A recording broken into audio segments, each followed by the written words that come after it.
Good afternoon, ladies and gentlemen, and a very, very warm welcome to yet another Super Saturday here, live from a very virtual Oulton Park in the heart of England. It is, of course, David Christie here with Luke Rogers, bringing you all of the action this afternoon and through into the evening. First up, we've got the Ginetta Cup, followed by the Porsche Cup, and then the GT4s before a 90-minute Best of British race to kick off the brand new Best of British season. But Luke, very good evening to you.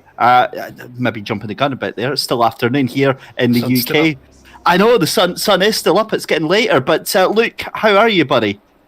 I'm quite excited for today because Oulton Park's one of my favourite tracks. It's such a weird challenge, I think is the best way to put it. But it's the best kind of weird. You know, there's challenging corners, there's curbs that you have to hit really awkwardly to make it work. There's heavy braking zones, overtaking opportunities. So it always makes for a great race. And we've got that added sort of British spice of the rain that is currently pattering onto the track for the Ginetta race that we're about to have. All through the afternoon, I think that second race, those Porsche Cups, are going to hate it if it rains. But the other three, I think, should be incredible if we get rain all through the day. Yeah, the Ginettas that we've got first up, a very balanced type of car, so I think they'll be quite enjoyable to watch. But we need to address that, actually, Luke. It brings us on to a great point here, because obviously we do get some of the comments sometimes about the amount of rain that we have on the events here. You know, for those that haven't visited Britain in the wintertime or the early spring, so, you know, January, February, March, April, you know, it rains a lot here, and it rains very, very heavily in terms of volume here. So what we see in terms of the track action is actually very close to real life, isn't it? Yeah, especially if you watch those days, you know, because the Super Saturday is meant to sort of mimic what we have in real life, where you have the support races and then that main feature race towards the end of the day. It's something that we have quite often in the UK, and when you come to a track like Oulton, some of the races, pretty much every day that we have those kind of events, there is a wet race in that. Sometimes they don't race, obviously they'll wait for the rain to go if it's too hard, but we have the luxury in the sim of being able to race whenever, so we're going out of the rain if it comes. And as you can see, this is our new screen here. It's meant to have a lap record on it, but we've not had guys race here in the sim grid yet at Oulton Park, so today is going to be the day to set that lap record, which obviously will come in the Best of British when we're in the fastest cars of the day. Well, we'll have to see how that one pans out, because obviously it depends on the weather, but somebody will be immortalised. You're absolutely right there, Luke, on that lap record board. So we are here at Oulton Park, a whopping 4.3 kilometres of a circuit here. We're watching Cody Pride for the PPR Esports, number 14, just on the way through Britain's just now, that very, very tricky chicane after the Shell Oils corner. Now, this is about sort of maybe just before halfway round the circuit here on the long straight up to Hilltop and then down into Hislops. A very demanding circuit, Luke, a very technical circuit, but one I think that this 30-minute Ginetta race, these drivers should enjoy. Yeah, it's a track I have quite a lot of experience driving on. 2 weeks ago I did a race here in this car, but it was in the dry, and this track is quite a challenge in the dry. There's those two chicanes where you need to use quite a lot of curbing, but you need to use it in the perfect way to get that lap time.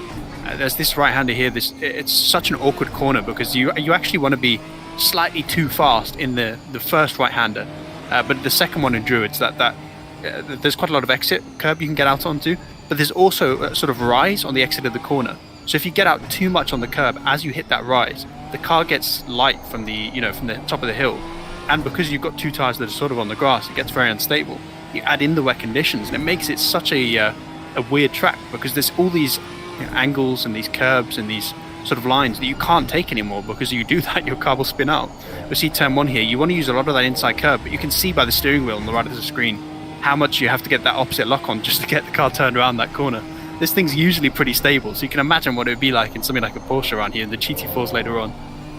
Yeah, you can see the amount of steering attack that Cody Pride having to do as he comes round Cascades. Will take you on board for a full lap then. This is the run down Lakeside, and the very tricky island bend is a lot harder than you actually think, because the corner is much tighter towards the end of it. Down on the brakes in towards Shell Oil's corner, that tight right-hander just goes on and on and on forever, and you have to be so patient to get your foot on that throttle and blast the car out. It's then a short run down towards Britain's here, and again, luckily we don't have any tyre barriers that we would normally see in other platforms, but again, a very, very straightforward corner. Very easy to pick up track cuts across that part there, and then on the brakes heavily down here into Hislops. Again, a right and then a left and then another right. This corner seems to go on forever before you can put your foot on the light pedal again, and you don't want that car to drift out too wide, as you see Cody Pride almost doing there. Huge save there for Cody Pride. Great save there, but it's down through Clay Hill and the water tower here. Again, on the brakes, as straight a line as you can on the brakes through Druids on the right hander here. Again, letting it sweep out far too far on the left hand side there, and then the run down to Lodge Corner. It would have been a good lap if it wasn't for the moment at Hislops there, but then once you do Lodge Corner, that's the final turn down through the Elite, and then it's up across the start finish line. So qualifying, Luke, 6 minutes left to go, a 30-minute race. I mean, this is just a dash for the cash, isn't it? Yeah, and Oulton, there are those overtaking opportunities. There's quite a lot of heavy braking zones you can use, and especially in the wet, people will be making mistakes that you can capitalise on. But qualifying is quite important here. You compare to something like a Monza, where qualifying it's not that important. But here, I think if you're not inside the top 10, it's going to be such a challenge to try and reach that top 3. And obviously, it's a single race event. It's a one-off event, so you want to just be doing as well as possible.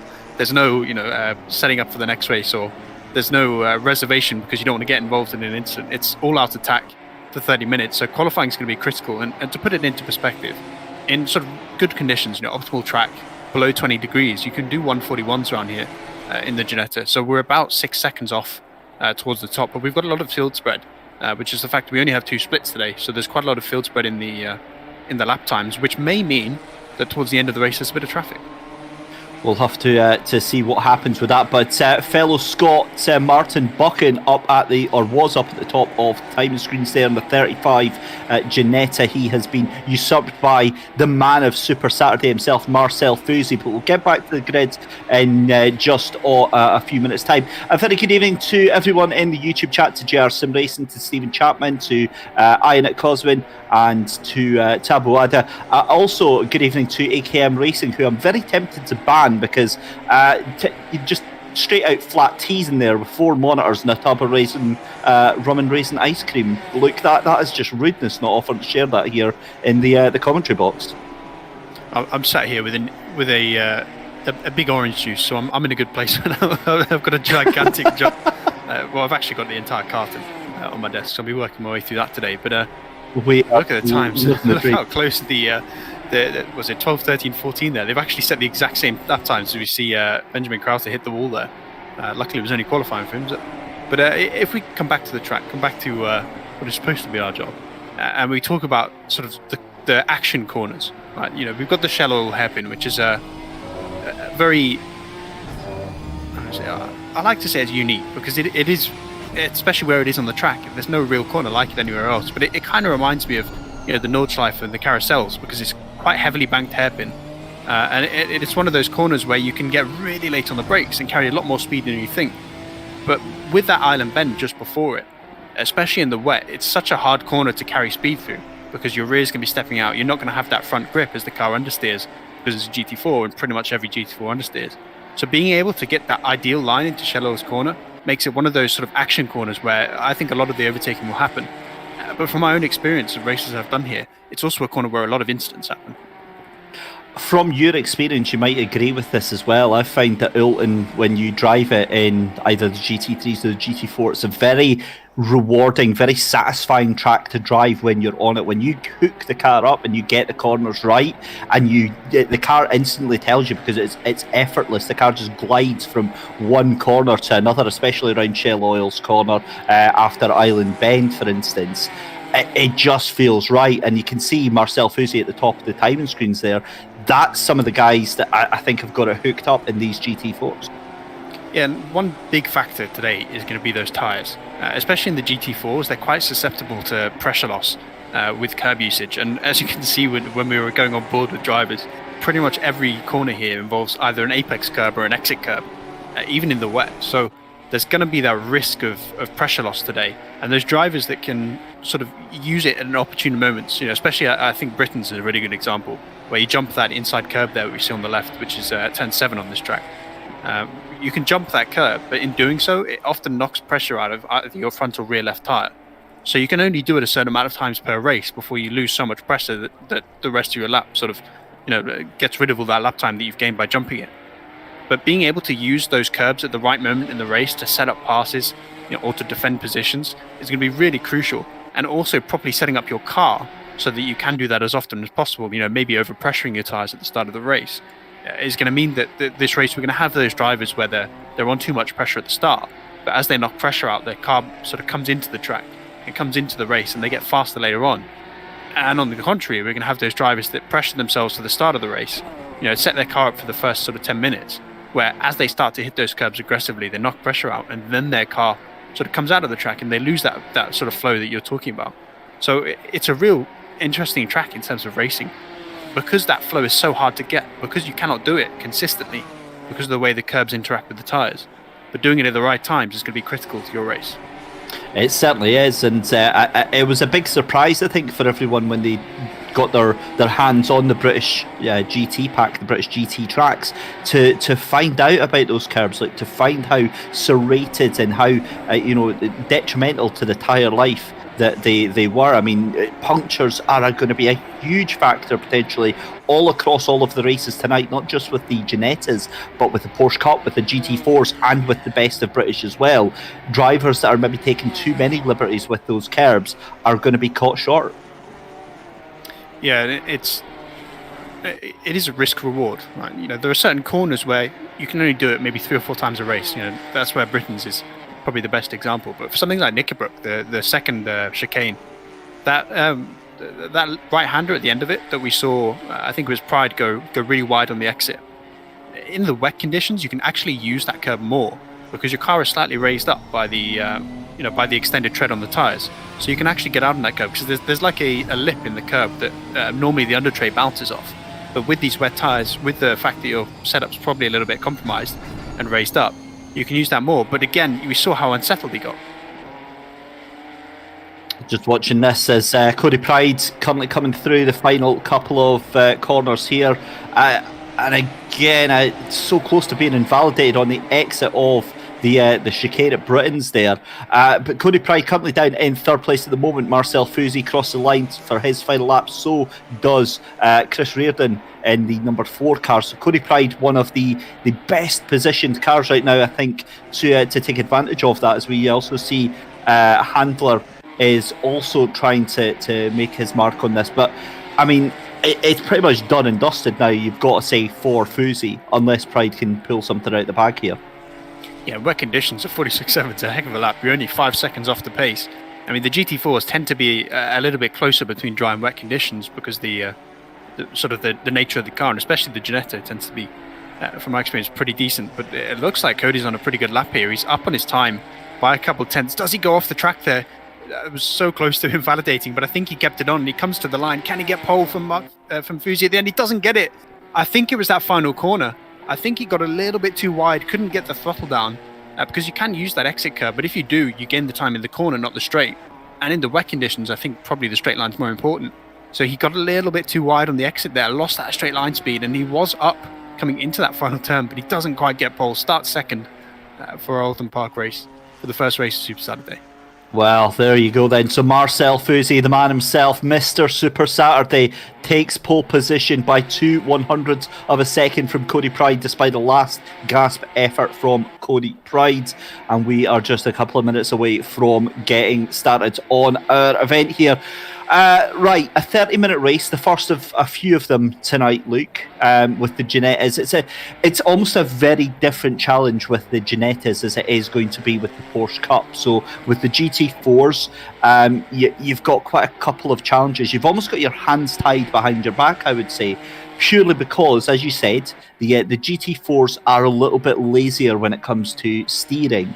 The Porsches are a little bit more trying to rip your face off with raw aggression. But with the Ginettas, although they are, typically understeery, they are incredibly balanced cars, aren't they? Yeah, and that's why the wet conditions can sometimes help them, and why we're only about 5 seconds off the dry pace. Is that these cars, they're, first off, their front engine, they're very light, so they've not got a lot of sort of weight at the back of the car that's trying to make it spin round, trying to make it turn in corners. So although they don't have that much downforce, which tends to lend itself to understeer, and especially in the wet conditions, those front tires will struggle to grip up in a lot of these corners. But because that lack of weight across the car, and because of its sort of wheelbase as well, it's really good car through corners. You can carry a lot of speed. You can rely on the mechanical grip a lot. Obviously, in the wet conditions, that's harder to do.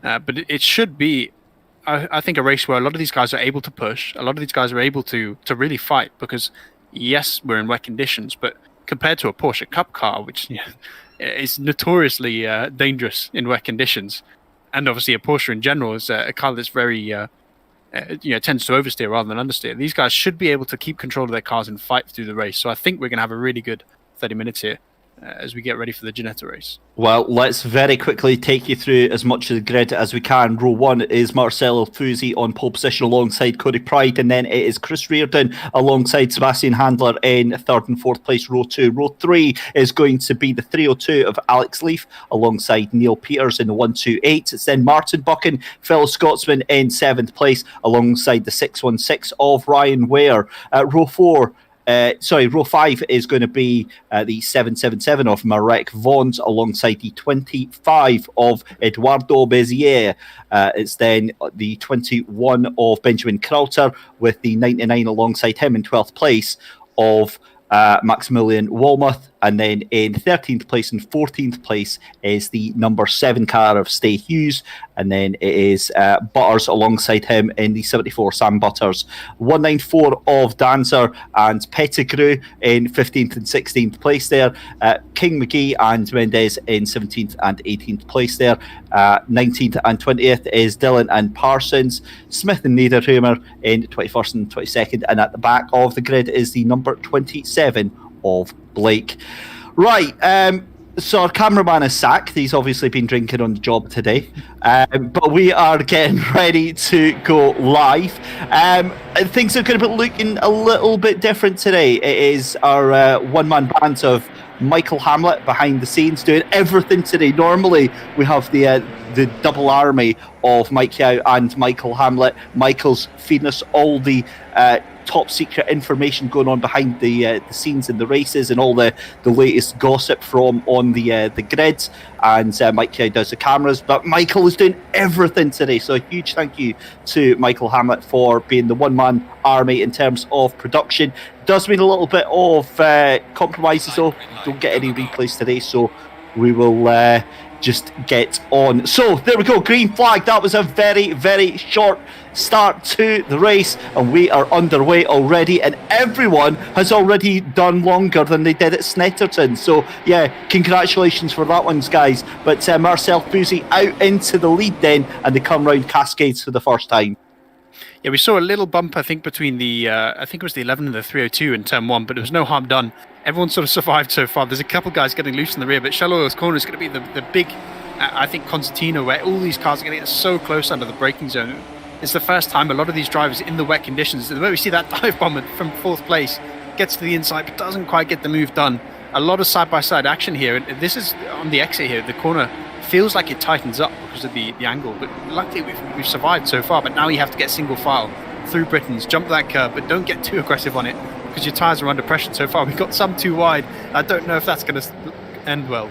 Yeah, that's a car sideways I saw just coming out of Britain's, but the green flag means that all the cars back on the track and pointing the right way. We've got a couple of cars on the grass in the background. That is, of course, the run down hilltop towards Hislops, but everyone's still pointing in the same way. Direction! Oh, that's contact! That's the 23 and 78 and the 6616 of Ryan Ware that was caught up in that. So huge contact further beyond.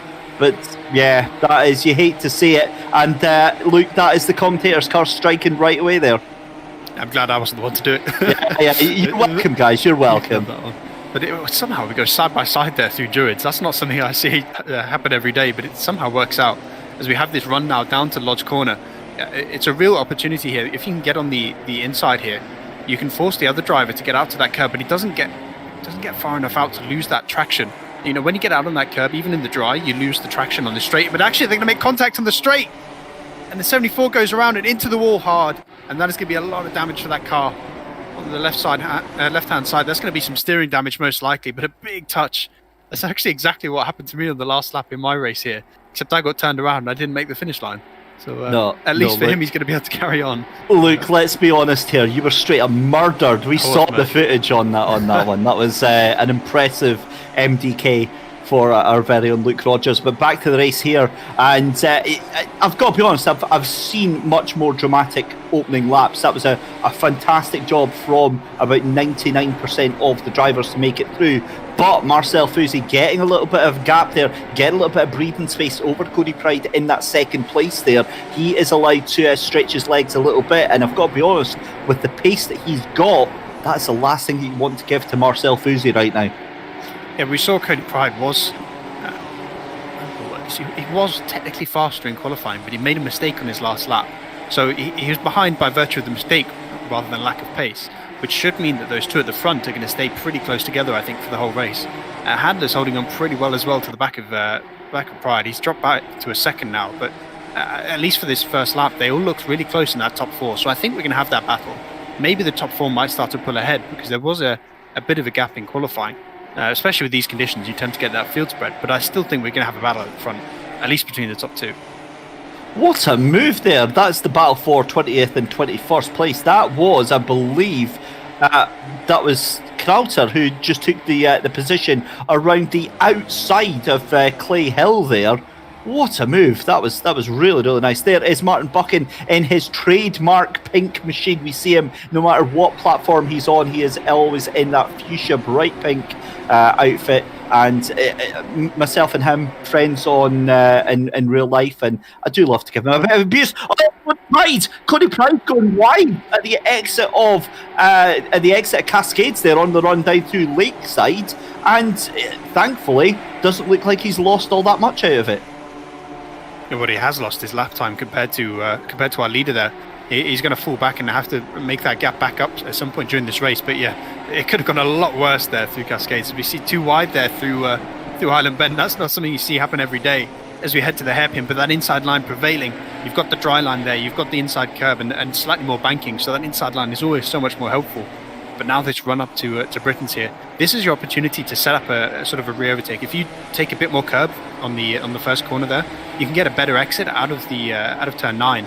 Get this run all the way down to Knickerbrook here. If you can get to the inside, you're in a good place. But it doesn't look like it's going to happen unless he gets deep on the brakes here, and that's something you do not want to be doing this early in the race. Yeah, Lee King McGee thinking better of it. It's almost prodding Sam Butters with a stick and saying, come on, do something. But it's no luck this time. By 25 minutes left to go in the race, we've only done 5 minutes already, and it feels like it's been so much longer. This is Kevin Smith from Next Gen Racing, who obviously helped organise the 12-hour Brain Tumor charity race. No, not like this, Kevin. Come on, we were trying to give you some plugins there, and oh dear. What makes it worse is that there was absolutely nobody around him at the time. Oh, he caught it at least, so it could have gone a lot worse. I think the barrier caught it. Yeah. But he was able to get it back onto the track and then keep it going. So it's not the end of the world as we get very close here through turn 3, but not quite close enough for P3 here right now. This sort of run here, now you want to just tuck in right behind. Use that little bit of strip stream slipstream to get as close as possible through the island bend. And now potentially get to that inside, but no, it's not going to happen as we head into the hairpin here. So right now it's going to stay as you were for P3 here, but it looks like Reardon is the faster driver of the two, and it might be a matter of time before he goes to the overtake. What I love about the sim grid is the creative team names that these guys and girls come up with them for themselves. Chris Reardon's, he qualified, he was in second place at one point, but his team name is fourth place. Sebastian Handler's team name is just Cake. I think maybe that was a little bit of what was on his mind at the point of putting the registration in. This, though, back down the grid is Luke Pettigrew trying to hunt down the number 7 of Steve Hughes. Just in front of him right now. Behind them, he's got Sam Butters, Lee King McGee, and then you've got the 418 of Jan Niederhumer, who is trying to catch up as well. And again, it always impresses me just how much they've got to jink that car out to the left after they go through Hislops, and that's for the right-hander at Knickerbrook. So, I mean, there's a lot of weight in these cars, and you really have to get them going. Yeah, and that sort of Hislops Knickerbrook area is so awkward because you have to compromise turn 10, which is that first right-hander, to set up turn 11. Then you also have to compromise turn 11 for Knickerbrook, that right-hander for the run up the hill. So it's really awkward, and you use a lot of curb in the dry to pull your car around. Particularly in turn 10, you use it to keep your car on the right-hand side, so you get a nicer turn in for turn 11. But in the wet, you can't really do that as much, so it ends up being this really awkward line where it doesn't feel right at all. It feels so slow, but it actually works out because you get that nice run up the hill and gain a lot of lap time there. We're seeing Reardon got a nice run there out of Cascades, but he's not quite going to get to the inside for Island Bend. He's going to have to tuck back in, but he does get a bit of a run here now. He has to come off the throttle. He was understeering off, and if he goes out into that grass, all hell will break loose because it is very hard to control your car out there in the wet. I wonder if Cody Pride is his tyre pressures are starting to go away, because look at this, Sebastian Handler and Chris Reardon really all over the back, putting a lot of pressure right now, and we said the pressure drops that you get from repeatedly going over those curbs will drop you back, and Cody Pride now 3.2 seconds behind your race leader here, Marcel Fusi, Mr. Super Saturday himself, who is out in front and streaking away right now. You do wonder though if Sebastian Handler and Chris Reardon can get past Cody Pride. Are they able to make any inroads into that gap in front? I severely doubt it. I think Fusi has the measure of everyone right now. This is back down to the battle for 18th and 19th place. Jan Niederhumer just ahead of Benjamin Crowther for the just about brake pads 21 machine. I've got to be honest, that 21 needs to have brake pads right now, because Jan Niederhumer is really, really struggling to get any sort of traction right now, but that yellow machine just can't find any way past, and these Ginettas can make Oulton a very, very narrow circuit indeed. Yeah, and this is where we're seeing the importance of qualifying in these kind of events. You know, at other tracks it's not that important, but here at Oulton, a lot of the race... Oh, that's unfortunate, as King McGee gets spun round there. I think it was by Mendes trying to tuck it up his inside into... what was it? Which corner was that? That was the last one. That was the Lodge corner, yeah. But he tries to tuck himself up the inside, and it just doesn't work out as he gets there. Turns around King McGee, who's at least able to keep going. You know, he didn't get into the wall, so he's not going to have too much damage, but he's lost a lot of track position. As we're saying, the importance of qualifying, there's also the importance of avoiding incidents. Because when you get pushed that far down in the grid by those, you know, sort of half spins and by getting tapped around, in 20 minutes you're not going to be able to win that back. Right, Cody Pride is off at Shell Oil's corner, I think. That is the number 14. So what he's done is he's lost it on Island Bend, because that's the only way to explain how that car ends up there. He's went onto the grass, the cars had no traction whatsoever, and he's went straight into the barriers. Now, I've got to be honest, Cody Pride doing an absolutely stellar job right there. He wants to rejoin the track, but he's doing the right thing and letting everybody go. It's horrible to have to do that, because you want to put your foot down and just get back out on track, Luke, but I mean, that is the safest way, and hats off to Cody Pride for that sensible rejoin. Yeah, there was really unfortunate there for Cody. So what happens with that corner when you understeer off in Island Bend? A lot of people will try and get back onto the track before the hairpin, but really what you can do is you can slow down a lot and get through that gap. But it looks to me like he wasn't able to slow down enough, probably owing to the fact that it's wet conditions, and his car just slid into that tyre barrier, and obviously this tyre barrier arrested his speed, but it meant that he got stuck there for a second, and then obviously he started waiting, which is nice to see, because you know, these kind of one-off races, you sometimes don't expect drivers to be nice and polite. And respecting all the rules and the other drivers on the grid, because it is a 30-minute sprint race. As we see someone get very loose there in turn 1, but manage to hold on to their car. But, you sort of expect drivers to get quite aggressive, so it's nice to see drivers being polite and respecting the drivers around. Because in the race I did, to throw Alex Buncombe under the bus, he dived straight through that gap in the tyre barrier when he went off an island bend and absolutely murdered a McLaren. Which was funny, but quite rude, quite disrespectful. So it's nice to see these guys, in this sprint race, in this one-off event, doing it and respecting the drivers on the grid. I'm saying absolutely nothing to that. What you're saying here, ladies and gentlemen, as we approach the halfway point of this race, the first of 4 races today for Super Saturday, and Marcel Fusy out in the lead on a wing and a prayer, 7 seconds to the good of the rest of the field, and that's exactly what it is here. We've got a 7-car battle for the final podium positions. Chris Reardon, Sebastian Handler, Alex Leaf, Martin Buchan, Marek Vons and Neil Peters all duking out there. Right, race control penalties coming in. Instant on lap 1 involving car 9 and 195. That is Kevin Smith and the number 9 of Lee King McGee. That's going to be a drive-through for Lee King McGee. And then 616 and the 12, that is Ryan Ware. And the 12 is going to be, I will find out in just a second for you because I can't see them on the screen here, but that's a drive-through. That'll be why then. So that's a drive-through to car number 12 for avoidable contact. So again, wrists have been slapped, but yeah, that's unfortunate. But I mean, look, halfway into the race, Marcel Fusy just absolutely away with it right now. Yeah, I was going to say, how's it only halfway through? It feels like it's been 20 minutes with all the action going on. There's been so many overtakes, so many small incidents that it feels like it's not been 30 minutes, but it's been pretty awesome so far. And that 7-second gap for Fusy is, you're settling into your rhythm. It's not a case of pushing anymore. It's a case of bringing the car home, and you're not even halfway. So that's a really impressive opening half of the race for him. But I do wonder if there's something, there's still that sort of cloud overhead of the pressures. Did he set his car up with the pressures for the start of the race, and is he going to run the risk of hitting those curbs too hard? But the one thing that he now can do with a second gap is he just doesn't need to hit the curbs anymore. He can take those lines where, especially through the 2 chicanes where you don't need to hit those inside curbs as hard, and he can avoid them and preserve the pressures on his car.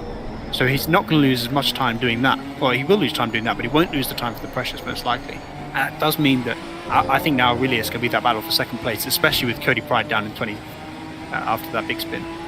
I've got to say, we've got the best YouTube chat on any sim racing channel, I tell you. Alan Serafini Danesi, in response to asking what sim this is, has decided to sarcastically say, it's the Peppa Pig kart racing simulator. That is... And I've got to be honest, I spent the past minute and a half trying to imagine what that actually would look and sound like. Maybe more than actually needs to be given to that sort of an idea. I'd quite interested in playing that. A wee bit of multiplayer. Yeah, look, a little bit of 1v1. Do I get Daddy Pig's car? Because I feel like that would be the fastest car. Maybe a little bit OP, but... yeah, have you seen that? The hill that Peppa Pig lives on?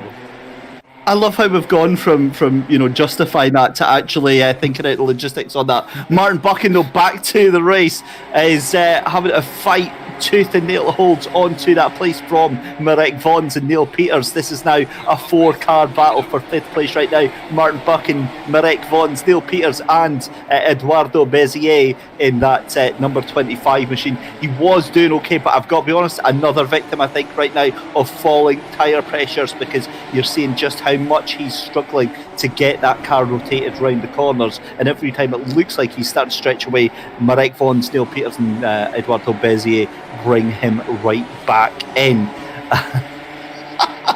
I'm just, you know what I'm doing? I'm actually closing down YouTube chat because I cannot even concentrate with the comments coming in. But that, I did like that latest one actually. But I mean, Oulton Park. I mean, it does seem like a track that is wonderfully set up for these Ginettas with its fast flowing nature. And while these cars are prone to having more understeer than a Tesco shopping trolley, they do seem, if you can get the rhythm right, they do really enjoy this track. Yeah, and the wonder of a single make series that is, everyone has that understeer. It's not one driver. Later on in the GT4 series, it's not, we might have people in maybe a Camaro complaining about the lack of front grip. Although, I mean, if you're driving a Chevy at Oulton Park, that's a you problem. But in these single make series, everyone has that same experience. And when you're in a car like this, as I was explaining earlier, that allows you to push, allows you to get quite aggressive, even in the wet conditions. That's why we're seeing these guys properly send it into corners, getting a bit of opposite lock on. But the joys of this car is that you can control that lock, and that's why it's working pretty well. In terms of the pace these guys are able to set, even in these wet conditions, and the fact that they're able to race. Yes, we've had a few incidents probably caused by the rain, but it's been a pretty awesome 17 minutes so far, and I don't think it's going to stop. Well, here's hoping, because it's an absolute exhibition race right now for Marcel Fouzi in the 94, away out in front, nearly 9 seconds to the good already, with just 12 and a half minutes gone. With 12 and a half minutes left in the race. Chris Reardon in second place now, coming under sustained attack from Sebastian Handler. And I thought that was Sebastian Handler there. That's not. That's actually Benjamin Crowther on Ryan Ware. Tries to make a move up Shell Oil's corner, is compromised, and that brings Dylan in the 66, Luke Dillon, into the mix as well. And Dancer in that 194, Michael Dancer, just all he's having to do is just plant that car in the middle of the track, and there's nothing that Benjamin Crowther can do about that. Yeah, it's the one sort of defining characteristic of British tracks, is that they tend to be quite narrow. And especially, I think Oulton Park is a great example of that, where, I mean, yes, you can get too wide, but a lot of the track is set up in such a way where, if you go too wide, one car is getting seriously compromised, especially with those two chicanes on the back half of the track. You cannot go too wide through them. And if you do, the driver on the outside usually just has to concede. But you do have also these swooping fast sections where we've already seen you can go too wide, and when you do, provide some pretty spectacular racing. But this little rise here, I'm surprised we've not seen more cars suffer as we see one get very wide. That rise on the exit of the corner gets these cars so light, especially at the rear. And the fact that you're full throttle at the time on wet conditions means that it's very scary, because your car will always force you to get into opposite lock, because it will try to drift. But everyone seems to be managing so far. Yeah, they certainly are. And Martin Buchan, he was under big pressure. He still is from Marek Vaughan's. But look at that, he's right onto the back of Alex Leaf now. And there he goes. The commentator's car strikes again. Martin Buchan off at the exit of Shell Oil's corner there. Thankfully, I think he missed the barrier on that, but that has absolutely nuked his chances there, just off the back there of Eduardo Bezier. And I think that is going to drop him, yep, it does, down to 8th place. So yeah, that is hard luck there. Confirmation of a couple of drive-through penalties coming through just now. Then 23, Sergio Mendes gets a drive-through, and so does Mo Omar in the 78. He's just served his. So another 2 drive-through penalties going through. This is Steve Hughes, who is just ahead of Sam Butters in the in 12th place there, 11th and 12th. And now Steve was a little bit further up the order there, but he's had to be shuffled down.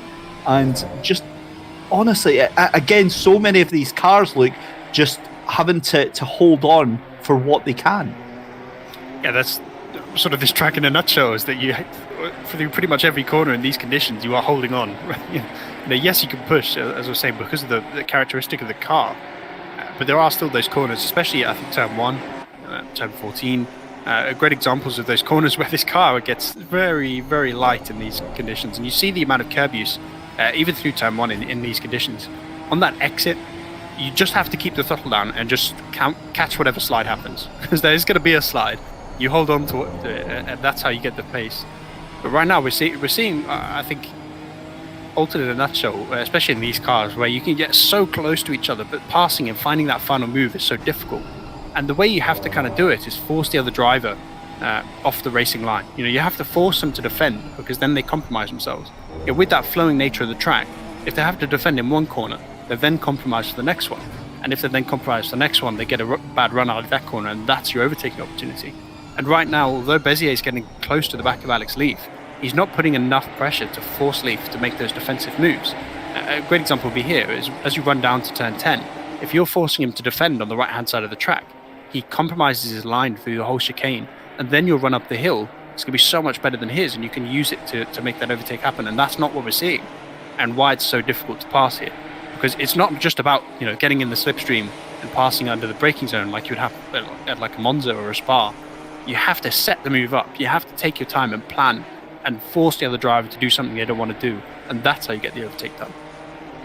The other thing for Alex Leaf in that 5th place is that not only is he trying to hold on to that position from Eduardo Bezier, who is, he's putting some pressure on, but as you said, Luke, he's not doing enough or putting enough pressure on, as we see Sebastian Handler going very, very wide there, but still on the back of Chris Reardon. Not only is Alex Leaf, holding on to that 5th position, he's also right behind Marek Vons as well, so he's trying to concentrate on providing pressure to Vons while keeping his own place. And I've got to be honest, Sebastian Handler now, the car is really starting to struggle. So yeah, very, very unusual. Look at the amount of correction that he's having to apply to that wheel. But yeah, this is starting to get very interesting. I think he's going to slip back towards Marek Vons. Yeah, you say that, but he's holding on to Reardon pretty well.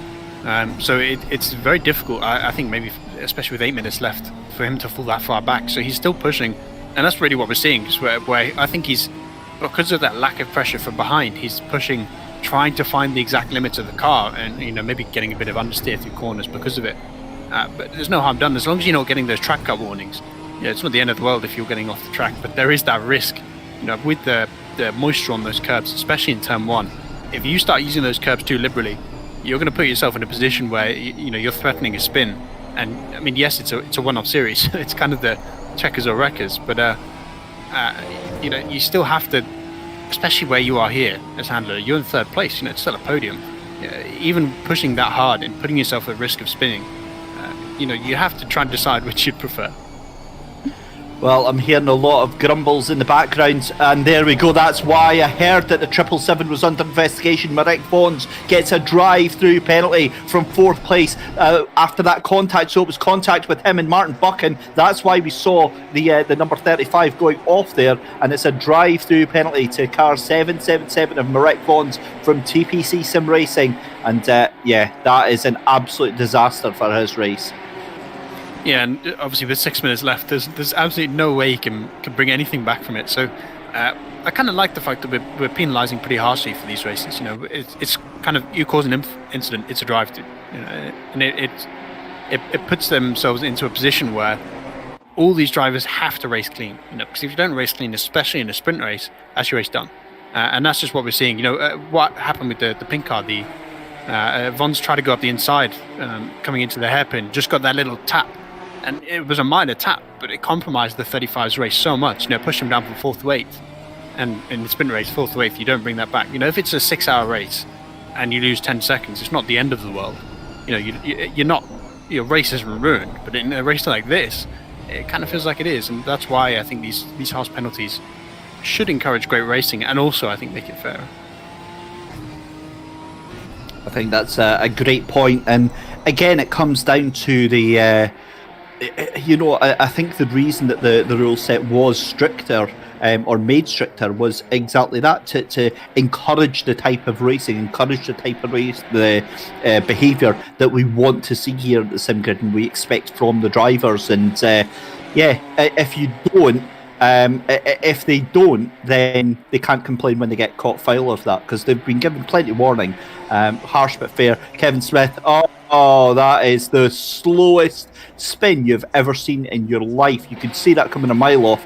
The oversteer out of Old Hall Corner, and F in chat for that one. But 4 minutes left to go, just under 5 minutes left to go in the race. Marcel Fusi is in another postcode right now, 11.6 seconds ahead of Chris Reardon, who is just 9/100ths of a second. Oh, side by side then. So Sebastian Handler has got the move done. That was on the outskirts of Old Hall Corner into turn 1. This is round Cascades, and look at this. Reardon is looking very, very unhappy at that. So Reardon really trying everything he possibly can to get that place back. But I've got to be honest, I think Handler has got this done. Yeah, I was looking at the map to try and see what happened, because I saw how close they were, and it looked like Reardon got a little bit too deep on the exit of the final corner. and that enabled Handler to get to the, to get that run out of the corner. And I think he went to the outside and actually made the outside move in turn 1, which it does give you that run out of the corner, but it's not something you see every day. So a nice move by him to get second place, and they're still pretty close, so we could see a fight back here from Reardon. But with 3.5 minutes to go, he's not got much time to set it up. So look at it as well. The 35 cars trying to make that progress. They lost lost out on P4 because of the drive-through, but obviously he's going to gain a place on that. And there's a potential that he can get that one more. That 1.5 tenths is not a hard gap to make up. And that's pretty much what, one braking zone where one car goes too deep, or one exit where Peters gets a little bit too far out on the curb and doesn't quite get that traction down, and then that's your overtake done. So it's all about setting it up, and he has that time, 3.5 minutes. We're probably going to have another 2-3 laps. I'd expect his 2. It depends when they cross the line, obviously, but there is that opportunity, I think, for a couple moves to still happen in this front. And with Reardon still right behind Handler, yes, he's a couple tenths slower the last few laps, but given how close he is right now, half a second, all it takes is for Handler to make one mistake, and you can see the pressure he's putting on. Handler had to go a little bit defensive there in turn 1, forced him to compromise his line, and that's keeping Reardon in touch. Yeah, it certainly is, and it's going to be a thrilling end to this race, no matter which way you look at it. Chris Reardon trying desperately to hold on to the back of Sebastian Handler.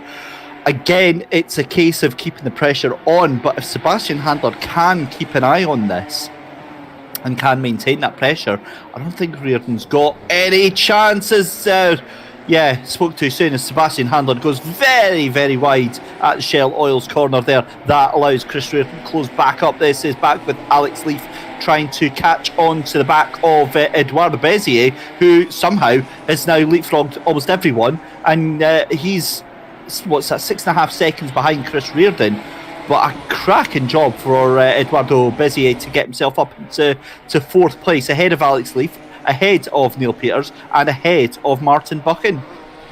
And returning to that fight we've seen between the 11 and 4 cars, you can see by the way they're sort of fighting, that those drivers recognise how you get overtakes done here. Every opportunity has Reardon and Handler were, tucking into that sort of inside line, trying to make it look like they're making overtakes happen, and that forces the other driver to go offline to defend. And going offline in the wet not only compromises your actual line through the corner, but it also puts you in a position where you're off the dry line, you're on that wet conditions, and that makes braking a little bit harder. And we saw Handler get very deep in that hairpin. So Reardon, it's really setting it up, and they're super close on track now. I'd be intrigued to see exactly why that happens, as they look like they're going to be battling here. Once again, he's going to go wide. Handler goes wide in the first turn. It looked like Reardon was pressuring him, and he's got the move back done. We've got one more lap to decide who's going to get second place in this race.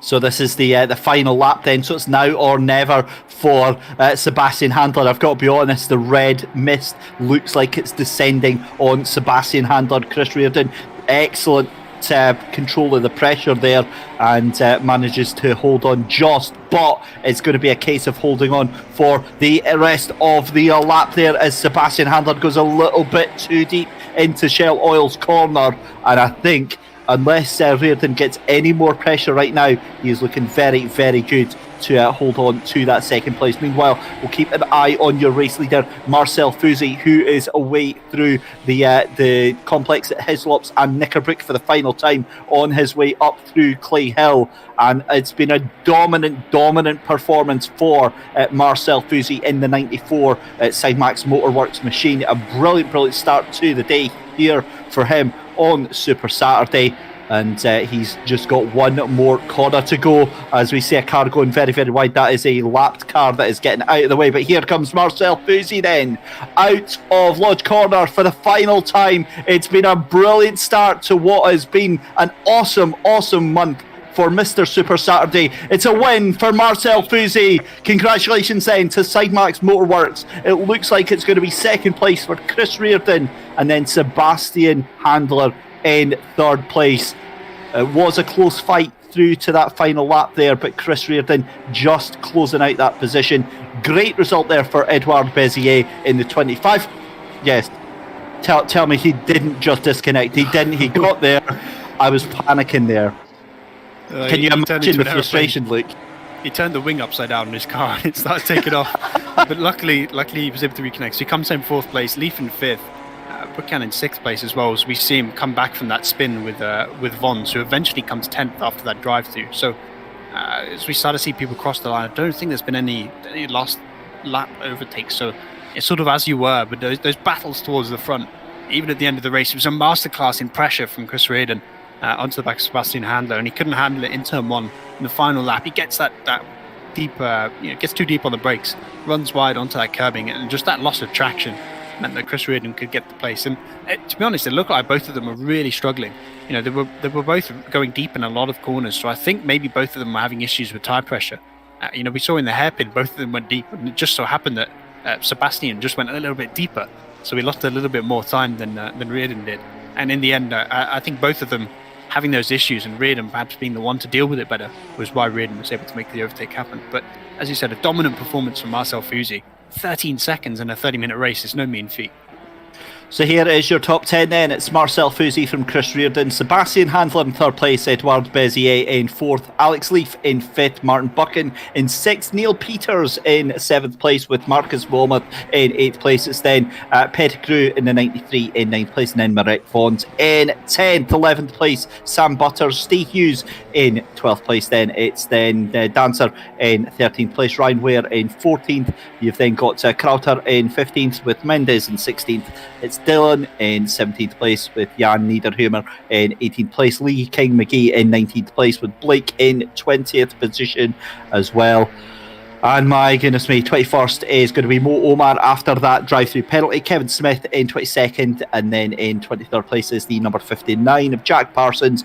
Cody Pride disconnecting 3 laps from the start there. What a race indeed. So let's have a look in the waiting room for the interviews, and we don't have any drivers. That's a bit surprising. So look, we just get to chat amongst ourselves for a couple of minutes here while we get ready for the next race. Porsche's up next, but I mean the Ginettas, they really set things off in style here.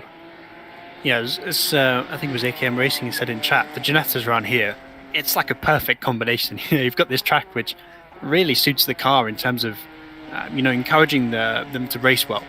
I think it's the best way to put it, because it allows them to get close to each other. It's a narrow track, but there's enough room for them to get side by side in certain corners.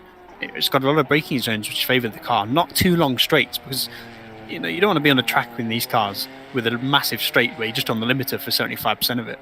With these shorter straights and the heavier braking zones, it encourages racing, but also sort of favours the car, and that's why it was, I think, such a great race to watch. But switching to these Porsches, it's going to be such a massive change, especially in the driving style, especially if we get wet conditions, because the Cup cars are not an easy car to drive in wet conditions. So we've got a driver to have a chat with. We'll bring Edouard Bezier in here and have a little chat. But good afternoon, Edouard. Congratulations on the 4th place. You really had to work for that today.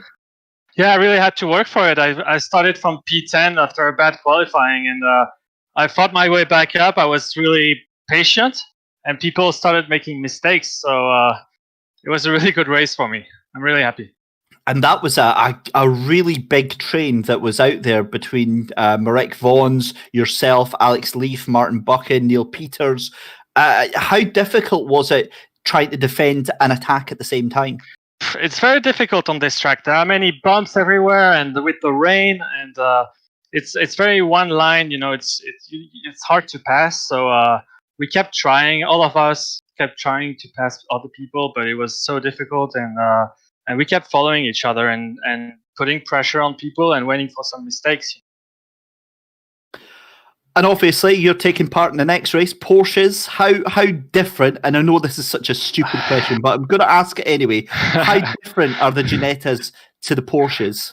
Well, I'm really scared for the next race because the Porsche Cup has no traction control, and so with the rain, it's going to be very, very, very difficult. So I'm expecting a big crash at some point because it's almost undrivable in the rain, in my opinion. So I don't know. It's going to be very difficult, very different. We have to adjust to the speed difference with the GT3, and so yeah, it's going to be difficult. We'll see. Well, looking forward to it, buddy. Thank you very much for that awesomeness in the first race. Yeah, thanks to you. So there we go, Edouard Bezier there. Let's bring in third place of Sebastian Handler. Sebastian, a great third place there, and yeah, you were so close to having that second place. Yeah, thank you. Thanks for having me. Was a good battle with Chris. A bit naughty, a bit bumpy, but it was fun, and looking forward to whatever's next. Are you another driver that's taking part in several of the events here at Super Saturday tonight? Unfortunately not. I have other things planned for tonight, but I'm rooting big time for Marcel to go win them all. He's my guy. And just talk us through that final lap there with Chris there, because I mean the amount of pressure you two were putting on each other was just incredible. It was very tense. To be honest, I just cracked under the pressure in the last lap. I was, after our earlier contacts, I was fairly not scared, but cautious of in the braking zones. I was kind of scared to get bumped again. So I was very passive into the braking zones, and that gave me bad exits. I was just too much pressure, too scared, unfortunately. But it was a good fight and great fun. Well, an enjoyable race and great third place. Well done, Sebastian Handler. Thank you. Thanks for having me. There we go then. And second place then was Chris Reardon. We'll get a chat with him just now. Chris, that was a bit sketchy towards the end there. Oh, that's an understatement. I was clenched the whole of the last 4 laps when he passed me at the end. I thought that was curtains, but got a bit lucky that he ran wide at turn 1. Now, do you think that was the pressure, or do you think he just sort of buckled like a chocolate fire guard? I would say the pressure. I'll admit I was rubber banding a little bit. There was little bits of contact earlier, so I think that maybe got in his head. Perhaps he was trying to leave a little bit too much room and just ran wide. And yeah, I'll snap that up any day of the week. And obviously, we've got several events. I noticed that your name's not in the list for the Porsches tonight. That's because that car's lethal. In all honesty, are you trying to say that it's not enjoyable with the fear of constant death at every corner? Well, I thought it was bad enough with the Ginetta, so I think the Porsche is a little bit too far to me. But I'll be back in the GT4 race a little later on. Excellent. Well, looking forward to it, Chris, and here's hoping you have another great result there. Oh, thank you very much.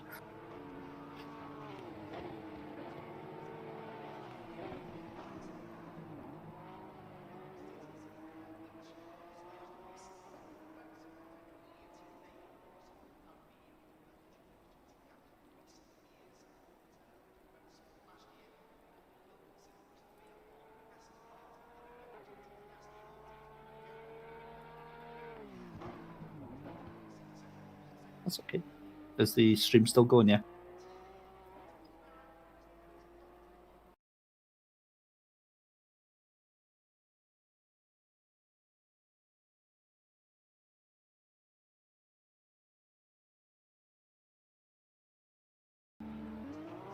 So, as we pick over the remnants of our first of 4 live races here on the SimGrid tonight for Super Saturday, Marcel Fusi takes a win for the Ginettas in a dominant fashion. It's David Christie here with you and Luke Rogers alongside me in the virtual commentary booth. The lights have gone out here in the virtual commentary booth a little bit, Luke, and we'll have to get the old candles out. But Porsche's up next.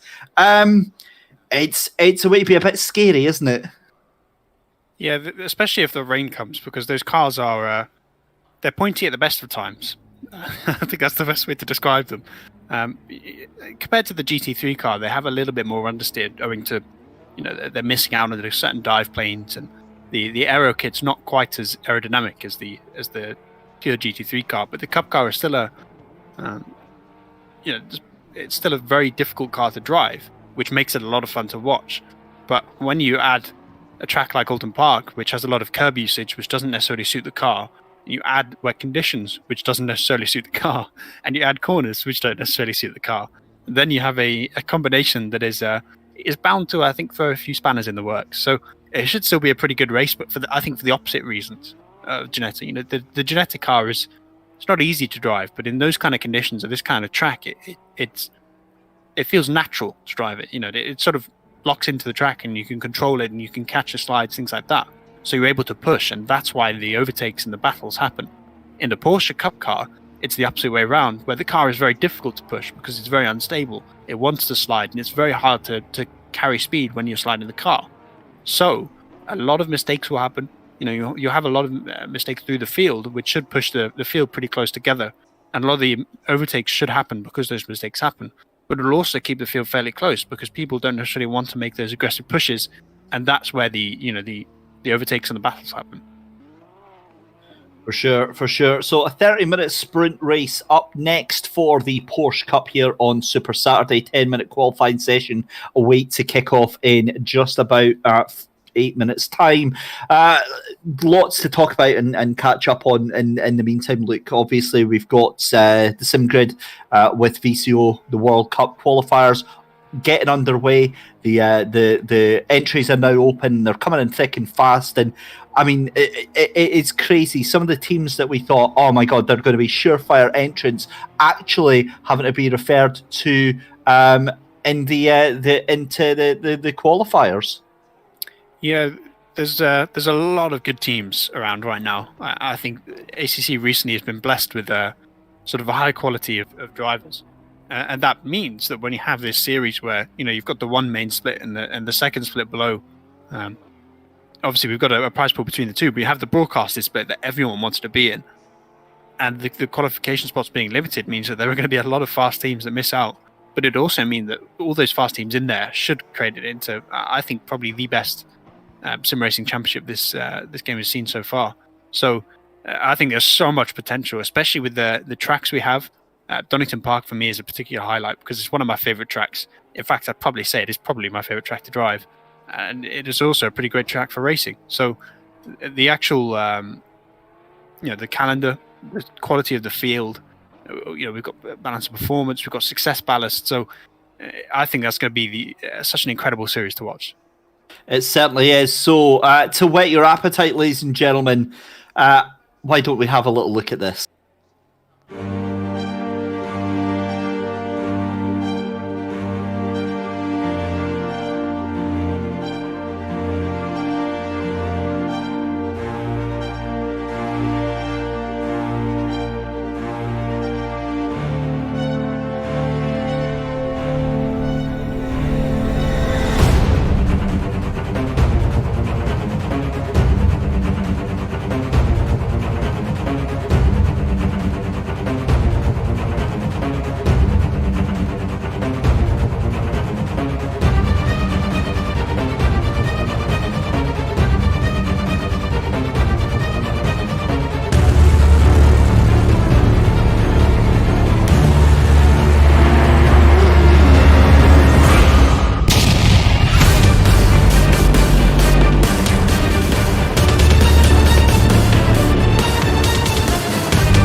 So welcome back, ladies and gentlemen, just in time for the second race of the evening here on the SimGrid's Super Saturday. David Christie and Luke Rogers taking you through all of the action for the next hour and a bit, and then we switch over where Lewis McGlade jumps in the commentary box to take us through the best of British.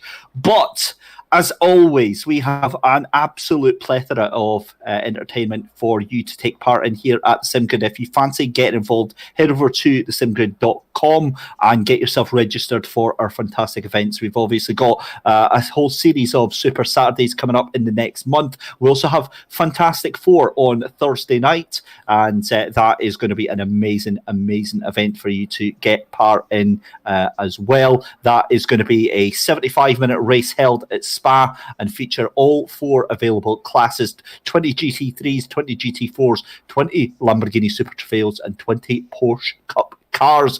That is going to be a crazy, crazy night at the races. So come and join us for that as well. And as also, we have to say a huge thank you to our commercial partners, as always, Coach Dave Academy, where you can get some of the best developed esports ready setups available to go. But again, more importantly, you can actually book one-on-one dedicated coaching time with some of the biggest names in GT3 racing, the likes of David Perel and Jordan Pepper, for example. And also a huge thank you to Thrustmaster, who are long-time partners here at the Sim Grid.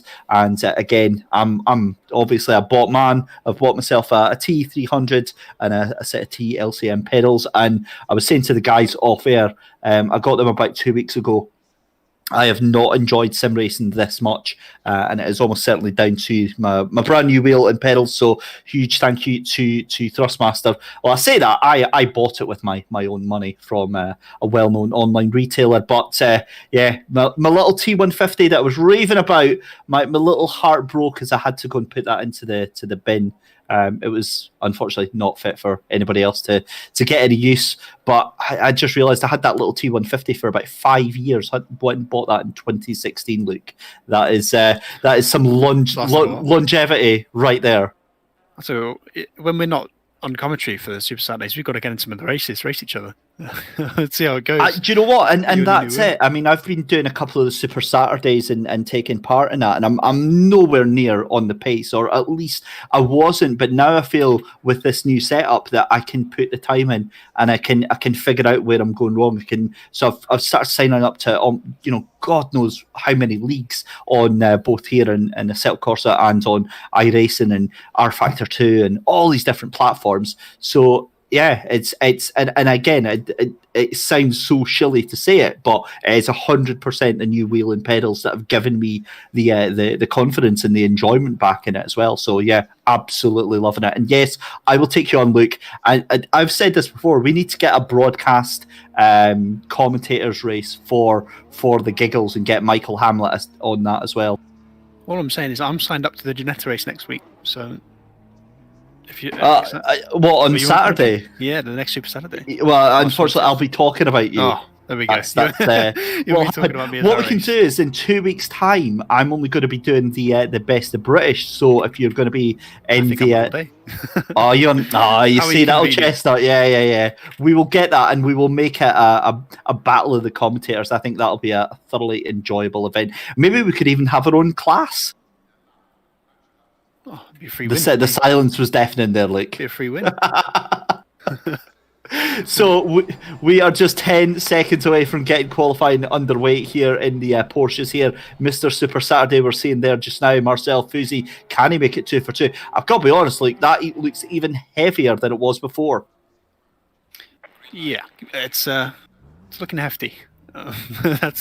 These cars are actually pretty nimble, but the Ginetta is one of the lightest cars in ACC. So, the upside for the Cup car is that it has a bit more downforce. So there is that. But and I think actually the tires are a little bit bigger. But that I might be talking out my rear with that one.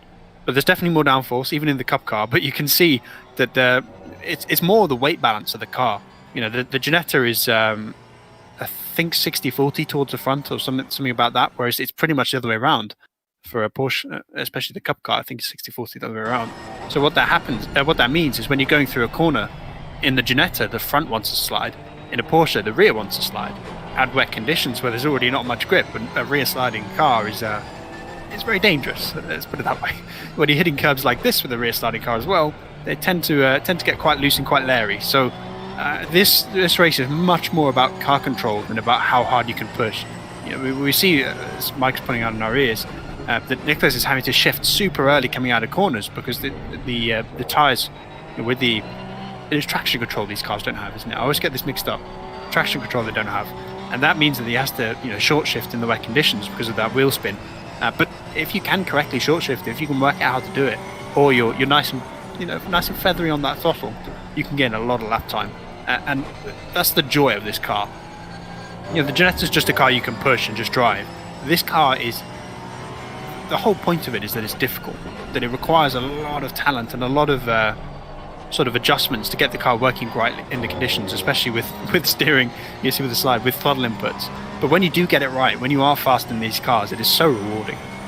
Yeah, for sure. And I've got to be honest, I think our virtual track staff are going to be a little bit annoyed at Nicholas, because he did a great job there of murdering every floppy cone that we have on the corner here. But I mean, a great job here. You're seeing the amount of overcorrection that Nicholas Halban having to do here as he goes through cascades there. I mean, really trying to find any sort of traction. You've got to be so patient, so delicate on that throttle pedal, Luke. As you see, he's under the grass, and there we go. Tries to hold it, but that is going to be rear into the barriers there, and that is all she wrote for Nicholas Halban there.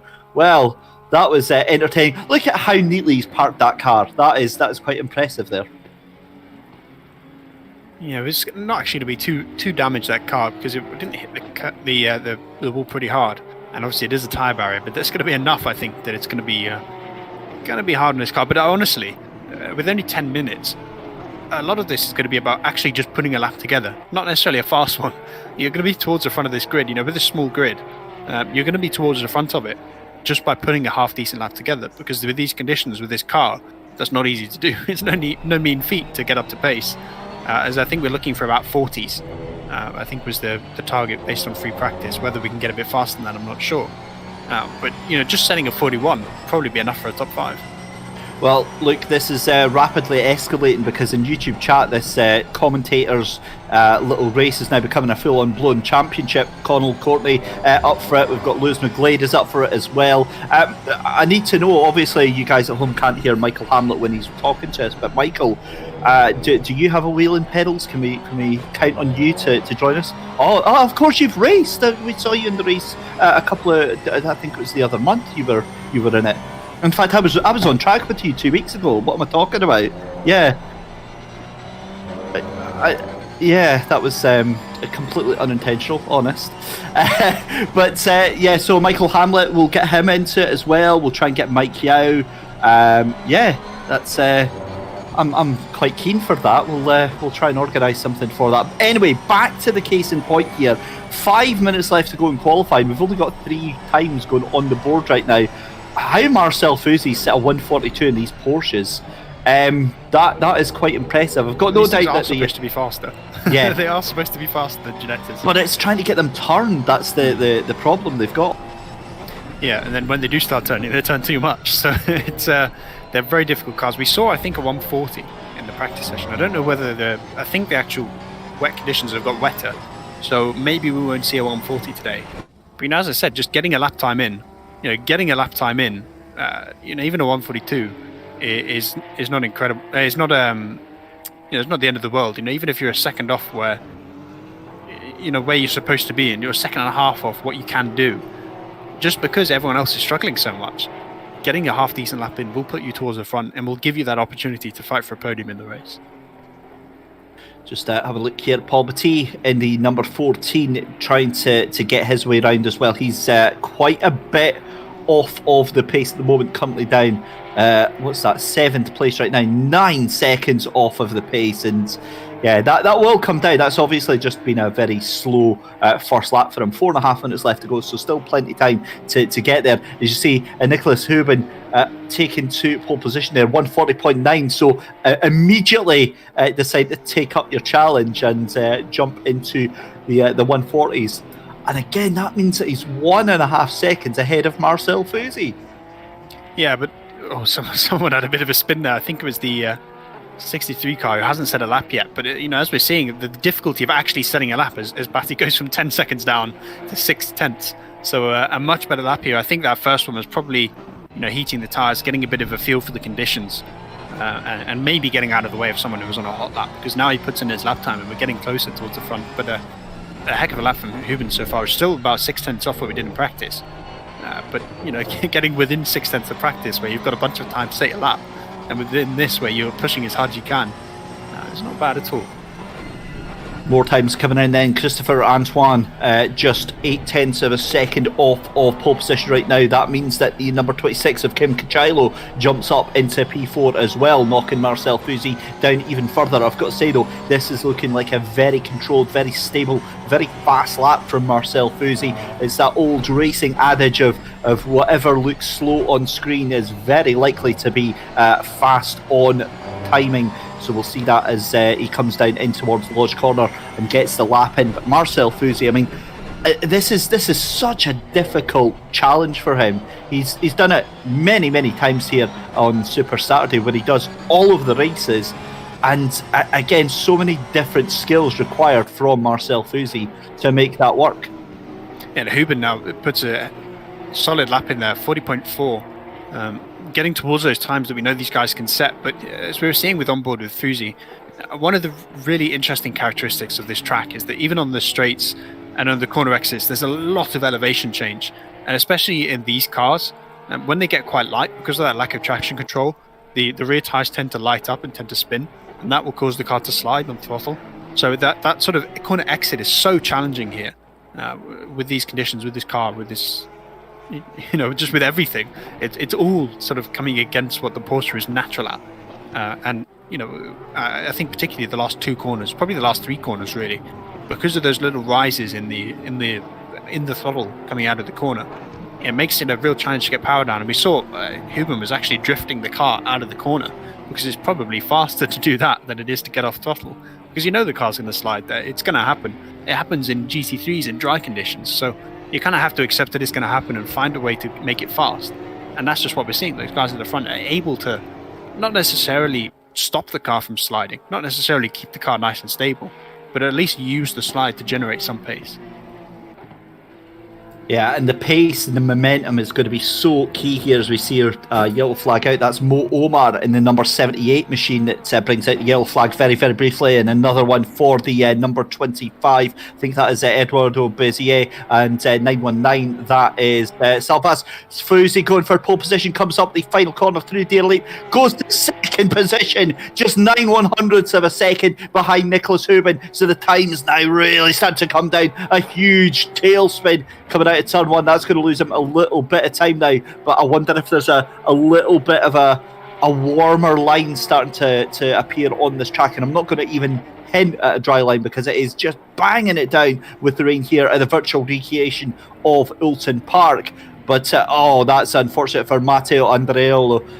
2 seconds off, and I think that is going to be curtains for him. I don't think he's going to manage to get round to start another lap here. But Nicholas Huben still in pole position by just 9/100ths of a second. Pochettino really charging constant improvements on his time there, Luke. Yeah, we still don't have drivers that have set lap times. You know, saying that sometimes it's just about getting your time on the board, and for four drivers now is one set of time. 4 drivers now, that hasn't happened yet, and you know, whether that's because they're getting loose on exits and, you know, and losing time in or, you know, invalidating their laps, or whether it's because they haven't actually gone out, I'm not sure. The 985 has done a lap and they're in the pits, so you know, that's their series, their thing done. But I'm just trying to look. The 222 stopped on track, so I assume they've had a spin. The 78 is lapping now, but I don't know exactly what their lap times are looking at. The 18 as well is out on track, although they've just stopped as well, so 2 cars haven't set a lap time. 27 is also out on track, and at least now, if you just go around, if you're the 78, if you just go around on track and just set 5 seconds off the pace, 6 seconds off the pace, you're still going to gain positions.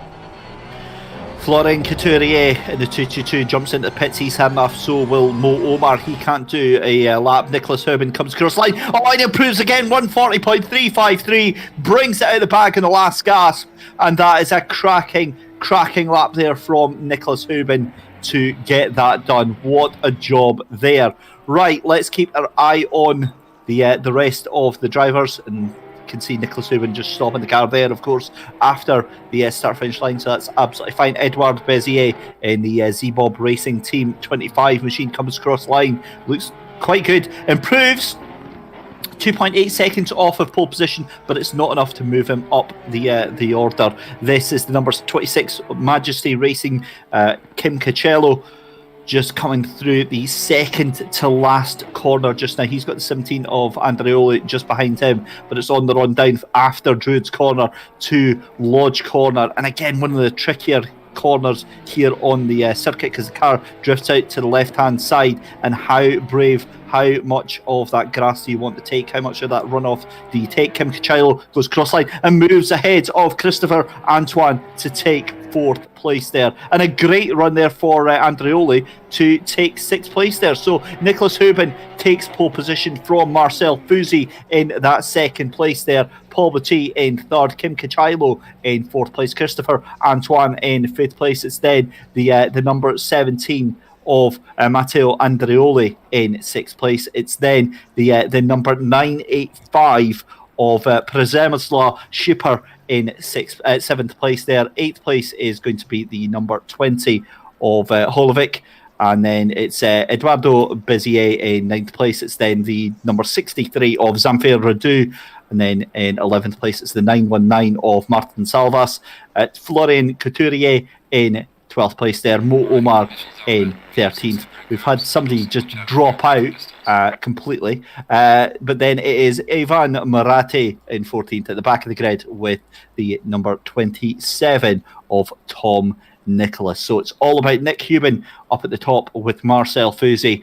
I've got to be honest, Luke. I mean, Fusi put himself in a great position to take 2 out of 2. Yeah, I'm intrigued by Bezier down in 9th place, because I was looking at his sector times, and it was only about a tenth and a half off the fastest in sector 1. Was it a tenth and a half? Yeah, about a tenth and a half off.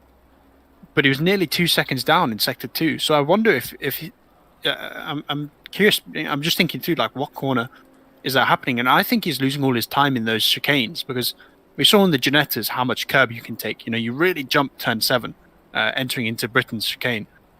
But in the Porsche, you can do that. But the car gets so unsettled doing it that you have to do it in a very specific way.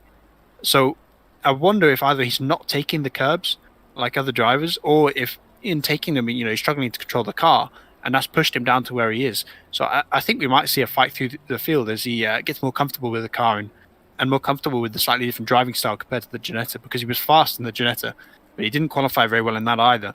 So I expect he might come through the field again. And I mean, I don't think there's any doubt, Luke, in what we're expecting from this race here in the Porsches. This is going to be a very, very rough and ready race compared to the Ginettas, purely because of the driving style and the skill and the talent needed to keep these things on track. And really, I mean, more so with this race than any other race tonight, absolutely anything can happen in the next 30 minutes.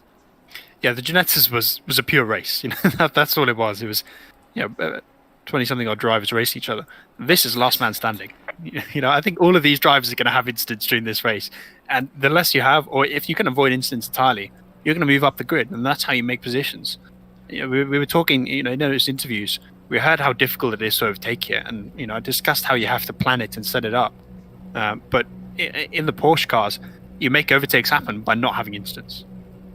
Right, I'm not going to get caught out this time. It is the shortened start procedure that we've got going on tonight. So we start on the rundown before the final corner. This is, of course, the straight between Druid's corner and Lodge corner. As soon as they come across the line at Deer Leap, we are ready to go green. So here we go then. Nick Hubin bringing Marcel Fusi along for the ride.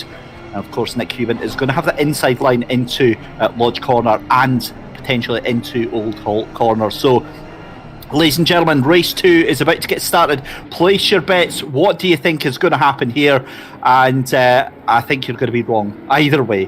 30 minutes of Porsche racing action is about to get underway here at the Sim Grid. Dave Christie and Luke Rogers taking you through race 2 of 4 tonight as we get ready to go green for the Porsche Cup action. It's Nick Hubin into turn 1 then as they come through Old Hall corner and then into the avenue. Great start there as we see 2 cars there. I think that was Andreoli and Schipper who were having to draw back there, but Hubin gets a fantastic start there. So does Fusi and so does Batty into turn 1. Oh, and that was almost straight into the back from Schipper in that 6th place. He's down to 7th. There's contact. All hell is kicking off behind, and the mid pack is not where you want to be in these Porsches. Yeah, because you're in a position where an incident happens in front of you, you can't avoid it. An incident happens behind you, and it's probably going to hit you. So yeah, the mid pack is an awful place to be right now. There's guys at the front that are trying to escape and trying to get away, so they can start to get aggressive. We see too wide to the hairpin there, and Shell's oil, and they somehow they're able to keep it through. But watch how they use the curbs here. You see that they're avoiding that inside curb on the left. Part of that is because it's low pressures, as we see a couple cars go over it. But part of that is because the car gets so unsettled that you almost you would prefer to lose the lap time and not spin out, because you're putting yourself at such a big risk of spinning that you have to kind of stay off it.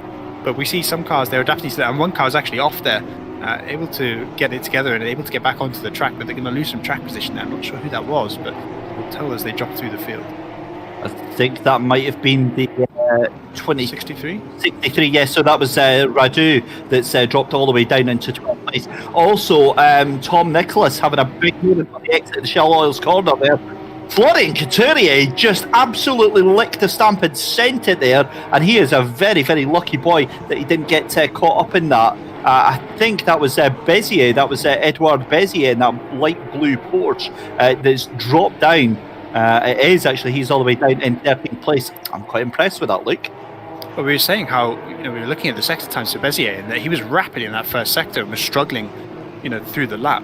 I'm not sure if that corner is in the second or third sector. I think it's actually in the third sector, but even in the third sector, he was losing a second as we see Omar get very loose there, and Bezier gets the position back. But he's getting a lot of time in this first sector, and maybe doesn't have the confidence required to do well in the other two. And that's kind of what we see. Is that's Fuzzy going off the track. He's able to collect it and able to come back onto the track safely. Yes, there's a bit of a gap, so he gets back onto the track and only loses one position and a bit of lap time. But that could have been a lot worse. But go back to Bezier.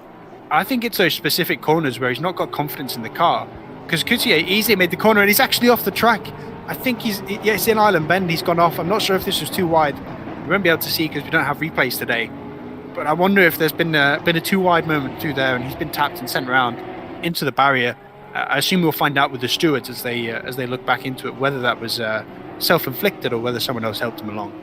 Right, let's bring you up to speed then. Kim Kachilo has went off at Island Bend as well. That's dropped them down to 14th place, as well as the number 63 of Zamfir Radu has come a cropper at the exit of Britain's there, and that's huge damage to Kim Kachilo, and that car is absolutely wrecked right now. The handling must be absolutely awful. Meanwhile, Nick Cuban 2 seconds already ahead of Paul Batty. So, Bezier, is this Rallycross? Sorry, am I on the wrong event here? Is this the Porsche Rallycross Championship going on?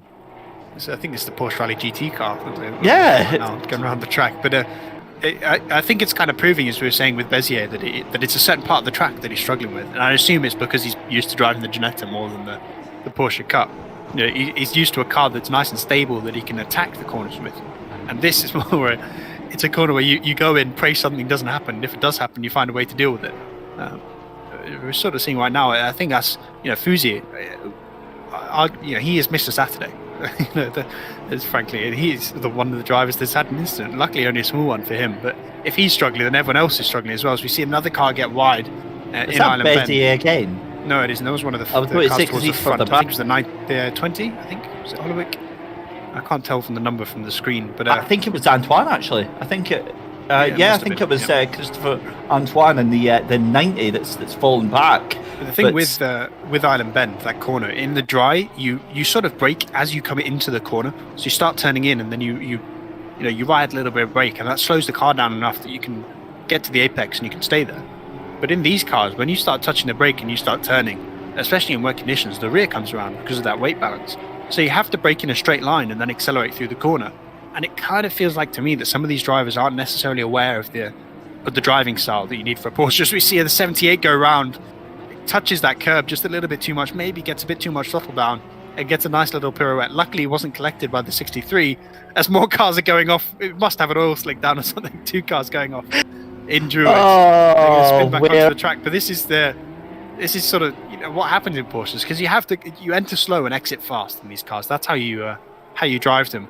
But the Ginetta's the other way around. So a lot of these drivers that are used to Ginettas or used to front engine cars or used to GT3s are sort of with the trail braking, with entering fast into corners to gain lap time that way, having to switch up that driving style is not easy to do, and a lot of these drivers are struggling with it right now.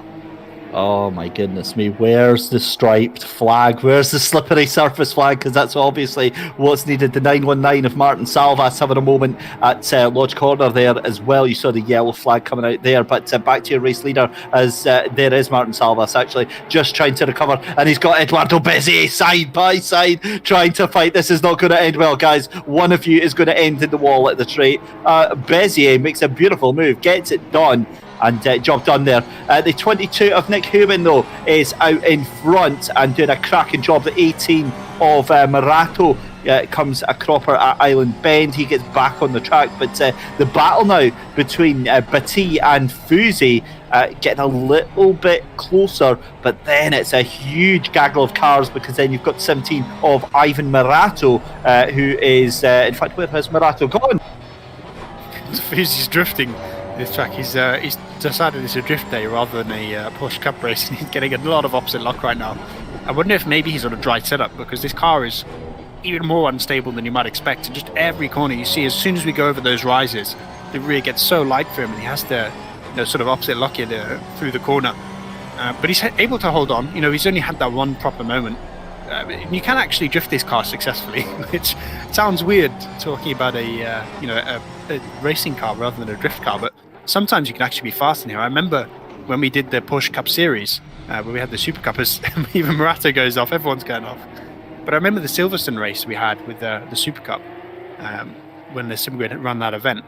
And I think it was Amir Hosseini, who went 3 or 4 tenths faster than anyone else. And we were watching him through Maggots and Beckett's, and he was drifting it. That was how he was gaining lap time, because he was able to manage the car as it got loose. And some drivers are able to do that. Fuzi's doing a pretty good job, as Olivic just goes too deep into the corner off an Island Bend, able to get it back onto the track. But those guys that can drift the car and can hold on to it as it slides are the ones towards the front. Oh my goodness me, Florian Couturier behind Schipper here, getting all sorts of shapes going on. I don't think I've ever seen a race as madcap as this one tonight. This is an absolute, and do you actually use the words there, Luke? It is a battle of endurance. It is a battle of attrition, and that is exactly what is going on right now. And meanwhile, Hubin at the front is just he's completely fine. Nothing's happened to him. He's got his 4 seconds. He's fine.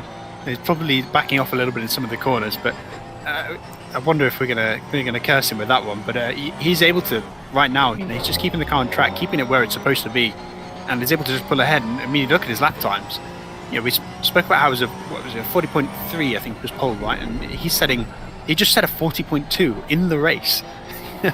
That's a testament, I think, to his pace and to his consistency, because he's able to consistently stay in those 40s. I think he set 141, but the rest of his laps have been in the 40s, and the guys behind him just don't have that consistency and don't have maybe the experience with the car that he has. You can see with his driving, as you said in the previous race, sometimes the way they drive, if it looks slow, it's fast. And if you look at how he drives versus Fuzi is getting his opposite lock on through a lot of corners. He's drifting on corner exit as he gets the throttle down. Hubin, it's completely the opposite. He's shifting early, but that means he can keep that steering wheel pointed straight, and he keeps the tyres in line, and is able to get good traction out of the corners. So that's where he's gaining a lot of his lap time. He's able to use a lot of curb, as we see through here, which is something that in this car is not easy to do. So I think there's a bit of setup work maybe in there, but there's also I think quite a lot of just based on the way he drives. I imagine he has quite a lot of experience with this car, because he's, especially in the wet conditions, because Fuzi is fast, and I think probably a faster driver overall, but he's losing his time because of mistakes. The other thing that I'm watching, I'm actually very, very curious as to watching his tachometer and his speedometer on the left-hand side of the screen here.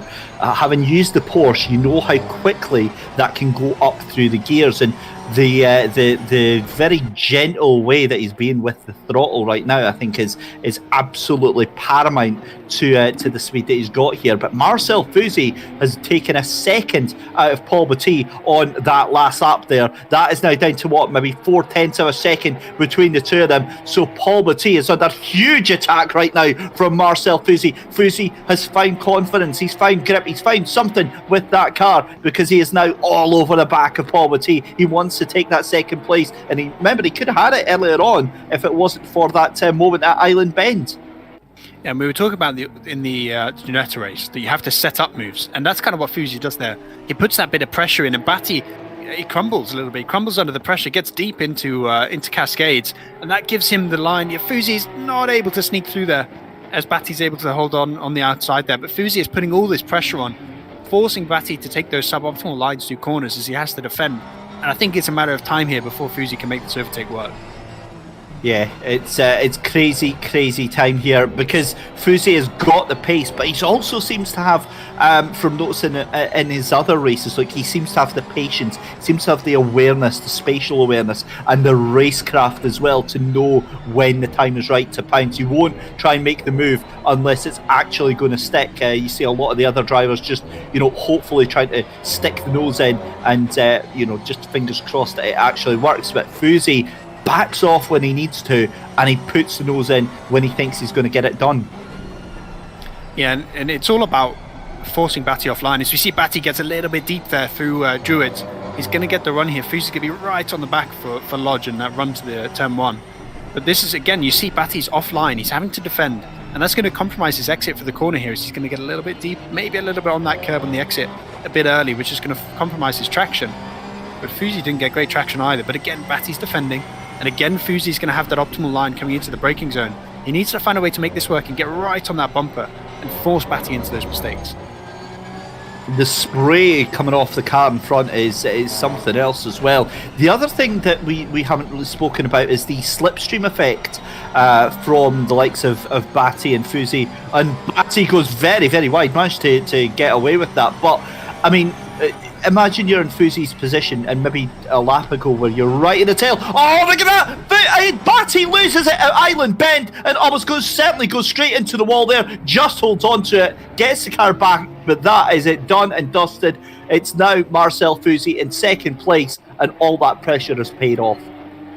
Yeah, and in the end, the overtake happens without Fuzi even trying. He just waits for Batty to make that mistake and gets through, and that's a free P2 for him. And somehow, because of how big the gap is back to fourth, Batty's actually only in third place, so he's only lost one position from it. He's still going to get a podium out of it. But now it looks like Hubin's in a really solid position. They were forced to battle for P2 for long enough that Hubin's pulled a 7-second gap, and with 17 minutes left, and with the risks that we've seen Fuzi taking, I think Fuzi might sort of settle into where he is, and Hubin probably is going to hold on. But we look back towards 5th place, 4th place here. There's only a second gap. We've got a battle for 10th place as well. We've got a couple drivers fairly close for 5th place as well, so there's going to be, I think, a few battles still in the last half of this race. Oh, for sure. Bézier, we know from his earlier antics, is absolutely not going to give that position up if he possibly can. But Salvas seems to have found a little bit of late pace in the race here. He did struggle and end up going backwards, but really just fighting it out tooth and nail with Bézier right now. And Bézier under all sorts of pressure. And just great question there from AKM Racing on YouTube chat, and saying when you do a Super Saturday, why don't you replicate the weather conditions at the actual track you're racing at? As far as I'm aware, and Michael Hamlet can correct us behind the scenes on this one, there's a lot of pre-work that goes into setting up the race servers and the race sessions and the practice sessions and all that. So they don't have a lot of granular control over individual conditions. So I think it's a case of setting it up to mimic it as closely as possible. But again, I don't think they can say, right, we need to make it heavily rain. It's a case of it's like chances and probability. Yeah, that's just how AC has. They don't want. Obviously, you can set 100% rain, but they don't want admins to be able to have control. I think it kind of takes away from racing, because you come to a racetrack in real life, you don't know roughly what the weather's going to do. I was just actually looking at the real life Oulton Park, and there's a chance of rain today. With the weather forecast, I think it was something like 30%. So you come to the track and you're aware that it could happen, but you don't know until the race starts what conditions you're going to be racing in, and that's kind of what these drivers have. They know there's a chance of rain. I know SimGrid likes a bit of rain, but it's also based roughly on the real format, based on the real forecast a week ago, this track. But coming to a British track, there's a chance of rain. So you have to make that sort of decision in your mind. Do I prep for the rain at this track? Yeah, you want to do it a lot. At Laguna Seca, for example, you might not prep that much for rain conditions, as we saw. I think that was Salvas having a little pirouette. Yep. But at a Laguna Seca race, you're not going to practice in the wet conditions because it just doesn't rain there. So just having a look. Yeah, Batty's P4, he's down behind. How on earth is Florian Couturier up into third place? He was down in like 8th or something last time I checked. Just seeing though that the 27 is, oh man, Tom Nicholas is just having an absolute mare of it today. He's really just not having any luck right now. I had another incident on the exit of Shell Oil's corner there. Gets going again. I mean, hats off to him. Still just knuckling down, trying to keep going. The 18 is off again. That is Ivan Marato, who was in 11th place. Really struggling coming out of Lodge Corner there. But yeah, I mean, this is just a crazy, crazy race going on right now. Florian Couturier now ahead of Paul Batty, who was, recovering and looking fairly comfortable in that third place after that instant chasing, trying to hold off from Fuzi. I've got to be honest, I wonder if tyre pressures are down and that car is a lame duck right now. But if you just watch, from the rear wing here of Couturier, as Batty's right behind him, you can see that Batty is fast through the corners. But on his corner exit, the car is getting very loose and very unstable. So I think he's got this car set up to be quite pointy. As we see him actually get a run here, as Couturier makes a mistake and gets on the grass, and that's going to hand Batty back the position. But Batty's car looks quite unstable, so I assume he's made another couple of mistakes somewhere. I'm not sure whether it's pressure or whether it's more just maybe inexperience with the car, because it kind of feels like it's not every corner, and that's what you'd expect with pressure issues or with damage or something like that. You'd expect the car to be unstable everywhere. But it feels like there's just certain corners. Island Bend is a good example where maybe Batty's not quite up to speed with the conditions and aware of how the car handles in these conditions as much as maybe Huben is. And because of that, he's making these small mistakes. And when you make a small mistake in a Porsche Cup car, it becomes a big mistake. So just keeping an eye on this just now. A very good evening. Very good evening to William Smith and to Liam Murray that are joining us. They are in the YouTube chat just now. Oh, and look at that. That's wide from Florian Couturier.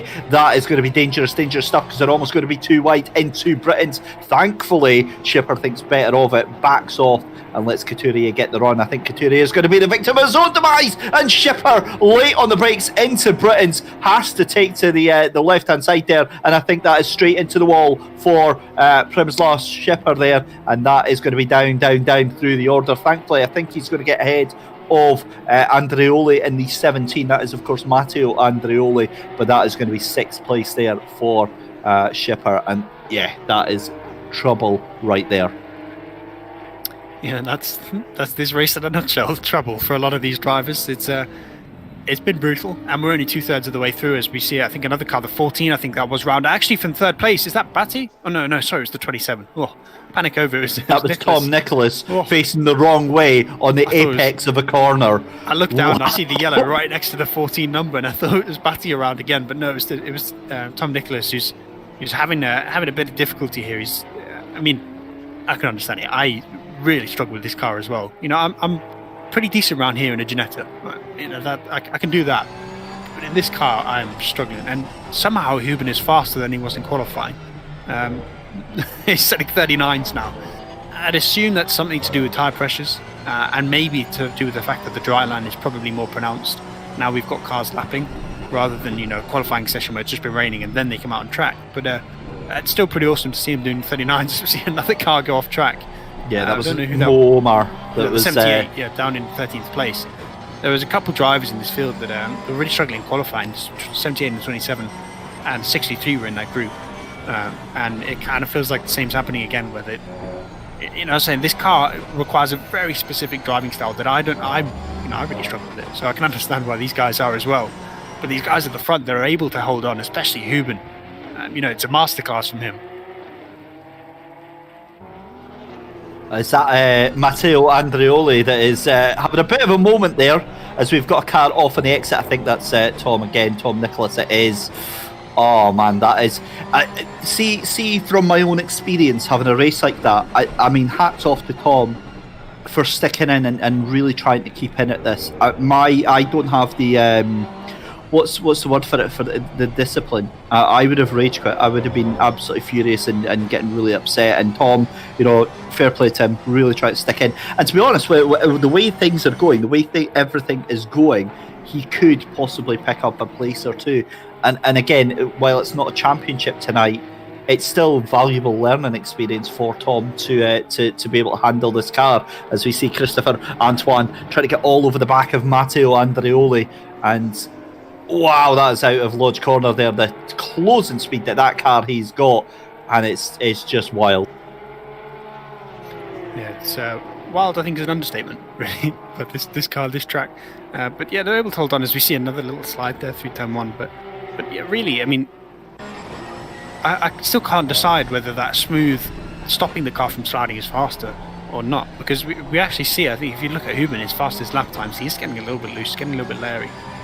But there is things you can do in setup that, you can make the car understeer, if that makes sense. You can set it up with a lot of rear wing, you can change the rake of the car a lot and let it understeer. But the problem then is that you have to use the brake to get it turning, if that makes sense. So you pitch the car with your brake and your throttle, and that's how you get turning. But you use the natural pitch of the car based on rake and based on wing to keep it nice and stable. But it then requires really specific driving style that is very hard to do. And when you're in wet conditions as well, and trying to use brake to turn the car, that's when you tend to get that rear slide, even with the car that's set up nice and understeering. So trying to set up a car properly from these conditions, especially the Porsche Cup car, is almost impossible. Yeah, it really is. It's a very, very difficult matter.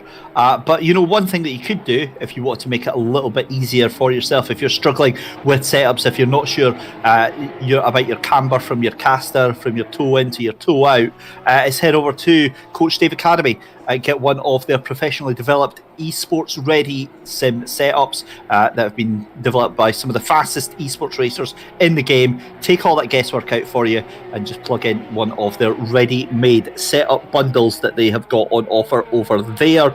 And if you want to learn how to use a setup to its best ability, they offer also one-to-one direct coaching as well from the likes of David Perel, Jordan Pepper, and some of the other huge World GT3 names. So head over to Coach Dave Academy and get yourself some of their awesome products. Right, there we go. And as if by magic, Zamfir Radu just spins it. There we go. Zamfir, you should have went to Coach Dave Academy, mate. Maybe that wouldn't have happened. But, that's worse, isn't it? You're just like around and around and around the corner. That's the point at which the wheel gets ripped off of the stand. And that's right, the garage. Yeah, that's what it is. When the race is going like that, but you can see it every time. It's always that rise in the track, which Oulton, has like 10 of them across the track. But it's always those rises on the corner exit where the car gets so light. I think it's turn 16, 10. I need to remember. I think it's turn 3 has one as well. Druids has one. Turn 15. Those corners all have that very specific bump on the exit of the corner. That it doesn't hurt other cars as much, but the Porsche Cup car, especially with how light the rear gets, because the weight is there. When you have that weight and the bump takes off the grip that you have there, the weight becomes a pendulum and the car starts to swing. And if you don't know how to deal with that, if you don't know how to control it, because you haven't got a lot of experience in the car, it is pretty much impossible. I was a way to actually segue into something else, and again, speaking about that new wheel that I've got, the T300s, that is one of the biggest things that I've noticed. And again, try to break it down into practical terms. So I had the budget entry level little T150 wheel, and I moved up to the T300, and it just for me, when the car oversteers and you get that loss of traction and the weight shifts from one side to the other as Radu tries to go around the outside of Morato, and Morato thinks better of it. Yeah, Morato is having a really tough day, and fair play to him. he's just let Radu to get through. Yeah, I mean, and who's that? Is that 919? Oh, that's 904. From second place. Is he still in second place? Yes, he is. Yeah, he's still in second. But another spin. That's his second of the day actually with Fuzi. He had one earlier, but there's just these big gaps, and that's just a testament to those guys that are able to set those consistent lap times. Yes, Fuzi's making mistakes, but when he's not making mistakes, he's setting 40s. I mean, it's not quite Hubin who's setting 39s, but it's still pretty rapid.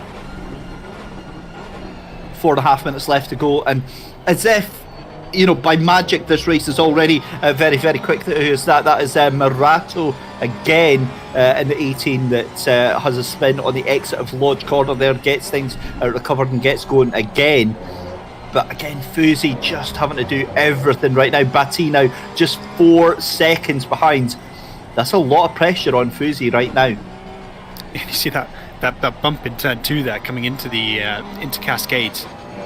You see how light the car gets even there, and in the braking zone, when you get a light car, it's even worse because you're already pitching the car forwards with the brakes. Obviously when you stamp on the brakes, front dives down, rear comes up, and in the Porsche car that tends to make it oversteer, and you can use that to your advantage in certain conditions to get the car turning around a corner.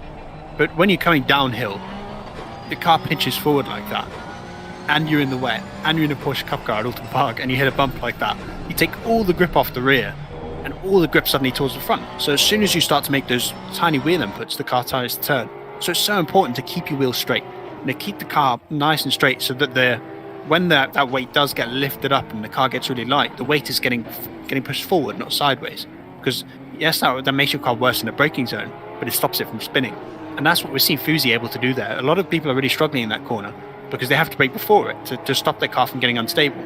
But Fuzi was coming over late, right? So he was staying to the left-hand side of the track, and then he turns into the corner and then is on the brakes fully straight. And that keeps his car stable. It's still a little bit wobbly, it's still a little bit scary, but he's able to generate a lot of lap time because he keeps that car straight in the braking zone. Yeah, and again, it just shows the amount of practice and preparation being put in by the likes of Nicolas Hubin and Marcel Fuzi to be able to consistently put in these lap times in these very, very treacherous conditions.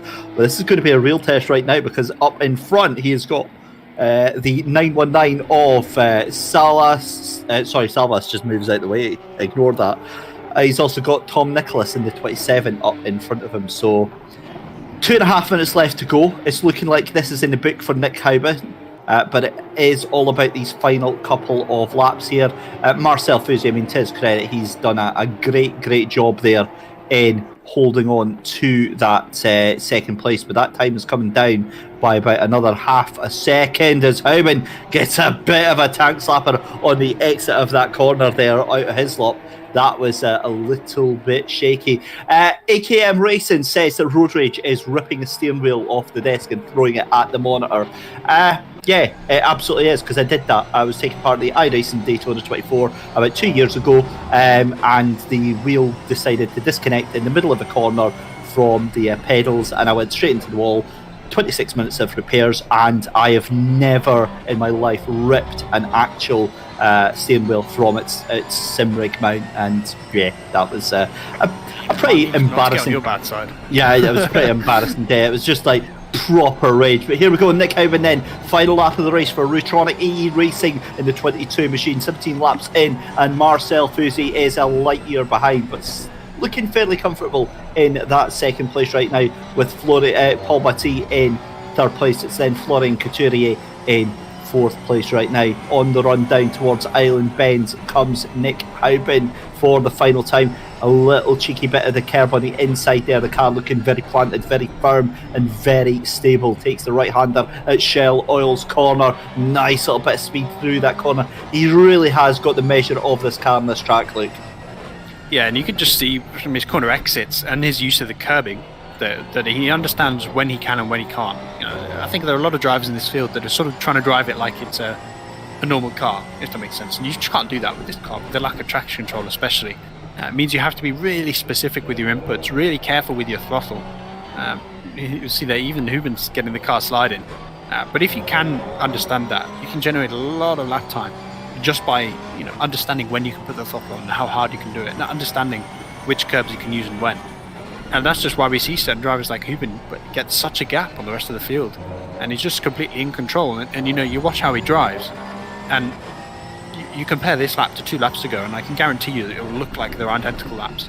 And you compare maybe Couturier's this lap to his lap 2 laps ago, and it won't look the same because there's just not that experience with the car. And he's crossed the line. That's a pretty dominant win for Hubin. I'm not quite sure exactly how big the gap is, but it's a pretty big milestone as Mr. Saturday comes home in second, provided he can do final corner. at the final corner here as he comes through the exit. There's enough gap to Batty that he can just take his time, keep the car nice and stable. But two real strong performances there. Fuzi, I think, coming back from those incidents, but he did have the pace, I think, maybe to battle Hubin if he didn't have them. Hubin, on the other hand, it was just consistency. That's all it was. This was a survival of the fittest, and Hubin's done the most exercise. Yeah, he certainly has. Paul Batty's going to come across the line 2.5 seconds behind. In fact, make that 2 seconds behind Fuzi. So Paul Batty, obviously with the bit between his teeth, taking third place. Florian Couturier into the last corner here at Lodge Corner is going to come out and take 4th place. And then in 5th place is going to be the number 20 of Holvik. And then in 6th place is Shipper Christopher Antoine. In 7th place is going to be Matteo Andreoli. In 8th place, Eduardo Bezier in 9th. And then it is going to be the 919 of Martin Salvis in 10th place, who's already a lap down. In 11th place is the 63 of Zamfir Radu. It's Mo Omar in 12th place, Ivan Marato in 13th, and then Tom Nicholas. Again, it's a disappointing day for him, but I've got to take my hat off to him. Very, very spirited drive there. Kept going, but oh, come on, Bezier. Not in the last corner. Not like this. Not like this. That's. Do you know what that is? That's attention seeking, that is. That's just like, we've finished the race, I'm just going to lose it on the last corner. To be fair to him, he's not lost a position compared to qualifying, so could have gone worse. That was just domination by Hubin. I mean, you look at that.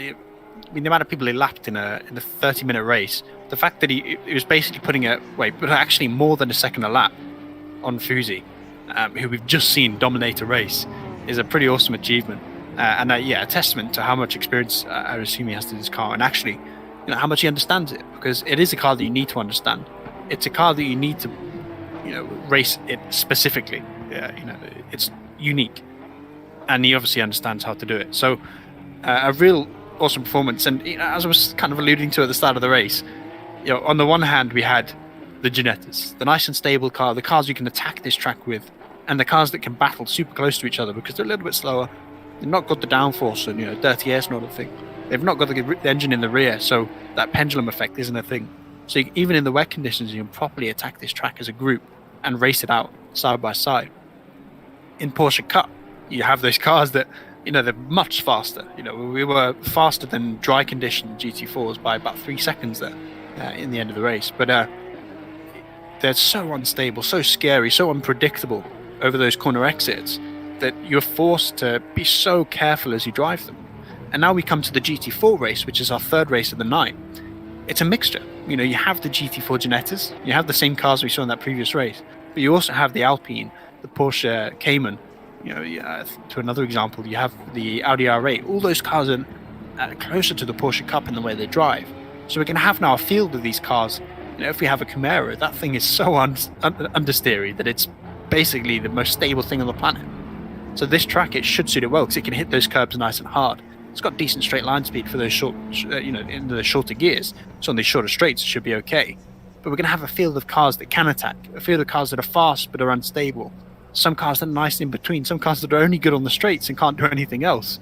This GT4 race coming up is going to be a true mess, but a fun mess, and I'm really looking forward to this one.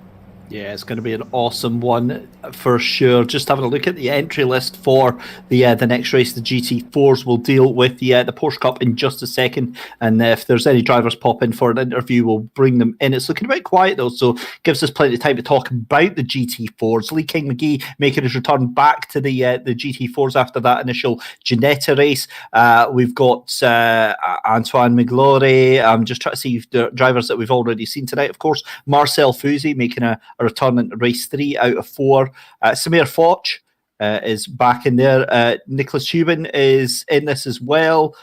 So yeah, it's going to be a decent race. We've got Nicholas Hubin actually in to chat there. I misheard our producer Michael, so I'll bring Nick in and have a quick chat with him in just a second, because there's so many people in the driver's briefing. Makes it quite difficult to get him in. But here we go.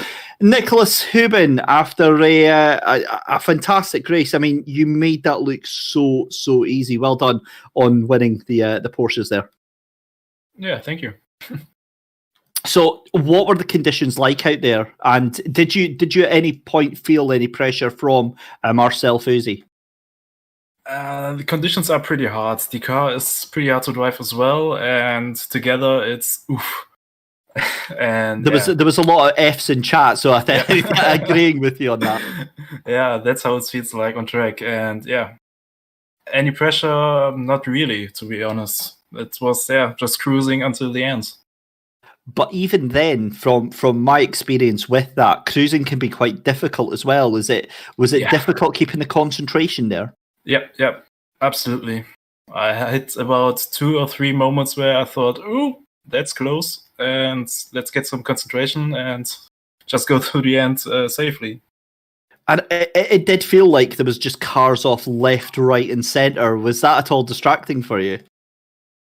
Not really. There were not that many back markers, and it was pretty easy. I would say to lap the guys.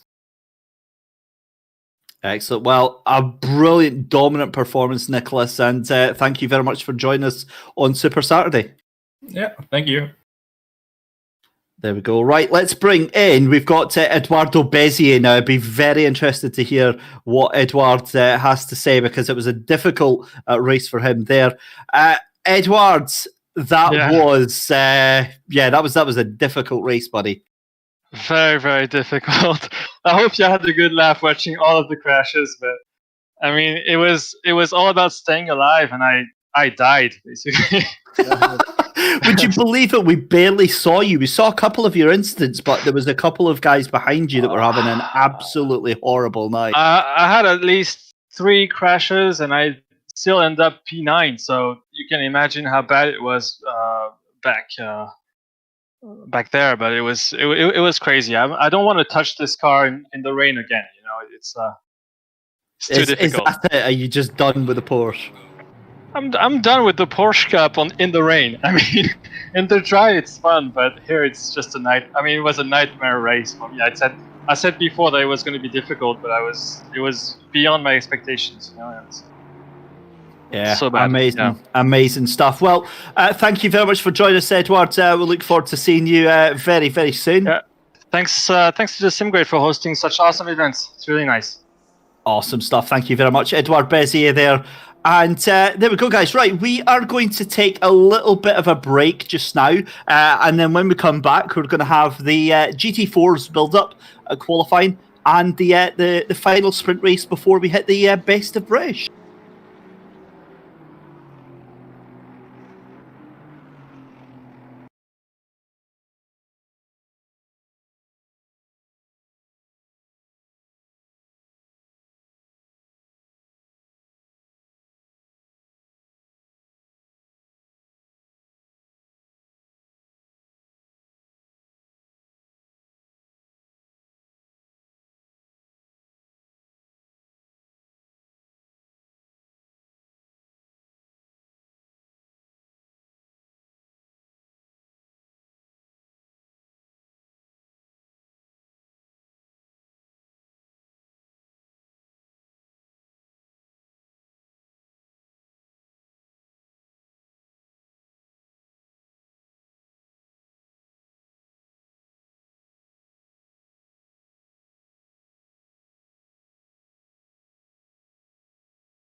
A very warm welcome back, ladies and gentlemen. It's the SimGrid Super Saturday event here with David Christie and Luke Rogers. Just getting ready to get started for race 3, all 4 tonight.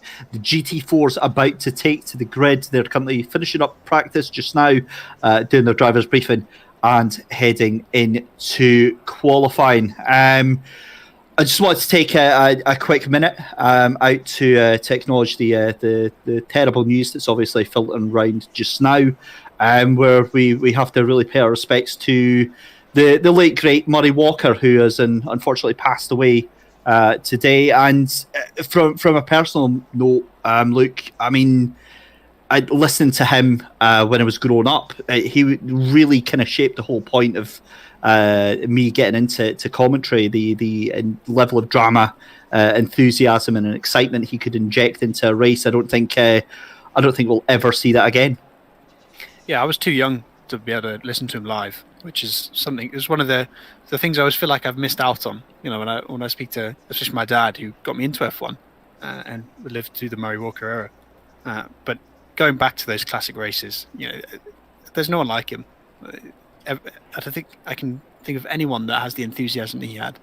You know, has the commitment to the sport that he had, and like for you, it's a bit of an inspiration for me. Obviously, he's more the play-by-play, but the amount of things you can learn by listening to him, you know, in terms of the enthusiasm, in terms of the approach, it is one of a kind, and you know, motorsports is much worse without him. Yeah, certainly very, very sorely missed. We all pay our respects to the late great Murray Walker. Back to tonight here, the GT4s then in their drivers' briefing just now. We'll have a little look at the field that we've got. Obviously, we've got to look at Marcel Fusy, third race out of 4 for him tonight, and I mean, how much do you think that takes out of him as a person? We know, like, racing in any of these races is like it's great fun, but it does leave you feeling a bit drained after the end of it. But he's doing, again, all 4 races. Yeah, I mean, I know a lot of drivers that do big stints. You know, you see in real life that, you know, I think it was in the Rolex 24 this year, there were some drivers that did 4 stints in a row, which is about 45 minutes long. So it's not impossible to drive this long, but you still concentration sometimes at the end of, you know, a lot of driving can be difficult, and you know, sometimes you're not quite as refined in your driving style at the end towards the front. But really, I think especially in this sim, it doesn't affect you that much. The downside is that sometimes it can be difficult to get some food in, but he's had those breaks between the races, you know, so I doubt he's hungry or he's thirsty. So I think he will be okay. I don't think it's going to have an effect really on his driving style or on, you know, on his ability in the race. But there is that sort of, you know, might be a bit tired. It depends as well on what wheel you have. If you're using a, you know, direct drive wheel, you might be a bit more worn out than if you're using you know, something more entry level. But he should be fine. And we're seeing him in the top 10 at least in practice. So I think he's probably going to be somewhere towards the front again. Just looking at the entry list, I didn't notice Sherwatinsky in this one. That's going to add a little spicy mix, especially as our boy has been back at MS Paint for the livery editing skills on that one. That is a bright looking machine, and you're certainly not going to miss that one. I must be getting old because I don't get the Notice Me Ocelot. It's usually Notice Me Senpai, but yeah. Ocelot's the owner of G2. Right, okay. So he's obviously doing a bit of the old attention seeking. Oh wait, yeah. But so he says that G2 colours that he's got on. Oh no, or is that just him? It's very far away from G2 colours. But we've also got Amir Hosseini in here, who's now I was speaking earlier about a driver that's very good at controlling cars that are unstable. And when he's in a BMW, which is not a particularly unstable car, in fact, it's probably the most stable one on the grid. But you know, I was talking about how he's really good in the Cup cars about controlling them. And in these conditions, those kind of handling, you know, that handling, that ability to control a car that is difficult to drive, should really help him. And although I don't race this car, my teammates in the GT4 series I'm racing do race them, and I know it's pretty fast around here. It's not the fastest. I think the Ginetta is a little bit faster. The Mercedes is very good around here if you can get it working. KTM in wet conditions is actually surprisingly fast, as we see. If you look at the practice times, it's quite good around here. In the dry conditions, it's a little bit opposite, but that car is really good in the wet. So We're seeing them towards the front, but the BMWs tend to favour the wet conditions because of that long wheelbase. It is so stable to drive that I expect those cars are going to be pretty fast. And as we enter into qualifying, I think Hosseini's going to be one of those drivers near the front. Interesting point. Marcel Fusi in Alpine, along with I'm pretty sure that I saw Martin Buchan's in the KTM. Again, a couple of drivers that we didn't see in the entry list. So obviously, late entries into the GT4s. But I mean, how you've spoken about the BMWs there? How big do you think that car choice is going to play a factor in tonight in these conditions? At GT4, you have all sorts. The car choice is so different. You have the ones that sort of drive like a GT3, which is your Mercedes, Aston Martin, and then you have the ones that are really nimble, really small. Your Alpine, Ginetta, and your KTM that handle so uniquely compared to the rest of the field. But you can see the size difference when it drives past that Mercedes. How small these cars are. The Alpine is obviously it's like a shrunk Porsche. It's got that really small wheelbase that gives it a lot of turning. It's got the mid-engine, which gives it a very interesting balance. And it's a very fast car if you can handle it. But those small cars struggle on the straights, good in the corners. You have the big, chunky BMWs that are great on the straights, can't do anything else really. You have the KTM, which is just, it's completely unique. I mean, you even look at it, but it looks like a space-faring lawnmower, the way it's designed. But it's such a fast little thing, especially in the wet. So car choice and getting a car that suits the way you drive, or adapting to the car you've chosen, is critical to this, and much more so than it is in GT3. The strange thing with the Alpine as well is that it's a car you don't really see much of in the GT4 races, and in general as well. It's obviously it'll get a lot more attention because of, say, the team in F1, but I mean, right now it's not typically what you would think of as your go-to GT4 car. You'd maybe think of like the Ginetta or the McLaren, for example, or even, like you say, the BMW. But it's nice to see such a wide mix of manufacturers getting represented here, and the fact that different drivers have got obviously very personal, different tastes. Yeah, I think the Alpine is one of those cars that, it's a rally car by nature. The original Alpine A110 was in the 1980s. It was the rally car. It was the dominant car of the series in WRC, and the new A110 was sort of a homage to that car. So it's designed more for rally conditions. And yes, this car is adapted to GT4, but I think a lot of people struggle with it because it's very different to drive compared to anything else in the grid. You have those small, nimble cars like the KTM and the Ginetta, but those two are, they're stable platforms. But they have that small wheelbase that gives them the turn-in. They're very light, which gives them that nimbleness. The Alpine, with the engine in the middle, it drives kind of like a Porsche Cup car, but without any of the downforce. So it's quite unique in the way it drives, and it's unique in the way it handles. But I think a lot of people really enjoy it because it's such a challenge. It's not a car that you can adapt to your own style. With something like a Mercedes, you can adapt it to someone that prefers a bit of oversteer or a bit of understeer. You can change around the aero or the brake of the car, the way it handles with the suspension to get it suiting your style. The Alpine is a car you have to adapt to, and if you can't do that, you're going to be slow at it. But if you can, it's a surprisingly fast car. Just watching Martin Buchan here in the 35 KTM. KTM, very different style of car altogether from the rest of them. The rest of them tend to be like their older GT3, or at least resemble roughly their GT3 counterparts. Whereas the KTM always just has that very unusual, almost buggy-like look. It's almost like a cross between a buggy and a prototype. That thing has. It's so tiny and so sleek and so fast. 146.959 for Martin Buchan. Yeah, the thing with this car is it has absolutely no weight. there is just no weight in the thing at all. So in these wet conditions, it still has a lot of grip, because a lot of the cars in GT4 generate most of their grip from mechanical, from the wheels, and part of that is helped by the fact that the weight plunges the car into the ground and pushes the tyres down. The KTM's kind of the other way around, where it's actually a car that generates a fair bit of its grip from downforce. So in the wet conditions, it has a lot of grip. But in the dry conditions, it tends to be a little bit off the pace compared to other cars. But in the wet, it's so stable and it's so fast as a platform because it's able to carry a lot of speed through corners still. And you have to be very committed in it. You have to be very confident in the abilities of the car. But if you can sort of learn that and learn the fact that the KTM kind of feels like it's driving in the dry, even in the wet, it can be really fast. And I think we're going to see that right towards the front in these wet conditions today.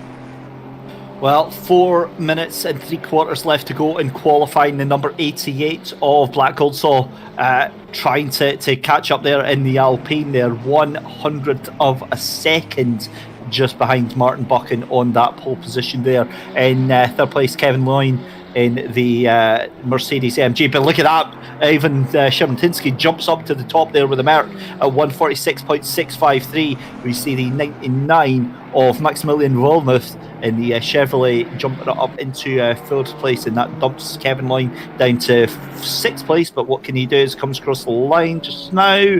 No improvement there. Martin Buchan back up in the second place. So yeah, this is starting to get very, very changeable with these last 4 minutes. Yeah, this is people getting used to the conditions and now coming up to pace. And right now, there are a couple of cars that I'm sort of surprised they're a little bit low down. I thought these BMWs would be pretty good in these conditions because they're such a stable platform. But I do know that these cars struggle at this track in the dry, at least compared to some of the other cars in the field. As Amir Hosseini jumps up to 7th place. But the one downside to this car is that with the BMW, the Chevy Camaro is very similar, is that they're quite big and they're quite heavy. So they have a lot of power. They're good on the straights. But the car is it's heavy enough that it doesn't generate that much front grip, and it's not got that much downforce, so it can struggle through corners. It can commit on curbs. They're both cars that can use curbs quite a lot, which is useful around here. But when you come to those faster corners, turn 1, Cascades, Island Bend, those kind of corners, compared to something like a Ginetta or an Alpine or a KTM, they can't carry the speed through the corner that you can. And when you come into the braking zones, that extra weight that the car has means that it has to brake maybe 10 meters earlier in some cases. So it's a very challenging car to get fast, because a lot of the pace comes in a place where you can't really do anything about it. You have to find a way to deal with the fact that it's not great in corners, find a way to adapt to the fact that it's not got that much downforce and it's not great in the brakes. And as long as you're perfect on the brakes, you can keep up to speed, but it's not easy to do.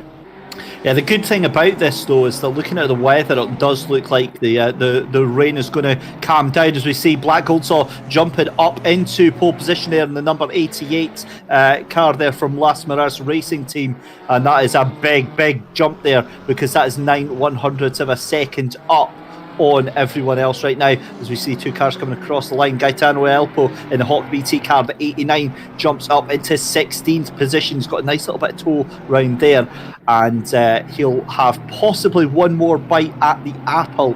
This is Diego Szymanski in the Porsche 100. It's a rather unusual looking car, that actually. I quite like that.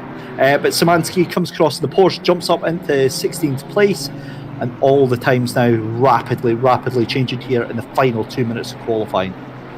And luckily what we're seeing at the front is that there's a lot of different manufacturers in that top 10 and competitive. And sometimes what can happen in GT4 is because of the uniqueness of all the cars, as you come to different tracks, certain cars become very strong. I think a good example is Monza, where those cars that are good in a straight line struggle, are really good, and things like the Ginetta really struggle because it just doesn't have any straight line speed. But a track like Oulton, there's enough, there's enough straight lines, there's enough braking zones, there's enough high-speed and low-speed corners across the lap that most of these cars will be at least relatively competitive. You still have, I think, a couple cars that are better than the rest, but they're close enough that it's going to be competitive, and they're close enough that I think we're going to have a really good race between a lot of very different cars at the front of the grid. Yeah, for sure, because obviously 2 seconds is a lot of time on paper, but when you consider that covers around about 20 cars, and they're all going to be scrapping for position, we're not going to see the likes of those times anywhere near during the race. The other thing as well is that, Martin Buchan and Shermantinsky, their main job right now is to hold on to Black Goldsaw in that number 88 machine, and it feels weird. Kevin Loyne just jumps up at the P4 there with a 146. In fact, that'll be a 147.0 on there. Yep, 147.043. But their job is to hold on to Black Goldsaw and make sure that he doesn't streak away in the distance, as we've seen so many times tonight. Yeah, well, what we've had with the first 2 races, we had the Ginettas, which was nice and stable. Everyone was battling even in the wet conditions. Then we had the Porsches, which is all about survival. the great thing about having a GT4 race like this is you have some cars that are in both categories. I think the Alpine is a great example of a car where you're kind of holding on through a race. It's very fast, but it's very hard to keep that pace up because it's easy to get the car sliding. It's easy to make mistakes. It's the same with the Porsche GT4. Whereas the Mercedes, the KTMs, I want to put the Ginettas and the BMWs in that category as well, of cars that they're stable enough platforms that, yes, they might be a little bit slower, although Sherbatinski's looking pretty fast. They might be a little bit slower over a single lap, but because of the confidence that they give with that, with the platform that you have, that you're driving on, that lack of pace is sort of remedied by the fact that you shouldn't make as many mistakes and you're less likely to have big spins and big issues. So it's going to be really intriguing to see how this race goes, where you have those sort of two groups in the field doing different things. So there we go, qualifying is done and dusted then. Here comes Shermantinsky, can he take it across the line? He does!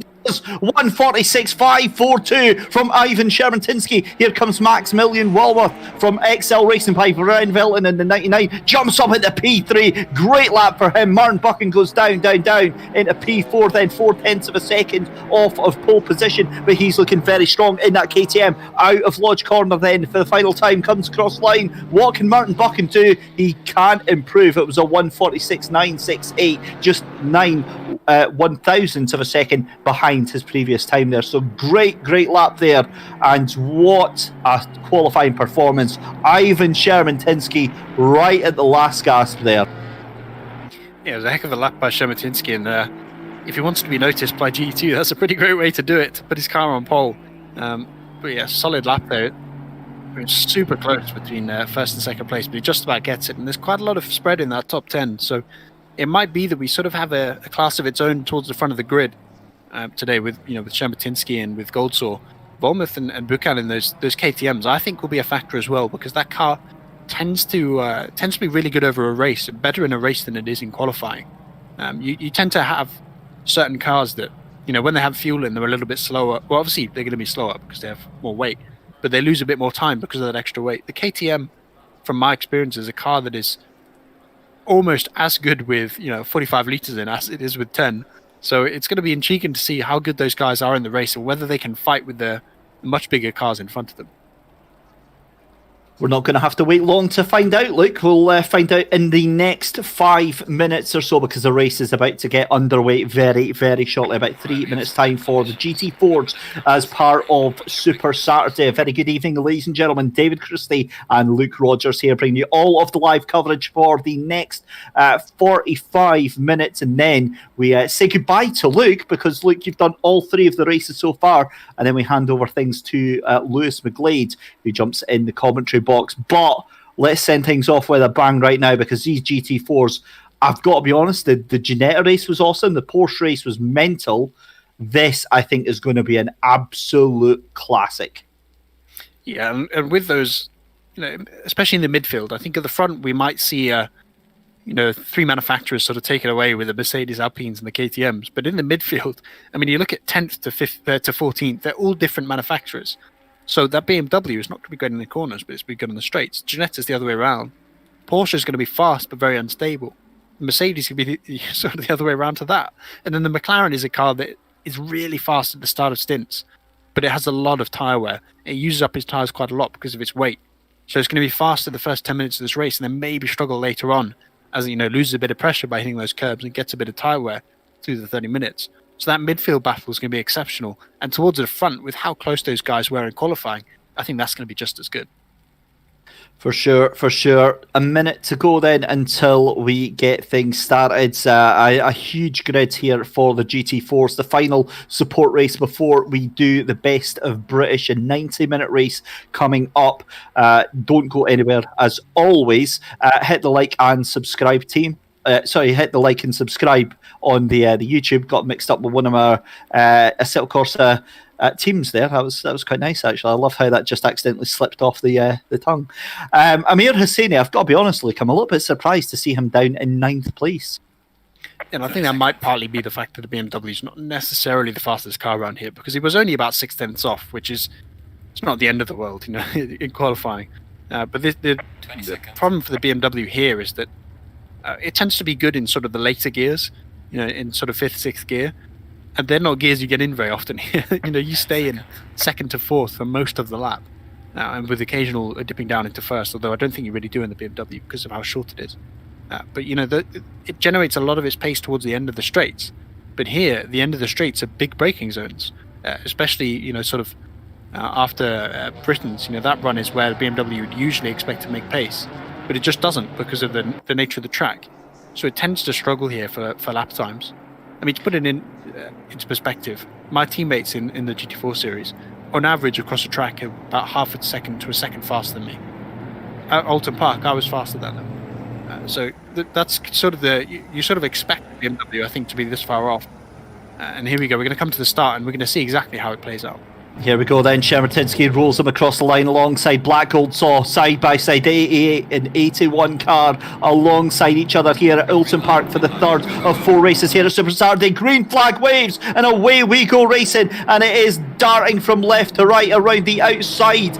Goes Goldsaw to take the lead. That is incredible stuff. Shermatinsky sent off to the moon. There we go, 2 cars, and we've got absolute chaos and carnage kicking off behind. Meanwhile, back at the front of the grid, that was a hell of a move from Black Goldsaw to get through. And you hate to see it. About 8 cars make that about 10 cars involved in that chaos behind. Shermatinsky got caught absolutely napping there, and he could get caught by Martin Buchan. What a start by him, the Scotsman, up into 3rd place already, hassling and harassing Ivan Shermatinsky within an inch of his life right now, ahead of Kevin Loyne and Mesa in the 91. This is an awesome start. Did not see this one coming at all. Yeah, it all went wrong because the 2 KTMs went side by side through turn 1, and that forced, I think it was Wilmoth, to really slow down, which enabled the BMW, and I think it was the Alpine behind, to get 3 wide. But the Alpine then ran out of track position because going 3 wide in a corner that's not that narrow doesn't really work.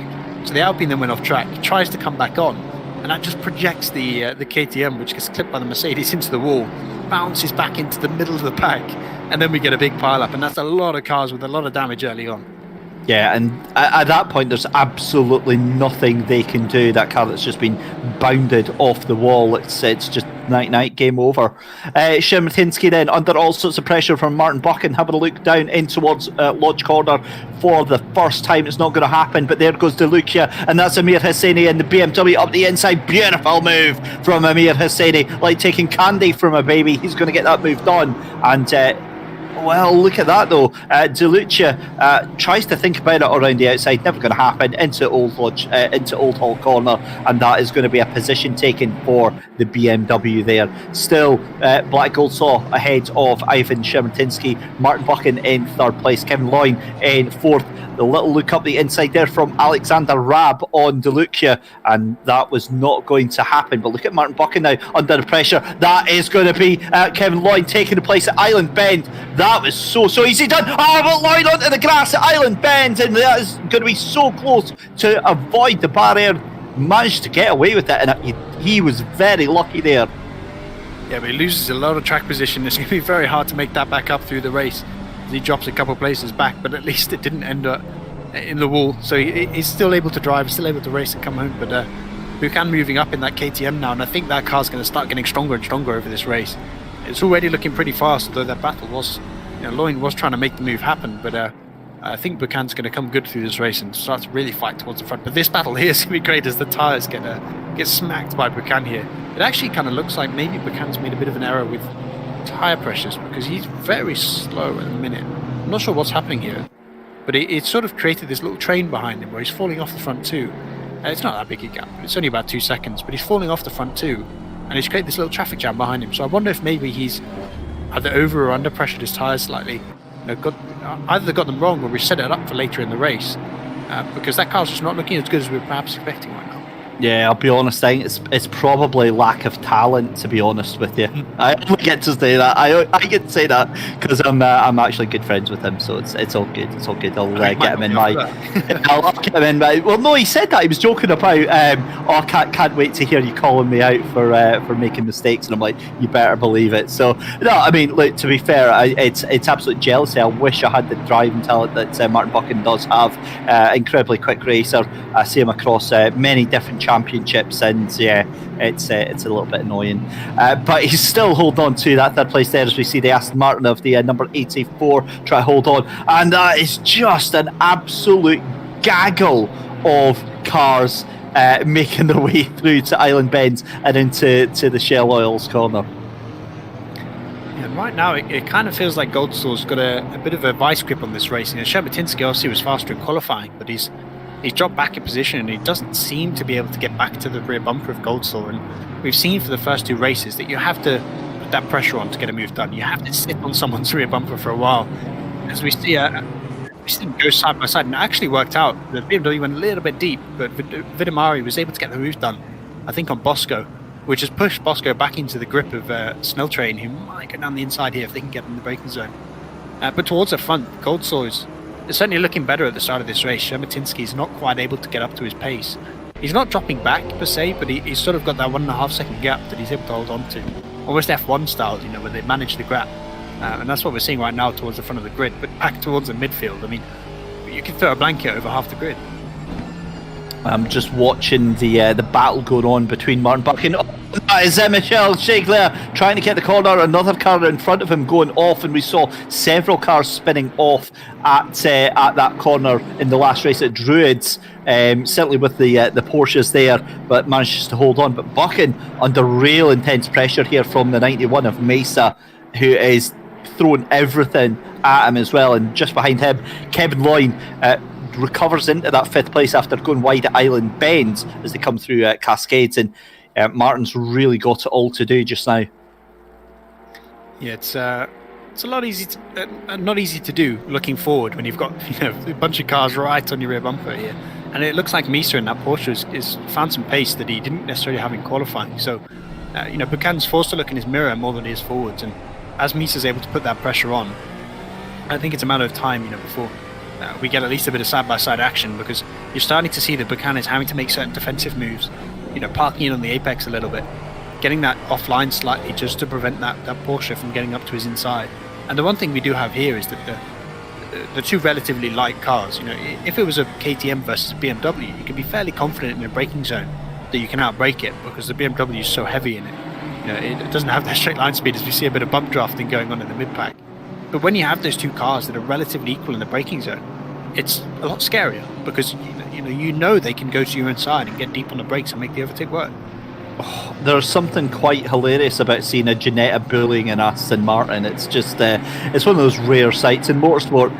Reardon in 4th place racing tried to go around the outside of the Aston Martin, and I wonder if it's a little bit of frustration, because look, he's in a Mercedes Aston Martin sandwich right now. The Ginetta tries to fire it up the inside going into Druids, can't make it work. The Mercedes behind of Kappa is trying to capitalise on that as well. They've also got another Aston Martin of Segler. Oh, they're onto the grass, and the Ginetta is getting so leery right now. Has to get past the Aston Martin in front of him of Ielpo, but it's not going to happen. And there goes the Aston Martin and the AMG side by side. And I think that was a little bit of a sideswipe there out of Lodge Corner. And this is starting to get a little bit fighty with 20 minutes left to go in the race. Look, I mean, this is exactly what we thought was going to happen here. Battles and fights all the way through the grid here, from the first 5 cars all the way down to the back of the grid here. And you can see by the way Chris is driving here that he's sort of almost desperate to make that overtake work. He actually got a bit deep there. I think he went too deep in Cascades, and he's given a lot of time up and he's pushed himself into the grip of Kappa here. But you can see that he's faster than Yelpo, and the guys behind him are also faster than Yelpo. But Yelpo, because he's able to defend, the Aston's pretty good at accelerating out of corners, especially compared to something like a Ginetta. So it's very hard for the Ginetta to make a move work. And by not being able to get past and not able to put that pressure on to make the move possible, he's falling backwards into the grip of drivers that he's probably actually faster than because of the track position.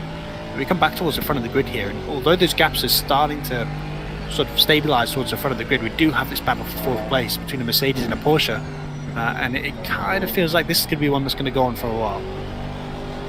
Just looking at that gap between Black Goldsaw and Shermatinsky, I'm pretty sure that gap is coming down, because I'm sure it was about 1.8 seconds and it's now down to 1.3 seconds. So Shermatinsky actually taking 0.4 of a second out on that last lap. Let's see what it is here. about the same. But yeah, Shermatinsky's starting to bring that gap in a little bit. It might have been one of those ones where it was more the Alpine losing pace than Shermatinsky getting faster, if that makes sense. I think maybe he got a bit deep on the brakes somewhere or something like that, because that time around they were very similar on pace. So I think it's premature to say that the battle might happen, but if it does, I'm quite looking forward to it. So Hosseini in the pits. It is, yeah. Hosseini into the pits then, and that looks like it's a return to garage. If that's the case, it could be a bit of a moment for Hosseini. Certainly wouldn't be strategy or anything like that, and he's going to drop all the way down. I think Hosseini might be retiring out from the race, yeah. Yeah, I'm not sure what happened. I think he actually just pulled in, so I think he just went into the pits. I don't know whether he's had to leave the race for some reason, but it wasn't an incident because there was no yellow flag for him. So he just came into the pits retired, so I assume maybe a mechanical issue. Oh, now Kevin Loyne gets a drive-through penalty. 0.7 of a second behind 4th place, and I've not seen any penalties come up, so could that be a drive-through already this early into the race? Oh, there we go. 99 and 27. Thank you very much for race control for pointing that one out. That is, yes. Oh, and there we go. That is, you always thought that was going to happen, and the Aston Martin is just getting absolutely hammered about the circuit right now. Yeah, and that was just a case of Reardon deciding, it was now or never. If I don't make the overtake happen, I'm going to lose positions. And he just went for it, gets it done, but forces Jelpo off and forces him back into the clutches of this little pack of cars. A little bit unfortunate for the Aston, but I think it was kind of inevitable with the slower driving holding up a fast one. Eventually, the faster driver would go for something quite aggressive, and just about worked out. I mean, Chris was, in the early race we had, who was it with? In the Ginetta Cup race where we were talking about we spoke about him and I think it was Haller, right? A Handler, that was it. Yeah, that's it, Sebastian Handler. And Handler was talking about how Reardon was a very aggressive driver and he was a little bit reluctant to properly defend, and that's kind of what we're seeing again, where Reardon's willing to put his car in places that are maybe a little bit dangerous, legal, it's worth saying legal, but aggressive. And that's kind of what we're seeing with his driving style again, and it's making it work. He's got a couple of positions out of it this time. Now, I've got a funny feeling that the gap to the lead has now come to about a second, or maybe even less than that, because Buchan now in the second place. So what has happened there then? So Buchan was in 3rd place, and in fact, there you go. Black Gold saw your race leader down into 7th. So we've missed that. We've completely, I do apologise, ladies and gentlemen, we were so busy looking at midfield there. So Black Goldsaw was under huge pressure from Ivan Shermatinsky and has actually had to fall all the way down to the midfield. And that car is not looking too fast right now. Yeah, we were stressing at the start of the race that you had those two groups: the cars that were trying to survive and the cars that could push, and maybe a little bit slower but could push and be aggressive. And the Alpine is firmly in the trying to survive category, and it looks like Goldsaw's not had that. That he's had some spin somewhere. I don't see any damage on the car necessarily, so I assume it's probably just a spin, which is understandable in these conditions in an Alpine. But that's handed the first place to Shermatinsky, and it's actually Buchan now that is looking like the guy that might be on task for a win here, because he's caught right up to Shermatinsky, and this KTM is looking fast. Right, I'm going to have to go and spam him on Facebook Messenger, try and put him off here. We can't have Martin Buchan winning. I will never hear the end of it if he does. But yeah, he's doing a fantastic job of keeping the pace up in that 35 KTM, just 0.4 of a second off of your race leader, Ivan Shermatinsky, right now in this 3rd of 4 Super Saturday races here on the Sim Grid. David Christie and Luke Rogers bringing you all of the action live and direct here on YouTube. As always, ladies and gentlemen, if you are enjoying everything here that you see in terms of broadcast wise, hit that like button, hit the subscribe button and hit the notification bell, and you won't miss any of the future upcoming broadcasts. My goodness me, do we have plenty for you. Martin Buchan now right on the tail of Ivan Shermatinsky. Here's Chris Reardon though. I mean, he has been making really good progress up through the field, just behind Luke Dillon in that 66 BMW. And you're absolutely right when you said the BMW is really not enjoying these wet weather conditions. Yeah, which is surprising, because if you think about the GT3 BMW, it's really strong in the wet conditions, and in fact one of the strongest. So you'd usually think that a longer wheelbase would support it. Reardon's going to get the overtake, and main weakness of that BMW is the braking zone. So this Ginetta should be able to make it happen. Yeah, there we go. It gets through. Chris makes another move, but it just kind of looks like the BMW is just not up to pace today. You know, part of that I think is just the track. As I said, even in the dry, it's not a particularly fast car here.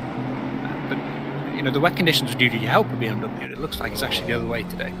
Here we go back with the leaders then. Martin Buchan in that second place. He is so desperately trying to hold on to the back of Ivan Shermatinsky into Old Hall Corner, and you can see the little wiggle of Shermatinsky's car, really struggling with understeer on the entry. He doesn't have the confidence to fire that car in nice and early the same way that Buchan is doing, and I think you're right. I think Buchan is in the pound seats for taking this race, certainly with 15 minutes left to go. We've just got about halfway through the race, this 30-minute sprint race in the Mercedes.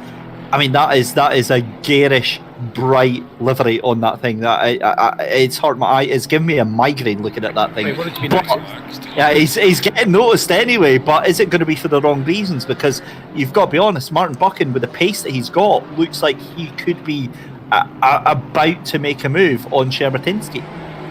Yeah, there's also, if you just watch Shermatinsky driving, he must have got a track cut there through Britain's, because he definitely cut the corner in turn 8. But that's a risk that you sort of have on these tracks, is when you're trying to defend, when you're trying to push to, you know, either get forward or to stop someone else behind you from overtaking you. You run a real risk of cutting too hard, because you do cut corners quite aggressively here. And that is partly why punctures are a common thing. You do get very far onto certain curbs.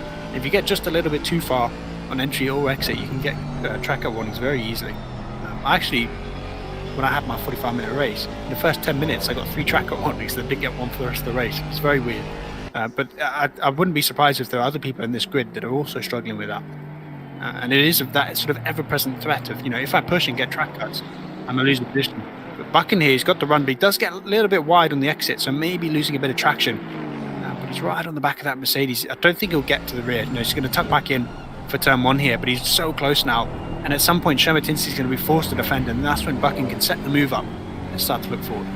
Yeah, here we go then, 13 minutes left to go in the race, and Buchan again getting that tighter line into turn 1, Old Hall Corner. They come through Cascades for the 10th time of asking, and again Shermatinsky's car just in front. You can see just how nervous it is on the exit and entry to the corner, so really I don't want to be in Ivan's shoes with that car set up. Through Island Bend, you can see how compromised he is onto the brakes into our Shell Oils corner. And look at the speed that Martin Buchan has got through the exit of the corner there, round through the outside there.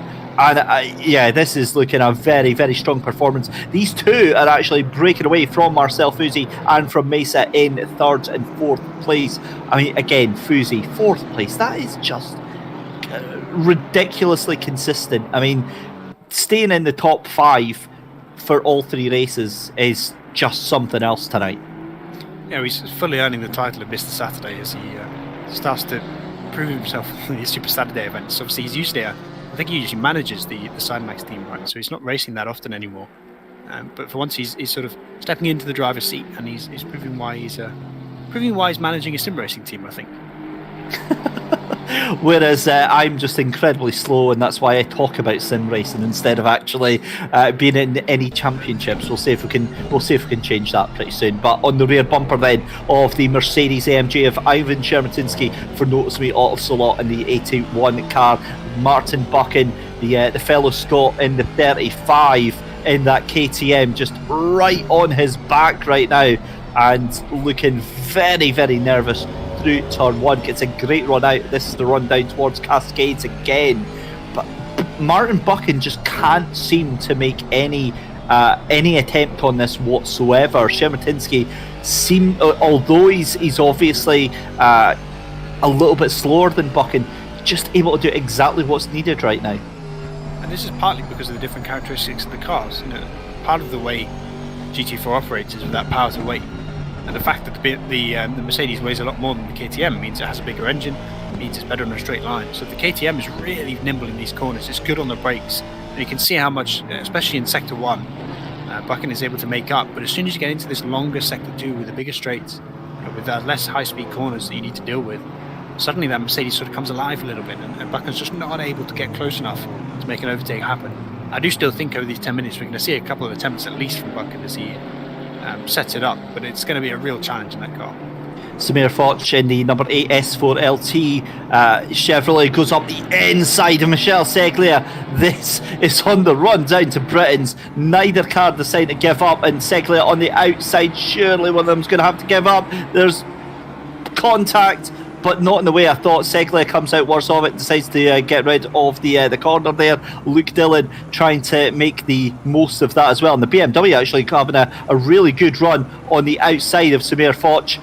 Tries to make it round the outside, but it gets to the grass instead, and that's going to be a bit naughty if he thinks he can make that one. That's going to hand the place surely back to Seglia, Michel Seglia in that Aston Martin. Back to your race leaders then. It's still as you were. That Mercedes gets a little bit of the curb now. Now he's starting to attack a little bit more. I think he has to, because Martin Buchan now pushing him so hard as we come into the final 10 minutes of this penultimate race, the final sprint race of tonight, the final support race. This is Tego Szymanski in the 100 car. Look at that around the outside. That is going to be Bosco down in towards turn 1 there. Great move and job done before the car even gets into turn 1, and he's going to have to watch out because Daniel Vidamari is right on his tail as well.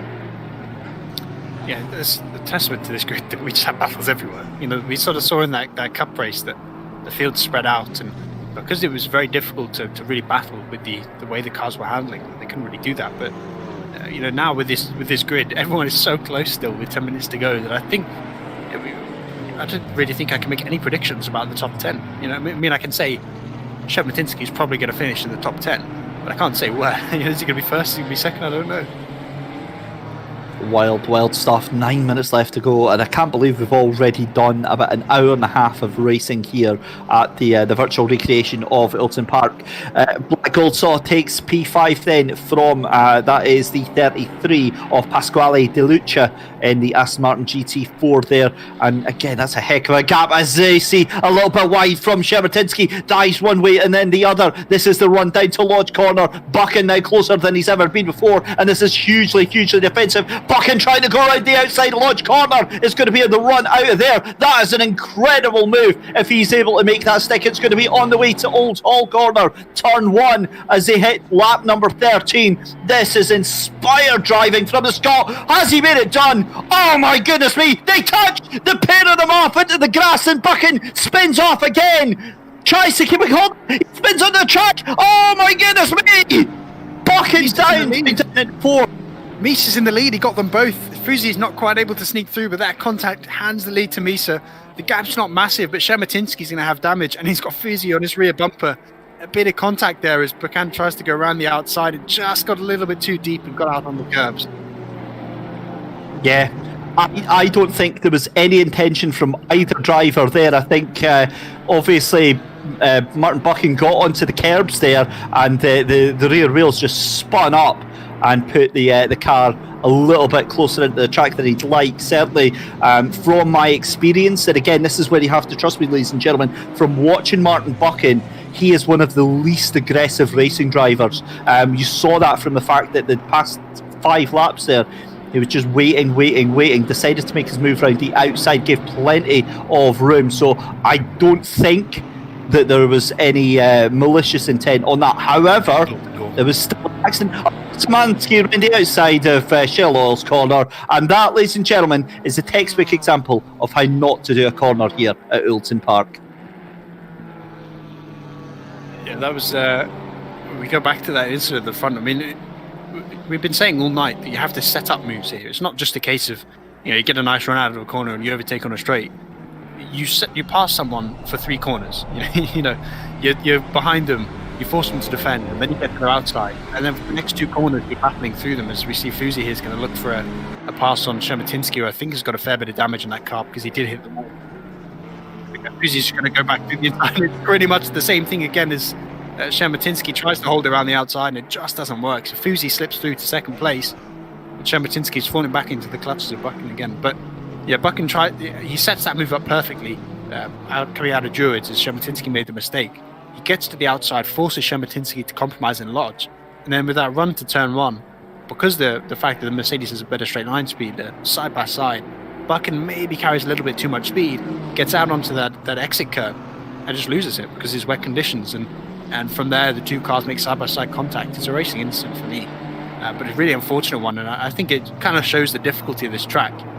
And the fact that, setting up those moves is not easy. And even when you do set them up, it's so dangerous to get around the outside of someone. But that is really the only way you properly set up and overtake in that part of the track.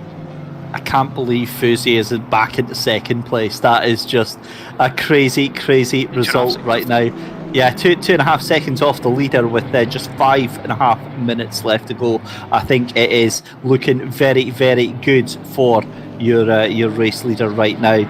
And I mean, I just can't believe that he was able to just jump past the way that he did. But we'll keep an eye on that battle for the lead in just a second. This is the battle for 16th and 17th place, as we see Luke Dillon, 4th Century Motorsport, trying to hold on against Michel Seglia. And there is a race control. It's a drive through to car 23. That is Daniel Vidamari for contact between him and the 100 car. And we saw that earlier on. No surprises there to see that one. So a drive through then for Daniel Vidamari, and just keeping an eye on that battle, not just for the lead but for 2nd, 3rd and 4th place right now, because as you said, I think Shermatinsky right into the grass there. And it's a drive through to Martin Buchan for that incident involving the 81 and the 35. That is desperately unlucky. So the race control disagreeing that it's a racing incident. I've got to be honest, I think that's incredibly unlucky for Martin. I think the argument is that Buchan overshooting the corner and getting out on the curbs in the first place was why the incident happened. I mean, it is also with the new rules in SimGrid, causing an incident, it's a drive-through. That's just how it works. I can understand why they've done it, and I can understand the mindset behind calling it passing the blame to Buchan, because it was him overshooting the corner rather than anything Shermatinsky did in the end, and it did do a lot of damage to Shermatinsky's car. So fair enough, but we still have that battle for the top three, and Goldsaw is not too far behind, which will eventually be 4th place. So we could still have a fair few battles in that top for the final few minutes of the race. We wait and see with bated breath. 3.5 minutes left to go in the penultimate race of the evening here at the SimGrid. You're seeing a cracking battle for 7th, 8th and 9th place right now in 7th. And that is off goes. That was Snelchin that has gone off there in the McLaren, and Sam Snelchin in the McLaren 570S. You hate to see it, but there goes Martin Buchan, who is recovering. That was Black Goldsaw that he just let go past there. So obviously knowing that he's coming in for his drive-through penalty, and now Goldsaw on the back of Iman Shermatinsky to try and take that final podium place. So 2 minutes 45 left to go. And if this is what we're going to see in Best of British tonight, Luke, this is going to be a wild, wild night. Yeah, this kind of been a little bit unexpected, because we sort of said the KTMs would be the cars that we were expected to be right at the front, and obviously Buchan was there, but both of them involved in incidents during this race. One caused and one the victim, obviously in that lap 1 incident that we saw. But the two KTMs having a struggle that pushed them out of contention, and suddenly it's a Porsche in the lead, which we were not expecting at all. I think Misa started in 5th place, so the fact that it's not an Alpine, it's not a Mercedes, not a KTM that looks on for the win, it's a little bit of a surprise to me, and it's a pretty awesome to see, because that is sort of GT4 in a nutshell. Even when you see that car that you think is probably the best one in these conditions, the other cars just rock up and just somehow are really fast.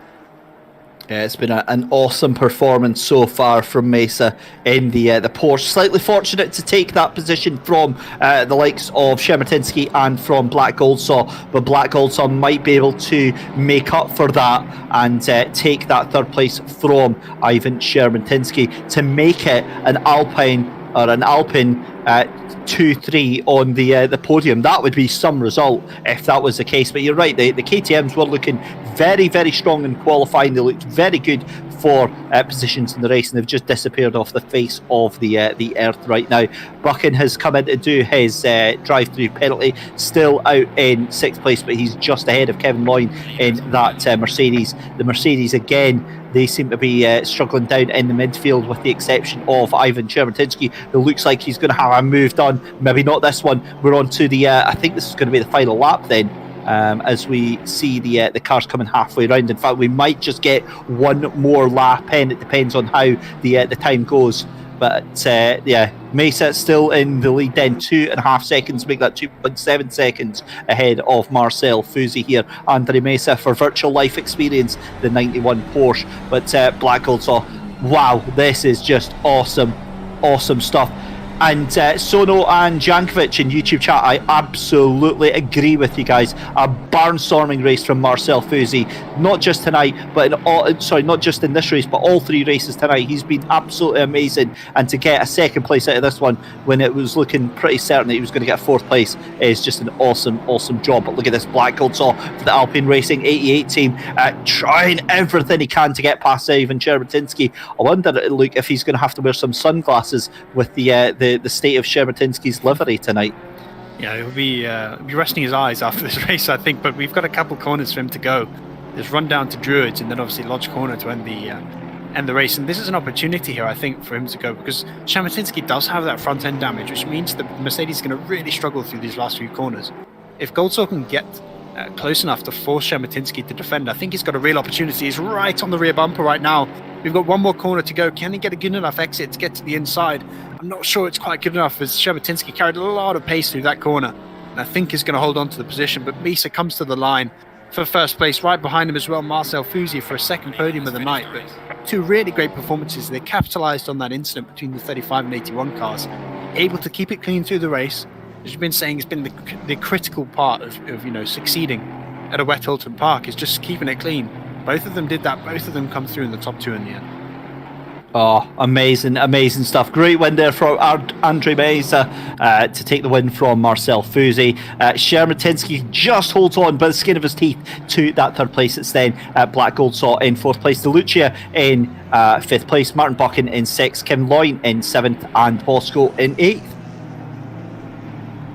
9th place is Chris Reardon, Alexander Raab in 10th place. Kappa will finish in 11th place with Migliore in 12th. It's then Snelltrain after that earlier incident at Hislops in the 24 McLaren in 13th. Samir Foch in 14th place. Luke Dillon in 15th. Michelle Seglia finishes in 16th. Danielle Vidamari, after that drive-through penalty, finishes in 17th place. Cognor in 18th. It's then Ielpo in 19th. Bresson in 20th. Reynoso in 21st. Hamby 22nd. Smoke in 23rd. And Jan in 24th place. Wow. Look, that is an incredible race there for the GT4s, but also an incredible night for yourself of racing.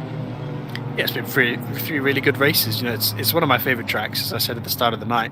We've had Ginetta's racing on here, which is probably my favourite car to drive at the minute, with all the experience I'm getting in it. The Cup Series was absolutely crazy because we had the Porsches all over the place. And this race now, the GT4s, the battles, the drama that we had with the 2 big incidents during the race was pretty great to see. And it's all been building up to this Best of British race, which you and Lewis will be able to commentate on. 90 minutes round here in the GT3 cars, probably in the rain as well. I think that's going to be a pretty awesome end to the night. Yeah, it certainly is. We've got Lewis is skulking about in the commentary booth as it is. As always, get the kettle on, Lewis. That'd be a great chat. But I'm sure he's been enjoying the action tonight as well. Amazing stuff that we've had so far. We had the Ginettas out early on. We had the Porsches in that crazy race there. We've just had the Ginetta GT4s. But look, I mean, I think obviously we have to say goodbye to yourself because you're away to go and have some rather nice grub. I'm slightly jealous of that, I've got to be honest. But what's been your highlight tonight? Oh, that is a difficult question. It's been a pretty great night overall, but that battle towards the front in the Ginetta race we had, what position was it for? Was it for 2nd place, right? Handler and I think it was 3rd, actually. 2nd or 3rd place, but that battle was a real fun one to watch with the two. The conditions are meaning both of them made mistakes. They were getting close to each other, bumping, fair but aggressive bumping. that we saw with the two of them that ended in that last lap pass for the position. So that battle, I think, was the highlight of the night. But the GT4 race, just the whole thing was just so good. That third race we've had. So it's just been a night of really good racing, and a testament to all the drivers that were in it, that they were able to put on a good show with the challenging conditions on a challenging track. I think it's a sign of what's to come across the rest of the Super Saturdays, and I will be racing in Ginetta next week, so I'm looking forward to that. I'm looking forward to talking about you racing in that next week. So we're very much looking forward to that. The stream will keep going, guys. We are away to do a very quick handover just now. We will say a very good evening then to Luke Rogers as he heads out. Thank you very much for joining us, Luke, and good luck in the racing next week. Thank you and goodbye. There we go. So, ladies and gentlemen, that was Luke Rogers, and join us very, very shortly in the commentary box will be the man, the myth, the legend himself, Lewis McGlade, ahead of tonight's Best of British race, where we go 90 minutes here at Oulton Park. If you thought what you saw so far was awesome, then you are in for an absolute treat. Single drivers out tonight. It is not a team event, it is just a single driver event, but we've got some huge names taking part in this that you see time in, time out here at SimGrid. The likes of Christian Kelly, you've got Cody Pride, you've got Harry Phillips, Yiger Ogorodnikov, the Yiger is out again, Niels van de Kekelt, Will Trigortha, he's definitely going to be one to watch for tonight, Patrick Schwab, Marcel Fusi again for his final race. I mean, I don't get how that man has got the stamina to do all 4 races, but he's going to be here anyway. Lucas Kreuser's going to be out again, you've got George Boothby back out as well, so lots and lots to see coming up very, very shortly. I'm going to have a quick look to see if we've got any drivers to go and have a chat with. We didn't last time I checked, but we'll have a quick look there. And we've got one. We've got Martin. Let's go and bring him in. He's always good to give a little bit of stick and a beast too, especially after that drive-through. So I want to hear what he has to say for himself. Martin Buchan, young man, what was that all about? Yeah, I just went for the move and just didn't quite work out, I think. That was, I mean, to be fair, right? You were all over the back of him. Did you just decide that was the time to send it? Yeah, I mean, I think I got a really good run out the last corner. I thought, you know what, I'm close here. And I thought, I could do the outside. I thought I could do it, add him on the inside. I thought he's going to brake a bit earlier. I'll be able to take I can hag around the outside, but yeah, I just clipped the exit curb and just went a bit right, and unfortunately there he was. I mean, it was my fault, 100%. I'm not used to you being so honest and forthcoming on this, but I mean, it does slightly sour what was an amazing performance for yourself. You must be a little bit frustrated with that. I mean, at the end of the day, it's just good fun racing, and you know me, Dave, I'll just move on from it. So, obviously, some very difficult conditions out there, Martin. Did car choice make a huge difference in performance tonight? I mean, how was the KTM? Oh, that thing is rapid in the wet. I mean, it's just so nimble. It's got no weight, so it just glides on top of the rain almost. And I mean, it's maybe not got the straight line speed. The Merc was pulling away, but through the corners, yeah, it's just got the grip. And yeah, that was definitely the best car I have, I think. Well, it was awesome to see you. Are we going to see you out in the next race, the Battle of Britain? No, not in the next one. But I mean, if I'm allowed to come back next week after hitting people, if you're allowed, I'm slightly gutted because Christian Kelly's out there as well. Your long-time nemesis. Yeah, I noticed he was in it. I just didn't really know about it, to be honest. I thought it was for the I thought you had to be one of the pros or something to get into it. So yeah, I'll give it a go next week maybe. Well, looking forward to it. Martin, thank you very much for joining us tonight, and very much looking forward to seeing you next week. Yeah, cheers, Dave. See you guys next week. There we go. That is Martin Buchan then, as we take a little bit of time to get him out of the room here. We'll try not to dump him accidentally into another room, but well, we just did anyway. Let's have a look here who else we've got then, because I did see we did have another driver, but they have decided to head away. So what we'll do then, ladies and gentlemen, is we will take a very short commercial break. When we come back, we are going to have live coverage of the Battle of Britain, the Best of British, here on the SimGrid for 90 minutes with Lewis McGlade and myself. Don't go anywhere, keep it tuned.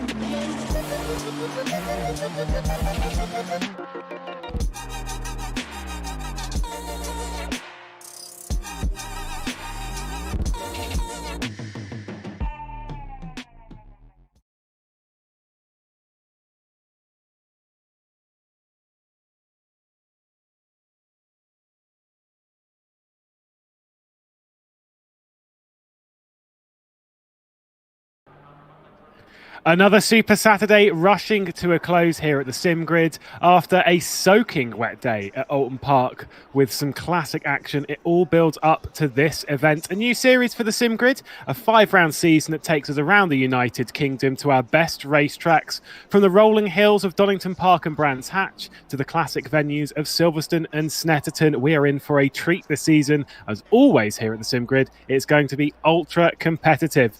The top event on the Super Saturday bill, the support series building up to the best of British, running through 3 90-minute races and 2 of our 2.4-hour races across the season. Our first venture into the series takes us for a 90-minute dash around the Cheshire-based race circuit of Oulton Park. The narrow twists and turns of the circuit first opened in 1953. It held the rough layout we know today as the Foster's Circuit. The loop down to the Shell Oil's hairpin was built just a year later in 1954. Outside of that, only some small changes throughout the years leave the circuit in its current format, capturing that classic circuit vibe. The 4.4-kilometre circuit will see our drivers make 2 pit stops over the course of the evening, and as a circuit where overtaking is quite tricky, the timing of those pit stops will be key. It is time for round 1 of the Sim Grid Best of British, brought to you by Coach Dave Academy and Thrustmaster. Many thanks to Luke Rogers, who departs us now and goes for a well-deserved rest. Taking you through the action myself, Lewis McGlade, alongside with the man who's been commentating all day, Mr. David Christie. I'm still here, guys. I'm still here. Don't worry. Thank you very much, Lewis. I love those intros. Those are just so slick, and it's just so good to be here. I mean, it's been an awesome day, but it feels like this is just the main course. Everything else has been nothing more than an appetizer for this. And with the difficult conditions, with it changing now to what looks like dry conditions, I mean, we have got one hell of a battle on our hands tonight. We certainly do. And what a great way to take a look around the circuit. Then let's throw around the track in a Nissan GTR and see what's been going on around Oulton Park. The circuit, then a rush into turn 1 at Old Hall Corner, and then that run through a fast right-hander, a bit of a snap of oversteer. We're likely to see that quite a lot, and then out onto the rumble strip on the left-hand side, running down the hill through Dentons into Cascades, which is a fantastic late apex corner. You've got to be careful of running too far wide, though, because you can get onto the grass and slip yourself wide. And then into Island Bend, such a fast corner, straight into a braking zone. You see just clipping the apex there beautifully, getting it over to the left-hand side as much as possible, and then into the banking of the Shell Oil's hairpin. Running it out to the left-hand side of the circuit. You've got to pull it right, though, through this kink before you get to the Britain's chicane, which is quite an easy one, but you've got to be careful of the curbs too much because they're quite low, but they are quite sharp, and you can get yourself a puncture from not being a bit too careful. Over Hilltop and then down towards Hislops, quite a tricky braking zone into this fast right-left, and then a right-hander afterwards as we start heading back up the hill and over the crest of Clay Hill. Again, another corner which you can run a little bit too wide out of if you're not careful. There's Clay Hill straight under the bridge and into what is, in my opinion, my favourite corner on the circuit, Druids Corner. This double apex right-hander, clipping it into those quite high curbs on the inside. If you turn it right too much, you'll be going for a bit of a spin. One final corner being Lodge Corner, and then up and over Deer Leap. It's quite a tricky braking zone for that final one, but it is one that really does open an overtaking opportunity. Over to complete a lap at Oulton Park. And David, it is a beautiful lap to do by yourself. In traffic with cars racing, it is a nightmare, especially in the wet conditions we've seen all day. Yeah, all the cars have to do is just plant themselves in the middle of the road, Lewis, and that's job done. It makes it so difficult to get past anyone. But to be honest, even in the dry, it's going to be a bit tricky for the drivers to make their way around and make any progress through the field here. Very few overtaking opportunities. I think Shell Oil's corner, you're going to see the battle of the late breakers here. I think possibly into Hislops as well. Other than that, it's going to be a case of either in the tow, in the slipstream, or making the most of opportunities. But some huge names in this tonight, Lewis, the likes of Igor Ogorondikov, Will Tregortha. I mean, we spoke about him before on Super Saturday and some of the other events. I mean, the talent that young lad has got is just second to none, both as a real-life racer. I'm a bit of a fanboy to him, but on sim racing as well, he's just absolutely rapid. There's some drivers on this grid, like I say, they are massively fast. When we came here a few weeks ago, when we did our Oulton Park event in GT4s, mind, not GT3s, but it was Niels van der Kakkel, who's currently in 12th position in this free practice session as they're going through their briefing. That was the driver that ended up winning that race in quite dominant fashion around here. I don't think he'll be too impressed with 12th place. Of course, this is free practice, so all the drivers at the moment are sat in pit lane. They're all hearing about it from race direction, about the do's and don'ts, which we go through quite a lot at the sim grid, and to be fair, quite a lot of other leagues as well do it, because it's important that if there are any changes and if there are any questions, to have it in an open forum where everyone sort of hears what's going on. That driver briefing is absolutely crucial.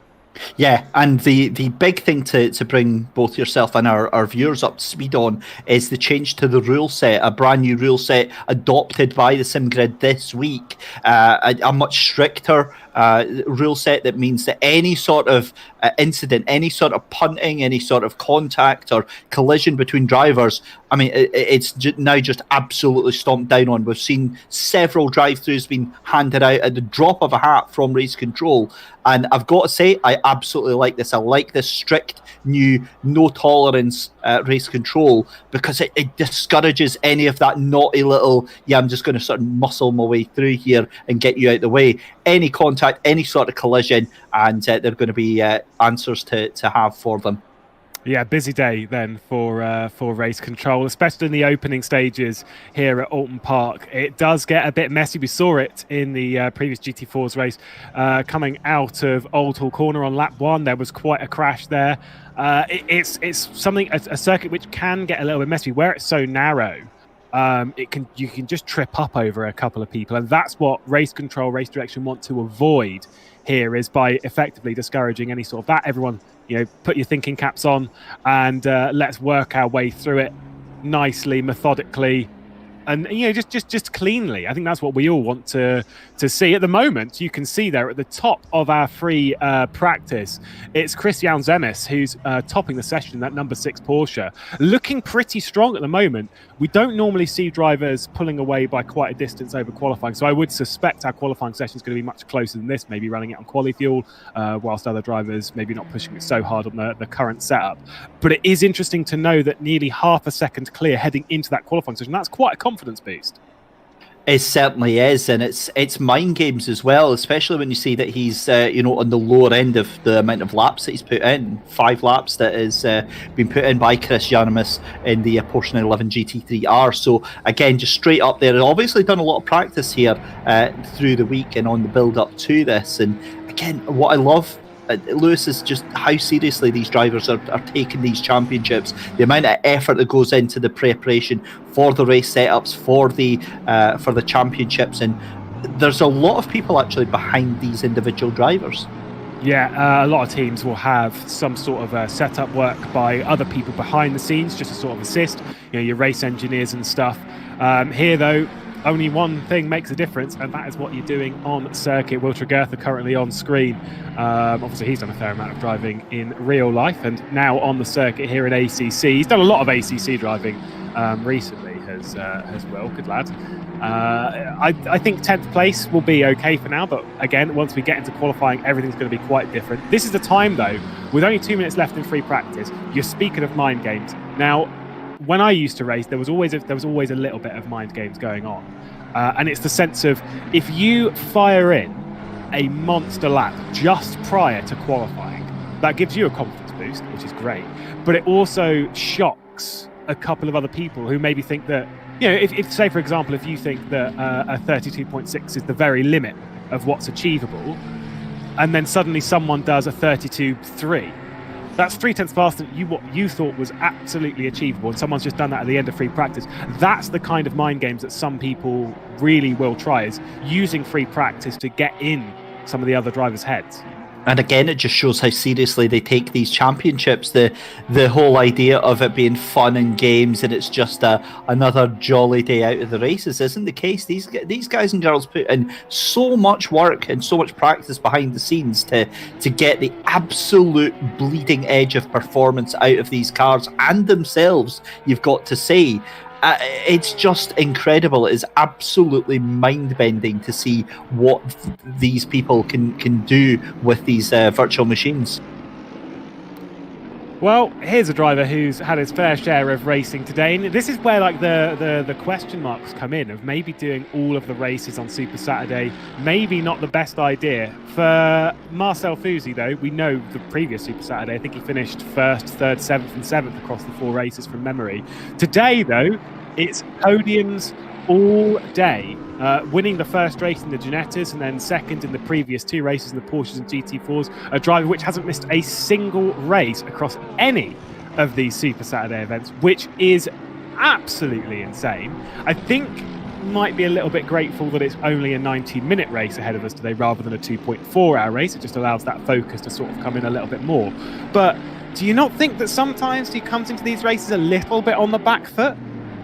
I'd see. I don't know. I mean, the thing is that obviously with the 4 races that he's doing over the course of the evening, obviously exhaustion, fatigue must be on the question mark for us. We have to wonder about how he is with that. But when you get settled and get used to a car like the way that Marcel does, and sometimes you have an absolute blast. Sometimes all you want to do is back-to-back races, and it's the same track. He might actually be looking forward to the fact that it's now, for a change, completely dry, and maybe he can stretch his legs. But for sure, I mean, you've got to give him a gold star for trying here, and maybe the tiredness start to creep in. You can see him start to go a little bit wide. Again, only free practice, so it doesn't really matter, but you just want to get the confidence of knowing where the car is and how it's performing under your control.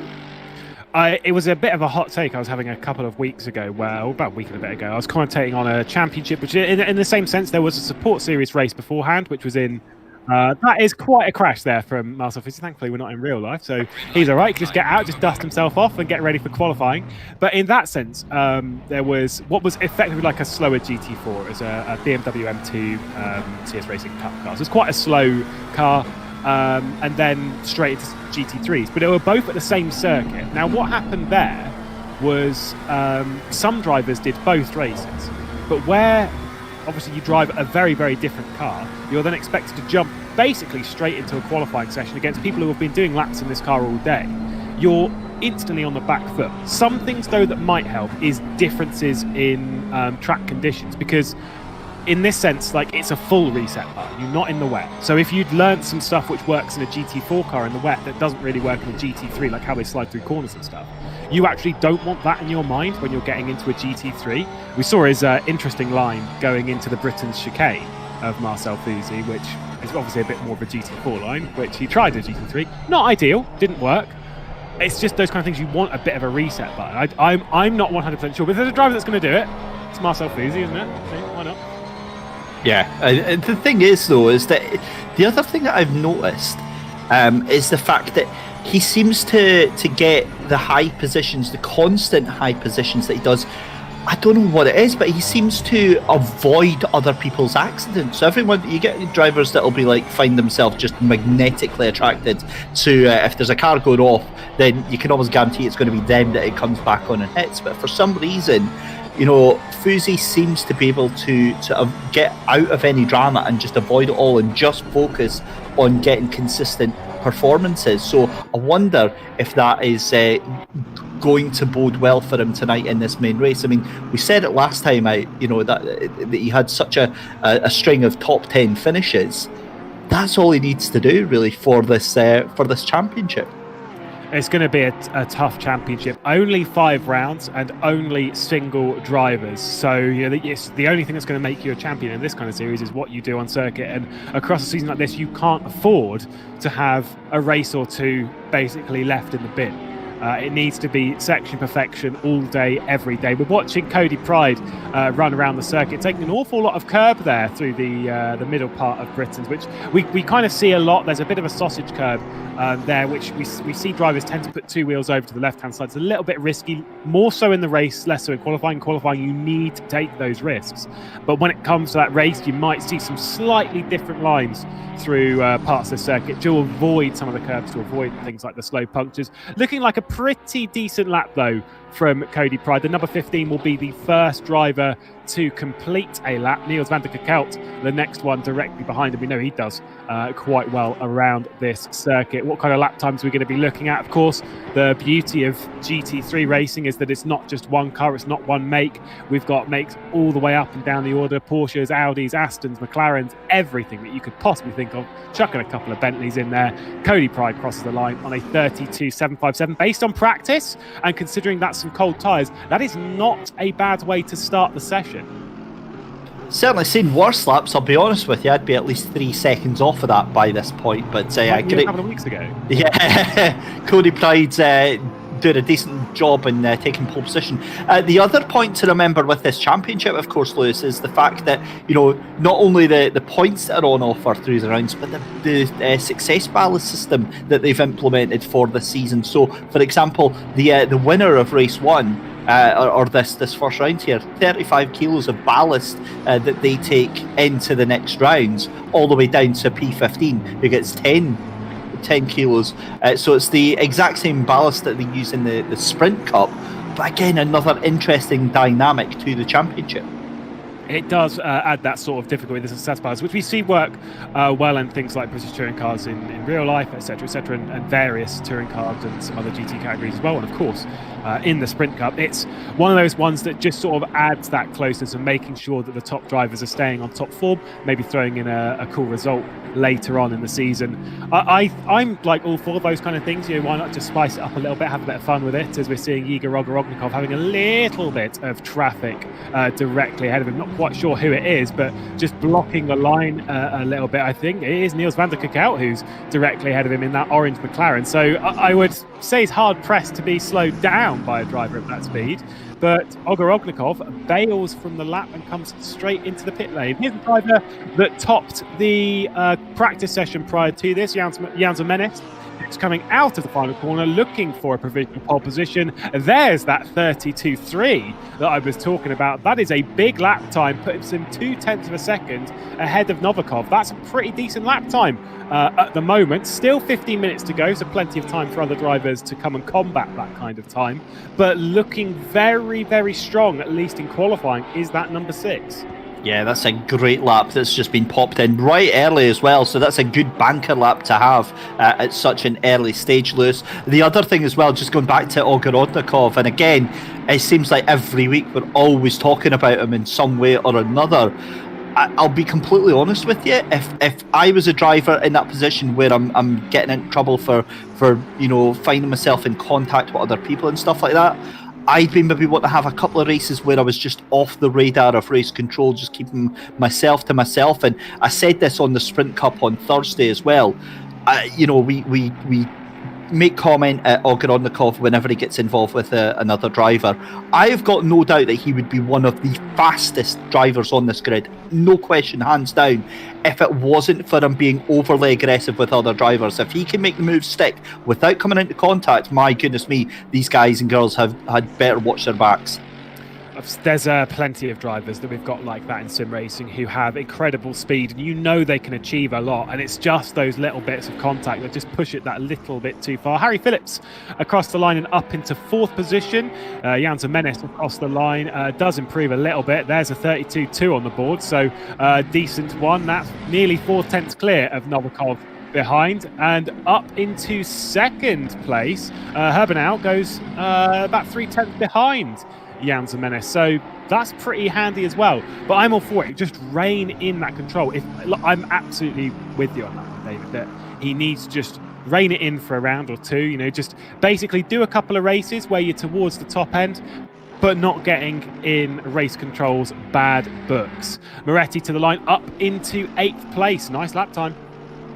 Yeah, really, really nice lap time. And again, now we're starting to see those banker laps have been put in, and now we're going to see drivers starting to take liberties with track limits and really starting to edge out in terms of fuel consumption and pushing those cars to the absolute limit and the track to the absolute limit to try and get every single tenth. I mean, I find it absolutely frightening that less than 2 seconds covers 27 cars. I struggle to see real life racing that actually is that competitive. You know, real life championships where, and I'm sure there will be some out there, but I mean, to consistently have that week in, week out through all the different events and championships that they do, to have that closeness at this top split is just, I mean, it just shows how close and how on a knife edge the marginal gains are here. Especially in a circuit as complex and tricky as this. It's certainly one that will bite you if you make a mistake. At the moment, 1.8 seconds off of that pole position. We're seeing Wolfgruber down in 27th position. Mesa ahead after a decent run in the previous race. Maybe not so happy with current positions, but obviously taking the victory in that. Wolfgruber moves up to 21st. Of course, I'm sure there is plenty of time in the session to get used to the car and move the way up the session. Still over half the session to go. Wolfgruber instantly dropped down into 22nd place. You can see there on the track map that a lot of the cars are grey rather than blue. Of course, I brought this up before, that anyone that's blue is on an out lap, and thus will be getting a blue flag, coincidentally, to drop back past anyone. Anyone with a grey dot, though, is a driver on a lap. That is a lot of grey on circuit at the moment. It certainly is. I'm just looking at the mini-map at the moment for the 41 of Okorodnikov that we're seeing just now. I mean, he is looking very, very good in terms of space. Nobody really around him. Huge bit of oversteer on the exit of Britain's there. He's got the number 47 just ahead of him. That is, oh God, that's Niels van der Kekelt again. As luck would absolutely have it, but thankfully Niels picking up the pace and is well down the road. I think that's about 4 seconds that Niels van der Kekelt out the way there. But Igor Okorodnikov, again, this comes back to the point I was making earlier about taking liberties with the car and pushing it beyond the limits of traction, grip, and almost driver skill, taking it to the absolute limits of what they can do with that car, and that's when you get the fastest times. But I've got to be honest, I don't think really we're going to see too much more improvement on that stunning lap time of Jansemis in that 6th car for pole position. It is a brilliant lap time of 32.2. Never say never, though, and I'm sure we've got a grid to beat it. Grassler moves up into 6th place at the moment. Doricott up to 12th in all of that as well. The 47 of van der Kekelt, who was ahead there of Ogorodnikov. I am a little bit surprised about the speed differential. Only down in 19th position for van der Kekelt. Not the position we were kind of expecting. We normally see him a little bit higher. Of course, remind to the Snetterton race, the 90 minutes of Snetterton, God knows how long ago. Ended up 2nd position there, of course, winning here in the GT4s as well. So plenty of good results on British circuits. Marcel Fusy, at the moment, 3rd to last on the grid, but still within 2 seconds of pole position. Not great. I mean, to be fair, raced in 3 other cars already this evening and took podiums in all of them. You want to take a podium in a grid like this, though, you need to move up that order, especially around a circuit like this, because it's so tricky to overtake. Patrick Nodge, the Hungarian, out of the final corner, currently in 17th position, indicating I thought was going to come down pit lane, but maybe he's just left that one on. And then across the line to just 13th place, 1 second off of the pole.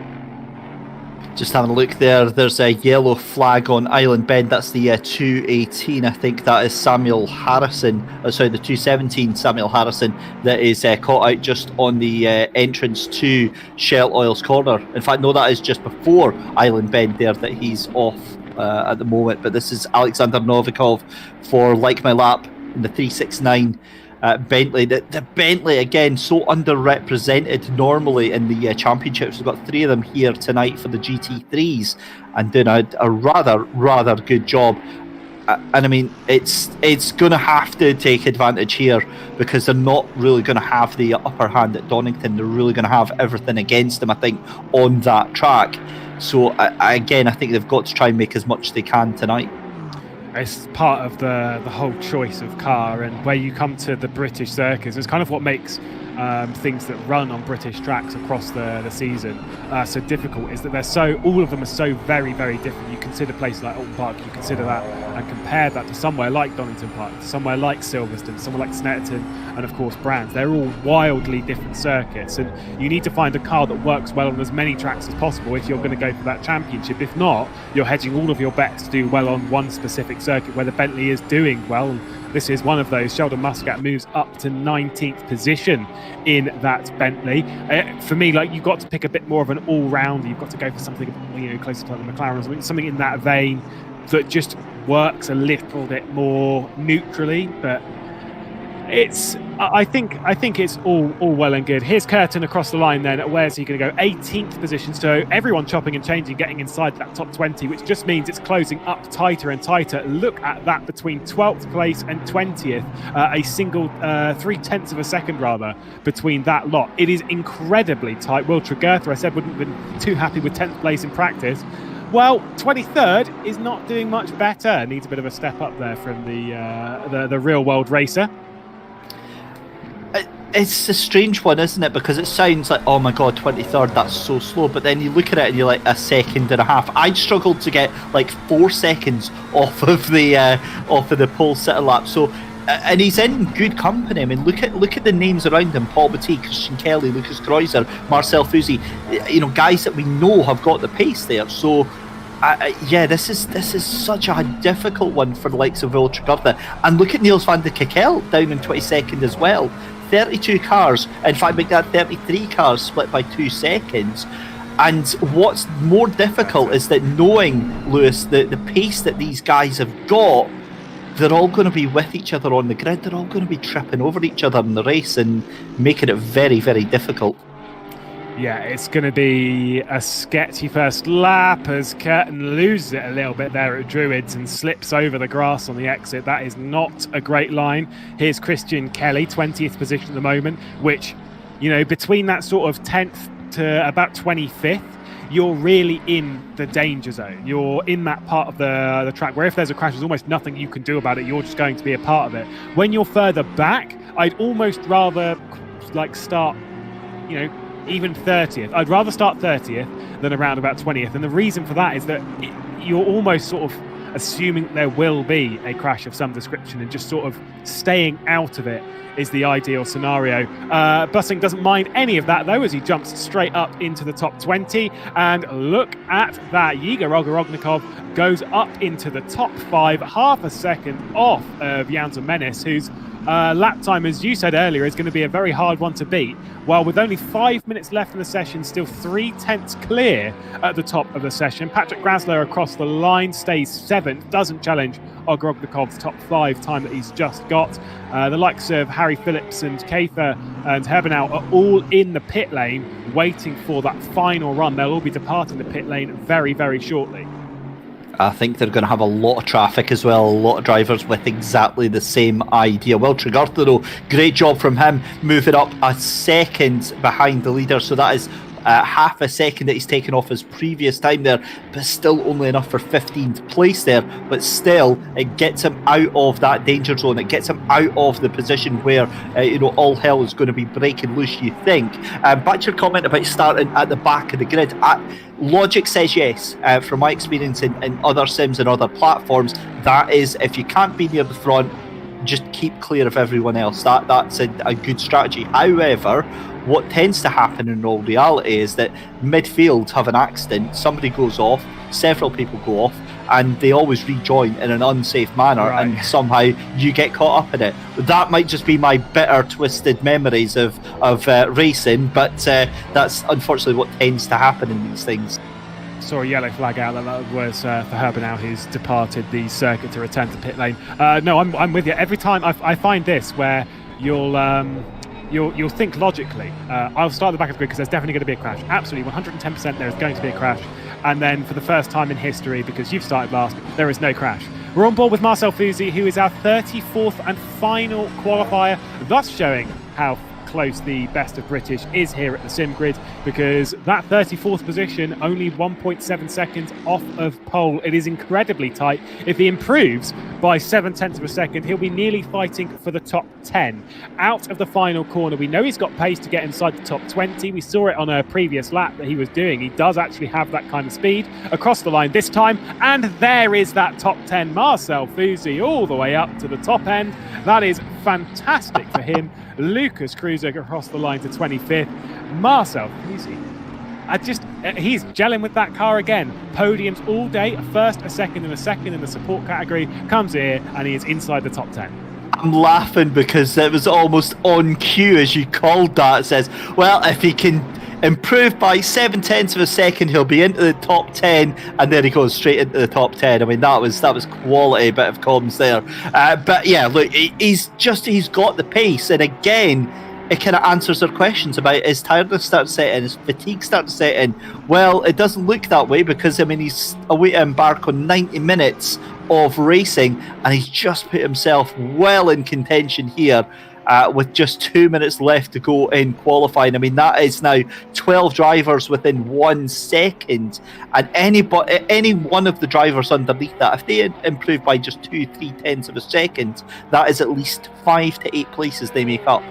Yeah, in that mid-pack, it's so incredibly tight. Wow, look at that lap time from Patrick Grasler. Goes up into 3rd position from 7th. Ogar Ognikov will be out of the pit lane. He's not that car that's just come out. But Ogar Ognikov has recently come out into the racetrack once again to set his final lap times, which says to me that despite the fairly cool conditions here at Oulton Park, that these tyres are good to go after a single lap. Marcel Fusi's still running around on the tyres that he's currently on, and he doesn't care about that whole single lap rubbish, because he goes up into 8th position on his on the next flying lap. Still got one more in there, and well, who says that 8th is as best as he can get? I certainly wouldn't. We see Yannick Ruoff, who's coming down towards Deerleap, the final corner of the circuit. 1.1 seconds off the pole position at the moment in the Lamborghini. Currently in 18th position. Moves up inside the top 10. Moves the Finnish driver of Rantanen out of it. And Ruoff up there at the moment, the lone Lamborghini in that top 10. That was quite impressive, Lewis. I don't know about you, but I was quite liking that little drift round Old Hall Corner there. Back end out and just absolutely nailed the throttle.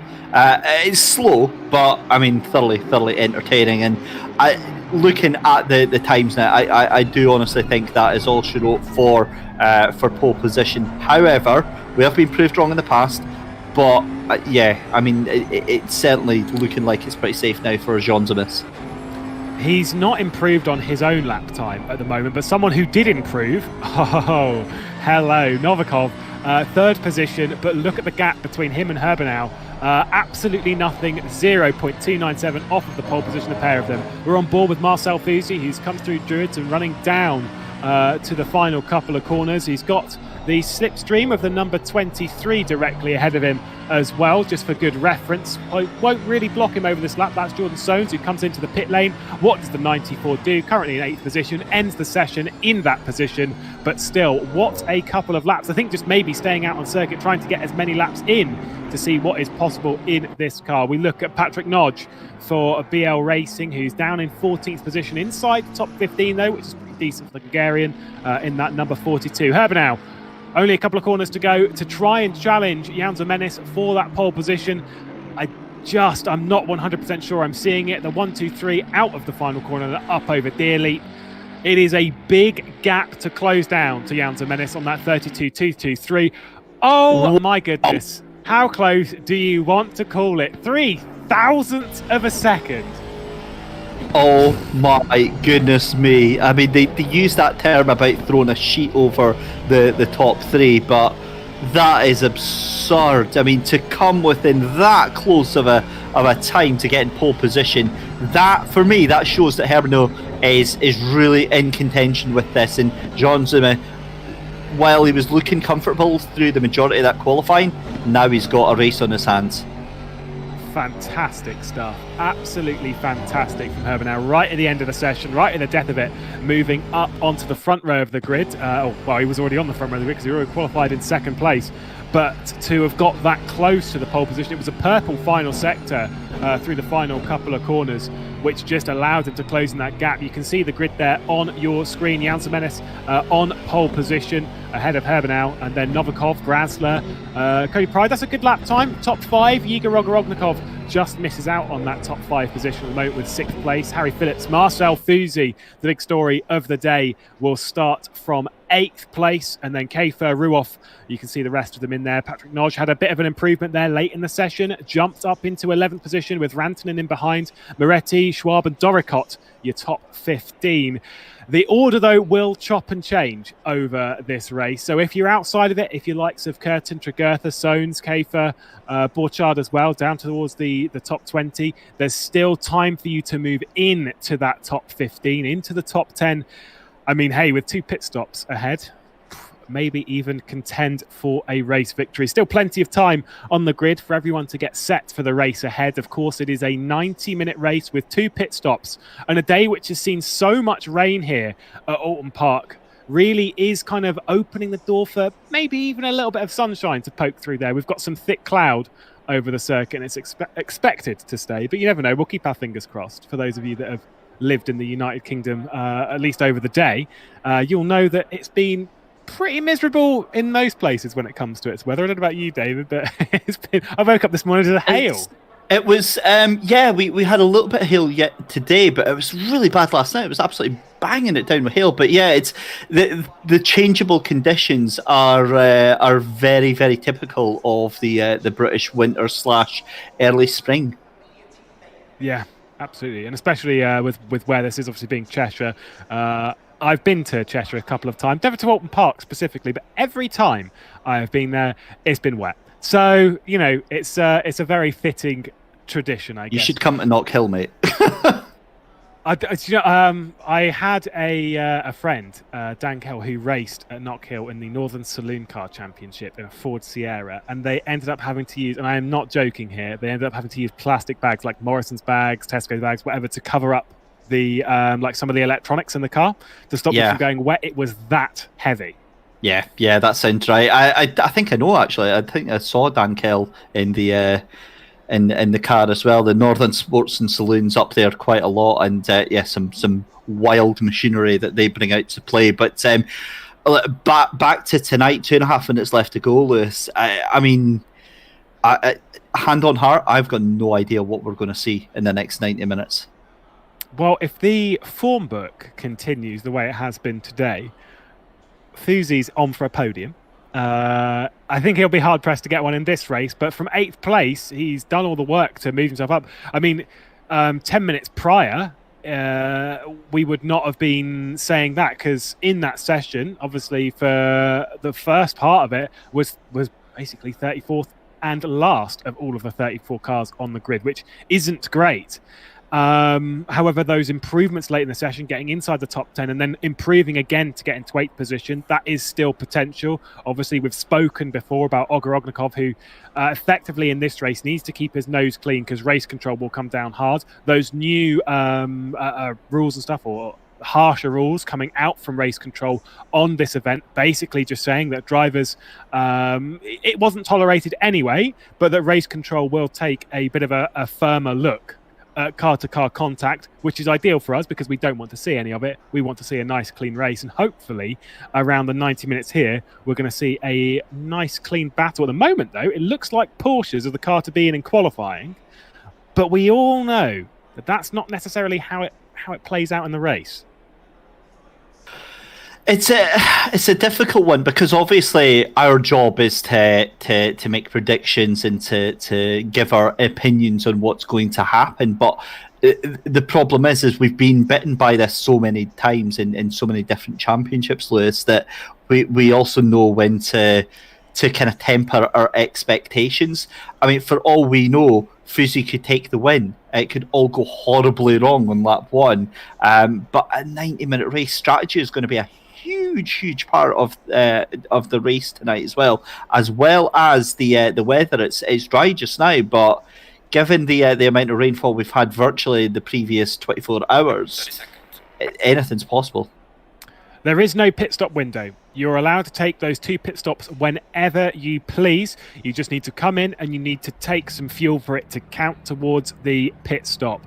For Jan Zemes, who's on that pole position, I don't think we'll be seeing him entering the pit lane anytime soon. But for some drivers, maybe 9th, 10th, some drivers there might throw something a little bit out there strategically to come into the pit lane a little bit earlier and to get out of that traffic and just maybe find themselves into their own little bit of room around this Oulton Park circuit, because trust me, it is going to be a busy day for these drivers. 90 minutes ahead of us, we'll get underway for that formation lap with Jan Zemes on that pole position. Herbenau leading as well, with Novikov, Grasler, Pride, Ogorognikov, Phillips, Fuzi, Käfer and Ruoff, your top 10.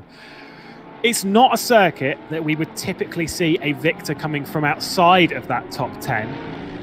But with how things have been in the sim grid, with how that strategy plays out, that forced 2 pit stops, you just really, really don't know. And don't worry, I'm not gonna demand a choice for you, and I'm not even going to do it the same way that we did when we did the British Classics at Donington Park, where I told you to give me a car that was going to win. We're just going to roll with it and see how it unfolds, because I think that's the best way to do something like that around a circuit like this. But we'll keep our fingers crossed that first lap is going to be clean, because David, it is a typical saying of, you can't win the race on lap 1, but you can lose it. And that is obviously very, very true. But it's so easy to be lulled into a move on lap 1. You kind of think, oh, they're going a bit slow into Shell Oil, I'll dive it down here. And that's where the incident happens. Yeah, I had a phrase I was going to use for it, but it's not really appropriate for this time on YouTube. But I mean, the thing with it on lap 1 as well is that it's so important to have that discipline to be able to control your own ego, your own ability and your own car as well, because the tyres will be colder than at race temperature, the brakes will be colder at race temperature. Not just yourself that you've got to control, but the other drivers around you as well. You've got to be aware of them. Are they going to lock up, miss a braking point and punt you straight off as well? What can you do? It's all about, I always find this first lap is all about probability, Lewis. How can you stack the odds in your favour to come out of this opening 1 to 2 laps in the best possible position that you can? That's the big thing for me. Yeah, patience on this first lap, I think, is going to be really, really important. Wow, that is quite a livery. Fantastic. Good Lord, what was that? That was an awful lot of Comic Sans, is what I saw. There we go. Bravo. I thought Chernotinsky livery was pretty sharp in the GT4 race and what we've seen previous, but whoo-wee, that is some try-hard, meme-friendly action right there. Cameron Bridport is, I think he's obviously deliberately last just so he gets a little bit of attention for that. That's his graphic design though. I saw an advert on Reddit a couple of weeks ago looking for a graphic designer with a post that had been done on MS Paint. I thought that's the level of sarcasm and irony right there. Well, with 90 minutes ahead of us and with that car right at the back of the field, I'm sure we'll see more of that across the evening. We're about to get the Best of British underway Season 1 as we roll through and up and over Deerleap. Jan Zemes on pole position with Herbenau, and of course in the commentary booth, Lewis McGlade alongside me, David Christie. 90 minutes, 2 pit stops and a whole host of British circuits across the run of this calendar. We are underway here at Oulton Park, and Jan Zemes has gone away up into the front of the field and he's defending cleanly through the first corner and then down the hill, and it looks like it's a pretty clean start from him. Herbenau dropping back to the mid-pack. We focus on Patrick Nodge, who was just qualified outside of the top 10. There's Doricott with Will Tregurtha diving down the inside from 17th up to 15th. Cody Pride way off the circuit on the left-hand side, and there's no way for him to come in. There's crashes happening in the background as well. Here's Doricott as well at the back end of the top 20, trying to force his way inside that one. A sort of chaotic and calamitous first lap from about 15th down, mostly as we were expecting. There's Kreuzer. It's been pretty crazy down there. I mean, maybe we were kind of expecting something like that, but for everyone up towards the front, it's been fairly clean, and it was a great start from our race leader. Yeah, it certainly was. And one of the points you were making was about, what we can expect to see on that first lap as we see side by side and almost into contact. The point I was away to make, but I completely forgot about it, was, I mean, you've seen some of these drivers now, Lewis, for yourself in one-off events. I always find that in championships, they drive completely differently. They're not anywhere near as aggressive. They're not anywhere near as chaotic. And I think they've just proven that on this opening lap here. What a gap, though, for Jean Zemes out there in the lead. Yeah, you can't afford to be super duper aggressive on the first couple of laps when it's a championship, because you're playing the long game here even more so than normal. You know, normally you'd be playing it over a couple of races. There's Olivier Curtin coming into the pit lane to serve the first pit stop. Said there was no window. Welcome to do so. Interesting to see one that early, just trying to get some clean air with that pit stop being quite a long one. Maybe take a little bit more, just sort of stay in the pit lane for a little bit. Maybe gonna come out in the middle of the pack. I think he might be all right though. We'll see. There's a few drivers that have also come into the pit lane. It's all well and good. Here's Will Tregurtha, 12th position at the moment on the back of Moretti, who is trying to make a move on down into the shell or hairpin on the previous lap. Good start from 17th up to 12th, +5 already in the opening stages of the race. Igor Ogorodnikov as well, up a couple of positions, up to 4th as well. Novikov, the one that's not really had the best start, dropping from 3rd to 5th in all of that. Yeah, great start from Tregurtha. We saw him struggling earlier on in qualifying, and there is that hideous. I like it. I'm not a fan. 26th of Callum Bridport down in the 48 McLaren. All about contact on Samuel Harrison, and that is Niels van de Kekkel trying to make his way up. Actually, where's Niels come from? He was in the middle of nowhere in that pack, and he's already nearly into the top 20. So making great inroads, but yeah, for me, Igor Ogorodnikov up at the 4th place, that's going to make his fan base very, very happy indeed. Yeah, that was a near instant there as Harrison was just closing off from Van der Kekkel. I wonder if we know the pace of Van der Kekkel should be a little bit better than what he's showing, and I just wonder if he's struggling a little bit in this session. It's a McLaren that he's used to driving, he's driven it a few times. Is he going to bail into the pit lane and serve his first pit stop? No, he is not. Everyone's staying out on circuit for now. There's Will Tregurtha, still just outside of the top 10. Patrick Noj did move inside of the top 10 through the first lap, up into 10th place from 11th, so a decent start from him. The top two, though, you said it at the end of the first lap, absolutely clearing off. Jan Zemes, 1.5 seconds clear of Herbenau, who's 2.4 seconds clear of Grasler. The question is, though, are they going to be using too much of their tyres? There was near contact on the back end of Grasler, a little bit of a flash from Ogorodnikov, maybe not happy at the defence from Grasler, potentially a late move, not 100% sure, we won't be able to take a look at that one, but just missing the apex there was Ogorodnikov, looking very, very racy as we'd normally expect. Yeah, and again, it comes back to that point. He is just so devastatingly fast, and I've got a lot of time for him as a driver. The pace that he's got is insane. If he can make this work, getting past Grasler, I think he's got a really strong chance of hunting down Herbenau. Maybe not so much on Jean Zemes for the race lead, but right now, definitely a man to watch if he can get past Grasler.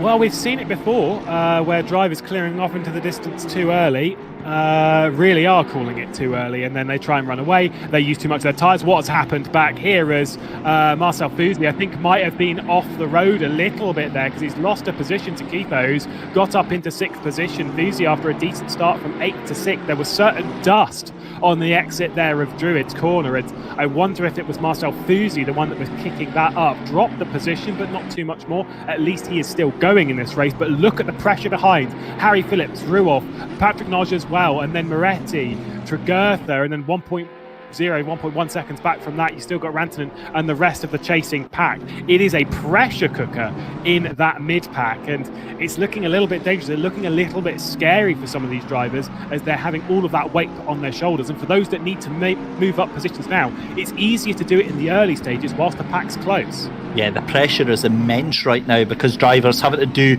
several things at once. They're having to look at where they're going, they're having to attack, they're having to defend, and they're having to be aware of cars maybe rejoining on track after spinning out. However, again, just bringing up that point, nowhere near the same level of incidents that we saw in the support races on these first couple of laps. The drivers very quickly able to get themselves into a rhythm, get themselves into that state of flow, and just knuckle down and get these laps in. This is where the first 10 minutes, it's all about getting into that rhythm. But I've got to be honest, I mean, Jean Zemes and Herbenau absolutely clearing off right now.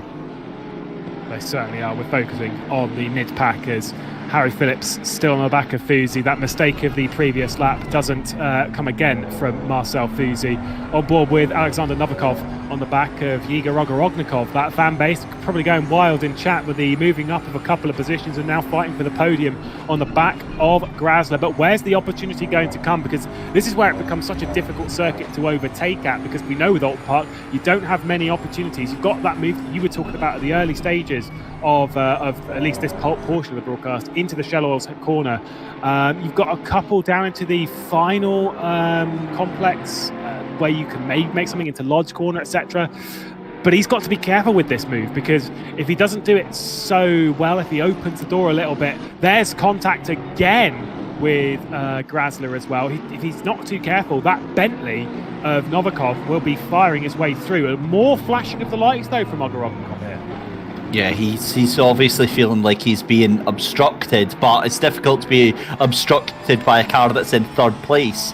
Grasler doing a great job of holding on to that position. I've got no doubt that Yiga Rogorokov is the faster car here, but it's all absolutely irrelevant if he can't make his way past in a clean, safe and controlled manner. And this is where the discipline needs to come in from Ogorokov. He needs to plan a lap in advance and think, right, okay, I'm getting held up time and time again from Patrick Grasler. What can I do? Where am I stronger? How am I going to make this stick without feeling the wrath or causing contact? Here's Fusi battling it out with Harry Phillips. Another mistake potentially down at Druid's corner as running down into Lodge. There's contact on the rear from the Lamborghini of Ruoff. It pushes Harry Phillips off the road. Look at this side-by-side action behind this. We've got Patrick Lodge as well with Moretti. They're going 3 wide in the start finish straight. There's the calamitous accident that we were expecting from 3 wide over Dearly, because it does not work. That is crazy stuff. They shouldn't really have been trying that. Yannick Ruoff dropping down the order as well as Moretti. Oh, that was super unnecessary. We're only 10 minutes into this race, and that was just a little bit too much. They just pushed it too far, and that was always what's going to happen. Respect for the rejoin, though, because they didn't push it too much on that side. But Ruoff and Noj, they're all dropping way down the order, all instigated from that contact on the back from Ruoff on Fusi that just pushed Fusi into Phillips and then caused all of that 2 wide back. It must be said that Fusi's very lucky that there was a car on his outside, and the fact that it was the big boy Bentley that was there just saved him. Harry Phillips as well is quite lucky to have just been ahead of all of that crash, and Will Tregurtha is the one that's dodged through the middle all of that and has come out in 9th place. I am honestly speechless at what I just saw there. It's so silly. None of that needed to happen at all. It was all... I mean, literally, we're watching it here in the virtual commentary box, and you can see the accident. You could see it unfold before it even happened. As soon as they went... It was like the eyes light up. What happens is, right, it's a lack of spatial awareness, and this is something that I hadn't actually fully appreciated until I went back into VR. So I got a brand new VR headset, and before that I was on my 4K TV, and unless you've got that ability, a huge move up the inside from Tregurtha. What a... That was brave from Together. He's very controlled on the brakes. Wow, that was a stunning move into turn 1. He has got pace in that McLaren. Fusi dropping back another position. That was absolutely crazy. But yeah, anyway, back to your point. Ooh. Yeah, sorry, about the VR, about having that spatial awareness and being able to think, well, that car's coming over me. Unless you're on triples or if you're on a single screen, you just don't have the same knowledge of where things are around you on the track, and that's what it looked like there, I'll be honest with you, because that car that was coming up the middle stuck his nose in where it shouldn't be, and there was no room for it to go at all. He should have just backed out and put it through, but race control are going to have an absolute field day with that one. We're seeing, I think that's Harrison running all over the grass there, just ahead of this, a couple of positions down the road. Yeah, I think they're going to be taking a good couple of looks at that, because it's certainly one that will need to be picked apart, because it wasn't ideal. We'll go with that. I think you're right on the whole spatial awareness type thing of maybe not knowing, but yeah, you don't... We're only 10 minutes into the race. Don't make it 3 wide. For me, again, we'd need to take another look at that on another day. But it's kind of like, for me, it's the driver that's instigating that, the driver that's making it 3 wide. Unless they're giving plenty of room, that's where the kind of fault lies, as Paul Batty was trying to make a move there on Bussing but wasn't able to do so. There's Niels van der Kerkhout, who was down in 21st position just a few laps ago, but obviously with that incident that happened, he's moved up the order along with Owen Wenlock behind, who they're both up quite a way from down the back end of the top 20. They're now running 14th and 15th on the road, which is going quite well, although there is Owen Wenlock going a little bit wide at Cascades and nearly opening the door for Harrison behind. Yeah, that was looking so tempting for Samuel Harrison there. And again, this is what I was saying earlier on, is the fact that the drivers not only have to attack and push the car as fast as they possibly can, but they've also got to make sure they've got an eye on their rear view mirrors. They've got to make sure that the car behind doesn't get an opportunity or an opening and stick their nose in where it's not wanted. But I've got to be honest, Niels van der Kerkhout now is starting to break away a little bit and doing a cracking job here. A couple of mistakes there over the previous rotation of the circuit from Owen Wenlock has just allowed that gap to sort of open up a little bit. And yeah, you're right, van der Kerkhout, who is pulling away from that battle pack behind and closing in on Christian Kelly as well in that number 47. So all is looking good for van der Kerkhout at the moment.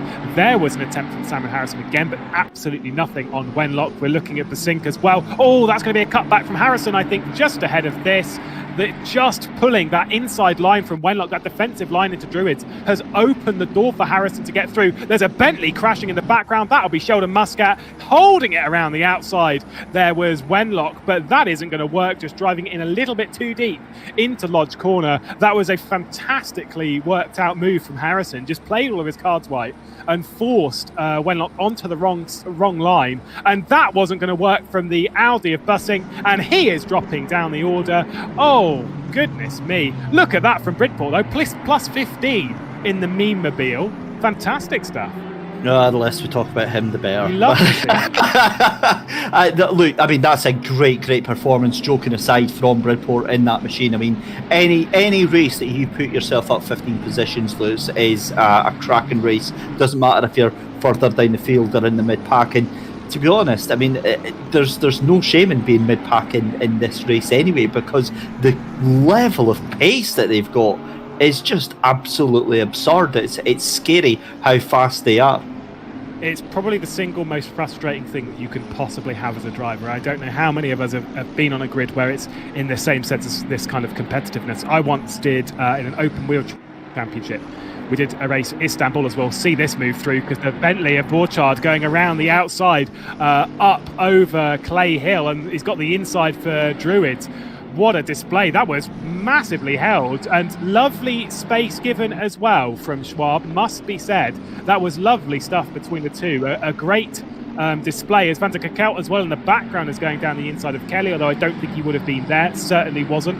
Back to my point of it was at Istanbul. I qualified 7/10 off of pole position. I started from 26th, and it was the most frustrating experience that I'd ever had, because you're so close in a sense, but you're so far away as well. It's so annoying.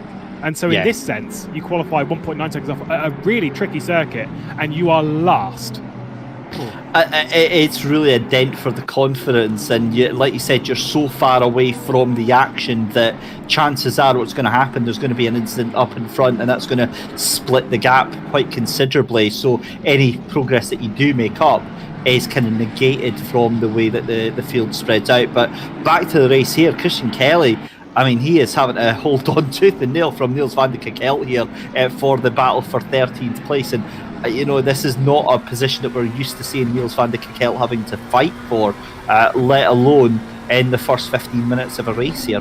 He's doing really well to work his way up the order cleanly as well, ducking, darting, weaving through the traffic, getting up into that 14th position. All's looking good at the moment for even potential further improvements on what we've seen. Just want to point out a little bit from what I saw just on the timing, is that our race lead is closing in. It got out to around about 2 seconds, but Herbenau is closing in. It was just under a second on the previous lap, but the Merc of Herbenau is closing in on Jan Zemes. So potentially we might see Jan Zemes coming back towards the pack later on. Maybe he's just overdone his tyres in the early stages of the race. There you can see the Porsche in the foreground of Jan Zemes, and you can see Herbenau as well. We're seeing Grasler at the moment from Ogorognikov, and that 4.7 second gap. Hearing that potentially, obviously it's nothing that we can confirm at the early stage, but wondering if the top two are currently on a bit lower fuel. They were quite a lot quicker in qualifying than everyone else, but they are running consistently quicker than everyone throughout this race at the early stages, and there's sort of question around where that is. We'll see how that unfolds, though, for them, and see what kind of strategy calls that they're running, because things look quite good for them at the moment. Here's Grasler, though. Ogorognikov and Novikov behind. A big gap to Kiefer Phillips. Then a further 2.2 seconds from that to Tregurtha as well. So the top 10 is splitting apart. We're only really seeing this being the closest battle inside it. Yeah, and again, it's just a case of watching how this develops over the next 75 minutes. I mean, it feels like we've already done an hour, let alone 15 minutes. But the problem is if you're not in the top 15 already, your chances for a podium are almost non-existent right now. It's a case of the drivers that are there are in with a shout, and we normally say with the endurance races it's all about that final, setting yourself up for the final 2 hours. You don't get that luxury in these sprint races of 90 minutes where you've still got to do 2 pit stops. But I mean, some very, very exemplary performances so far. Race control given a penalty there between car 8 and 81. That is the 81 is Chris Sever and the 8 is Michael Kello. So that's a stop and go 10-second penalty for car 8 there. So again, that's not the best start to your race. No, it's the for me, it's sort of like one of the really the unacceptable things. Obviously, it happens through mistake and stuff, but unsafe rejoins is like, you just really don't need to do it. Just patience, go through it, and now you've got to stop and go. So it's sort of like one of those things of just holding things back. Seeing Kreuzer at the moment with Kiefer behind, who is, it's the other Kiefer. I'm with it. There's 2, isn't there? No panic. Chapman as well behind. Ahead of this, obviously got to point it out. There it is. It looks, because the quality and stuff, and I'm sure with YouTube as well, it's a nice white car. Obviously, the more it pops into picture, you can see that delightful Comic Sans written all over the side. There we go. Excellent stuff. Excellent team name as well, because on livery terms, it seems like there is some help needed. I do respect someone brave enough to run a livery like that. That's why I still kind of like the highlighter colours of Shermatinsky, and that one as well was quite bright as well as Bussing. Why not have a shocking livery? I was disappointed that you didn't run in one. You like having a team name being a bit of a shot towards Michael Hamlet of some description, or even Mike Yao, but never a meme livery. I'll consider it now, knowing how much you like them, Lewis. Yeah. But look, if that had Doge all over it, then I'd be approving of it. As someone that works in graphic design as well, I have this inbuilt hatred, disgust, loathing, fear of Comic Sans MS. Yeah. It's the sort of thing that I wake up in a cold sweat at night about. Much wow. But if you have a Doge car, surely you'd have Comic Sans, because it's written all over. But in context, that's allowable. Okay. Well, look, if I will absolutely destroy you on the next broadcast if you're not in a meme livery. Okay, right, we've heard that here. At the moment, though, focusing on the battle of Vantika Kelt, who's got himself to 13th position now. Harrison and Batty behind, and Wenlock, who he started towards the back end of the field with, behind even that. And there's a bit of a battle there, as Wenlock with Wolfgruber, I think, was going side by side just a little bit, though. Wenlock just holding a defensive line and just holding the Ferrari back. Wolfgruber, I'm pretty sure, also qualified quite low and worked his way up the order. 23 of Jordan Stones has had yet another yellow flag. This one's at Old Hall. Also had a yellow flag out a couple of laps ago, coming through Cascades, I noticed. So unfortunately, just not a great run at the moment. You hate to say it, do you? Especially so early in the race, it really just piles on the misery. Thankfully, at the top of the field, it's looking very, very different. Poor Igor Ogorodnikov still trying to get past Patrick Grasler. However, I am going to make this point. This is the Igor Ogorodnikov that I like to see. We're 14 laps in, and he is being incredibly patient to get past Grasler. So again, I think this is a much better showing already so far from Igor Ogorodnikov. Yeah, it's in a couple of bits of contact on the back of Grasler running through the shallows, but I think that's just where his car's quite a lot better at the moment, and that's sometimes the first time that you're learning that. It is quite difficult to understand very quickly, and you just kind of make that couple of bit of contact.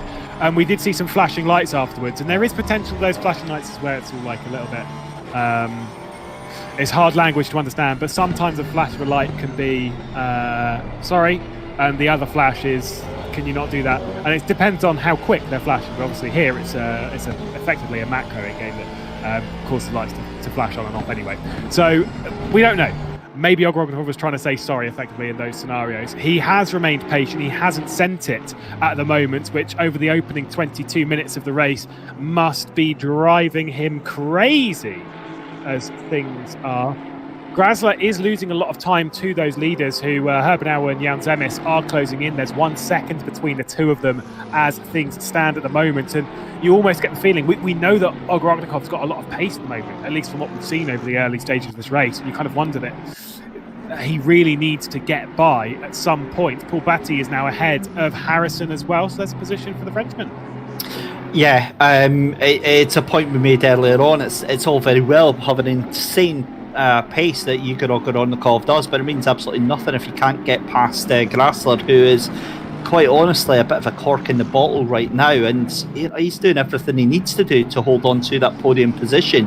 If I'm honest with you, it might be a point where Ogorodnikov needs to consider, does he want to try and do the undercuts? We get another penalty coming through. That's Busink in the 43, and the number 14 that's been involved with that as well. That is that Paul Batty or is that Christian Kelly? Because I've got them both down as 14 on my entry list here. And that could be a Christopher. Oh, right, because there's Christopher Wolf. Oh yeah, there's Christian Kelly in just now. So yeah, that's unfortunate. He was doing quite well actually, but it's a bit of an upturn. Didn't take long to serve it though. Came straight in and just dealt with it straight away. So maybe was sort of expecting it. It's kind of one of those things though that race control at the moment are going through a lot of the incidents that we've seen. Of course, we've still got that 3 wide to tackle. There is so much they're having to go through at the moment. To be fair, I say so much, that's almost me saying it's been an incredibly dirty start to the race, because it really hasn't. We've only seen realistically a few incidents that sort of cause things to go the way they are. Outside of that, everyone's been fairly well behaved. The lead battle is now within a second. Jan Zemes now 1 second between him and Herbenau. Getting called that it's 7 incidents that we've seen, which over 25 minutes, and considering it's Oulton Park and considering there was 34 cars, not bad. Pretty sure on the support races we had 7 incidents in the first lap. It was manic. In the GT4 it was crazy, but Ogorodnikov's doing really well to just hold on to this, but Herbenau, he's starting to look a little bit racy, but again, it's one thing catching up to him, but is he going to make the move and get past him?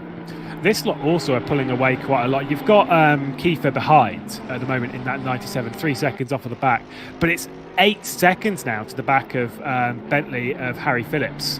Just seemed to have that earlier pace in that Bentley, but just not able to sort of capture that. And Will Tregertha's march up the order seems to have come to a bit of a stop. Now he's 1.3 seconds off of the back of Phillips, and Marcel Fusi, who got up to 6th on the first lap and then dropped back to 8th and then eventually 9th with that fantastic move from Will Tregertha into Old Hall. Fusi just doesn't seem to have the pace at the moment. Doricott behind though, doesn't seem to be closing in on the 9th place man, and he's got a lot of pressure from Borchardt in that Bentley, who we saw a fantastic move as well, coming around the back end of the circuit, just going into Druid, some side-by-side there. Wonder if we're going to see some more of that between, well, this time it would be between Borchardt and Doricott, but it was between Borchardt and Schwab a few laps ago. The battle for the podium, though, it's still raging on. And you wonder, for some of these drivers, if you take a pit stop, get yourself out of trouble maybe, or does that just drop you back into more of it? Are you pushing this tank as far as possible? Because if you pit now, you're obviously going to have to make overtakes on some slower drivers. The other question, though, especially with Novikov, though, and that is a huge moment for Jordan Sones, and Sones is one. I love how Sones is one syllable racing. That's a little sly dig to us, I think, there, Lewis. Probably. I mean, to be fair, if can we have a request that all team names must be phonetic pronunciations of drivers? Because that would make life. I've commentated. We brought this up before, prior to various broadcasts. Is that I've commentated on quite a lot in sim racing, but I don't think I've come anywhere with such difficult names to pronounce, because there are some blinders in the sim grid. Don't get me wrong, love it. It's always teaching you something more. But either way, just a bit of a note, just phonetic pronunciation. Send every driver, send us phonetic pronunciations of your name. It would make life a lot easier. Here's Batty going on Van der Kerkhout into the penultimate corner of the racetrack. Van der Kerkhout might be a little bit too harsh on the brakes there into Lodge corner, but does actually hang on and then up and over Dear Leap. But Paul Batty's looking pretty fast. Borchardt, though, comes into the pit lane to serve his first stop of the night. Interesting point there, because we'll have to see how the strategy rolls out. And again, look at how quickly Ogorodnikov back onto the tail of Grassler there. Novikov on that previous lap was looking a little bit racy and had a little bit of a look on the entry to his lap before he had to think better of it. But if I'm Ogorodnikov now I'm starting to think, right, I need to pull the trigger here. I need to make this move happen sooner rather than later. It's about commitment with a move like that. The trouble is, especially with drivers that have been in trouble a couple of times, sometimes they're like, oh, I've got to make sure that there's a clean move in my near future, in the sense of they almost try too hard to make a clean move, but they never really commit to it. And the problem with that is that with a half-hearted move, that is where an incident is. Let's see if Ogorodnikov dives here into Lodge corner. He looks and doesn't commit, which is fine. But I've seen it before where some drivers sort of look a little bit. They almost dive a little bit down the inside, but then it's only a little fraction of the car that's alongside going into the corner, and that is where an incident comes from. It's about being committed to the move and focused and understanding of the car. At the moment, though, Grassler seems to just be good enough on the brake. There's absolutely nowhere for the Aston Martin of Ogorodnikov to get through. Novikov as well behind this is remaining extremely patient in the Bentley, the 369. After starting from third position, dropped back, but still in the podium fight comfortably, just sort of sitting there waiting for Ogorodnikov to make his move and taking advantage of that. There's the semi-defensive line from Grassler coming into the Shell Oils hairpin, just holding it to the inside and effectively coming out of the kink and leaving it in the middle of the road, and basically just saying, not here, mate, try a different part of the circuit. It's such an easy part of the track to defend into, because the banking, if you go in there a little bit too hot, the banking's always there to rescue you unless you really overdo it. And thankfully, we haven't seen much use of that just now from Ogorodnikov. But I mean, I've never really seen this level of patience from him before. It's almost like a new leaf getting turned over. He's prodding, probing, trying to see where this has come from. And again, for all the times I've made criticism, I have to restate this. I'm absolutely loving this. This is exactly the sort of balanced and careful approach as we see round the outside. Grassler hanging him out to dry there. But this is the sort of balanced and well thought out approach that we haven't seen before for Ogorodnikov. And I tell you what, I am very, very impressed with it tonight. Yeah, he needs to effectively misstep Grassler at some way, get him offline in a sense that he's having to defend into a corner he doesn't need to, or something like that. That's the kind of thing. So trying to go around the outside of Lodge corner, whilst not normally a move we see, it is one that's possible, because once you start going downhill, the momentum really does carry you. He's looking an awful lot faster now. He knows that now is the time. That the time we've gone past half an hour completed in this race. We've got an hour to go. There's a little bit of a brush between Grasler and Ogorognikov. Ogorognikov is putting all of the pressure he possibly has. There's the flash again, just trying to put Grasler off. Then 9 seconds from Herbenau, who has closed in on Jan Zemes as well at the front end of the field. There is Herbenau as we're running through the chicane. So the gap has absolutely disappeared for the lead with an hour to go in the race. Back to the battle for the podium. Things are closing in up and down the order as well. Tregurtha's closed in on Phillips, who's now 12 seconds back from this battle as well. And there he is. Tregurtha's got the move potentially done. It's got to be done into the braking zone. So obviously something's happened through the previous chicane at Britain's, but into Hislops and through Knickerbrook, that move is done and up to 6th position at the moment for Will Tregurtha. Daniel Kiefer as well, defending from Marcel Fusi. And that is the gap that we're seeing there. I think it was a little bit closer earlier in the lap, but spread out now to just around a second. But Fusi seems to be finding a little bit of pace late in this race. Can't say I'm a big fan of that. I mean, it's a great move for Tregurtha to get that done, but I'm never a big fan of cars leaning on other cars in the braking zone on the run down to Hislops, as we saw there. But got away with it. There was no harm done, really. But yeah, this is starting to get a little bit scary now. Novikov is... Oh no! What's happened to Herbenau? Oh, Herbenau has gone off that potentially, based on the distance between them two. There must have been a slip and slide. I don't think that. Well, I don't think there was contact. I have no reference for there being no contact, but they weren't close enough coming through Old Tool and Cascades when we last saw them. I think it was just a slip of his own mistake at Island Bend, which is so easy to do. I spoke when we had GT4s round here. I said that I had a conversation with Dennis Lind, who raced here a few months ago, at some point last year in Lamborghini, and running through Island Bend, running through that really fast kink, is that there is that, he knew that you could do it flat, but it was risky to do because it's such a tricky corner and you slip and slide on the rear. Obviously that's in real life, and then you verse that into the sim where you kind of understand the limit of the car because you can push it without fear of an insane bill. And I just wonder if Herbenau just pushed it a little bit too far. Did very, very well to get it slowed down and then through the escape barriers and then back onto the circuit. But yeah, it was a bit crazy there as we're seeing Tregurtha as well, who's coming to the pit lane, and an incident on lap 6 involving car 42, 297 and 992, and 297 of Yannick Ruoff gets a penalty. That was the whole 3 wide shenanigans that we saw, the 42 being Patrick Nodge and the 992 being Moretti. So that was that 3 wide section, and a stop and go 30 seconds. Obviously with the severity of that incident, I am not surprised that penalty is that harsh. That is the second highest penalty you can get apart from a disqualification. So I mean that's pretty massive. Up the inside though goes Olivier Curtin for the Just Racing. That was a nice move on. I think that was Borchardt there, wasn't it? No, that was that not Bridport? It's your favourite car. Bridport, I know. It's your favourite car of Bridport. The stream was breaking up slightly from my end, so I couldn't see it. That's what it was, mate. That's what it was. The excuses coming in, my goodness. Obviously with Curtin being the driver who pitted on that first lap, so one of our first to have completed a pit stop, which seems to be a fantastic move for him. There's Niels van der Kekelt, who is in 11th position at the moment. There's obviously been quite a few drivers coming into the pit lane, even recently, the likes of Tregurtha and Borchardt, who have dropped back past. Paul Batty as well, though, who is on the back of Niels van der Kekelt. We saw battling with Samuel Harrison as well.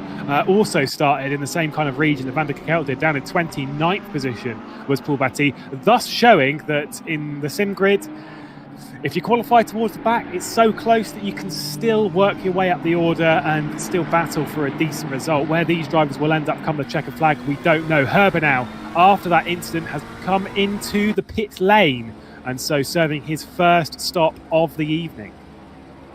Well, it's a bold change of strategy. I think that it really didn't have any other answer as Niels van der Kekelt onto the grass there, and that leaves Paul Batty with the pound seats right now on the run down to Lodge Corner. That is a bit of an unforced error there from Niels van der Kekelt after that big push to get up, and I think he's going to have to work very hard to make sure Paul Batty doesn't get this inside line to turn 1. Oh, that's so very, very close, and I'm starting to get a little bit nervous here.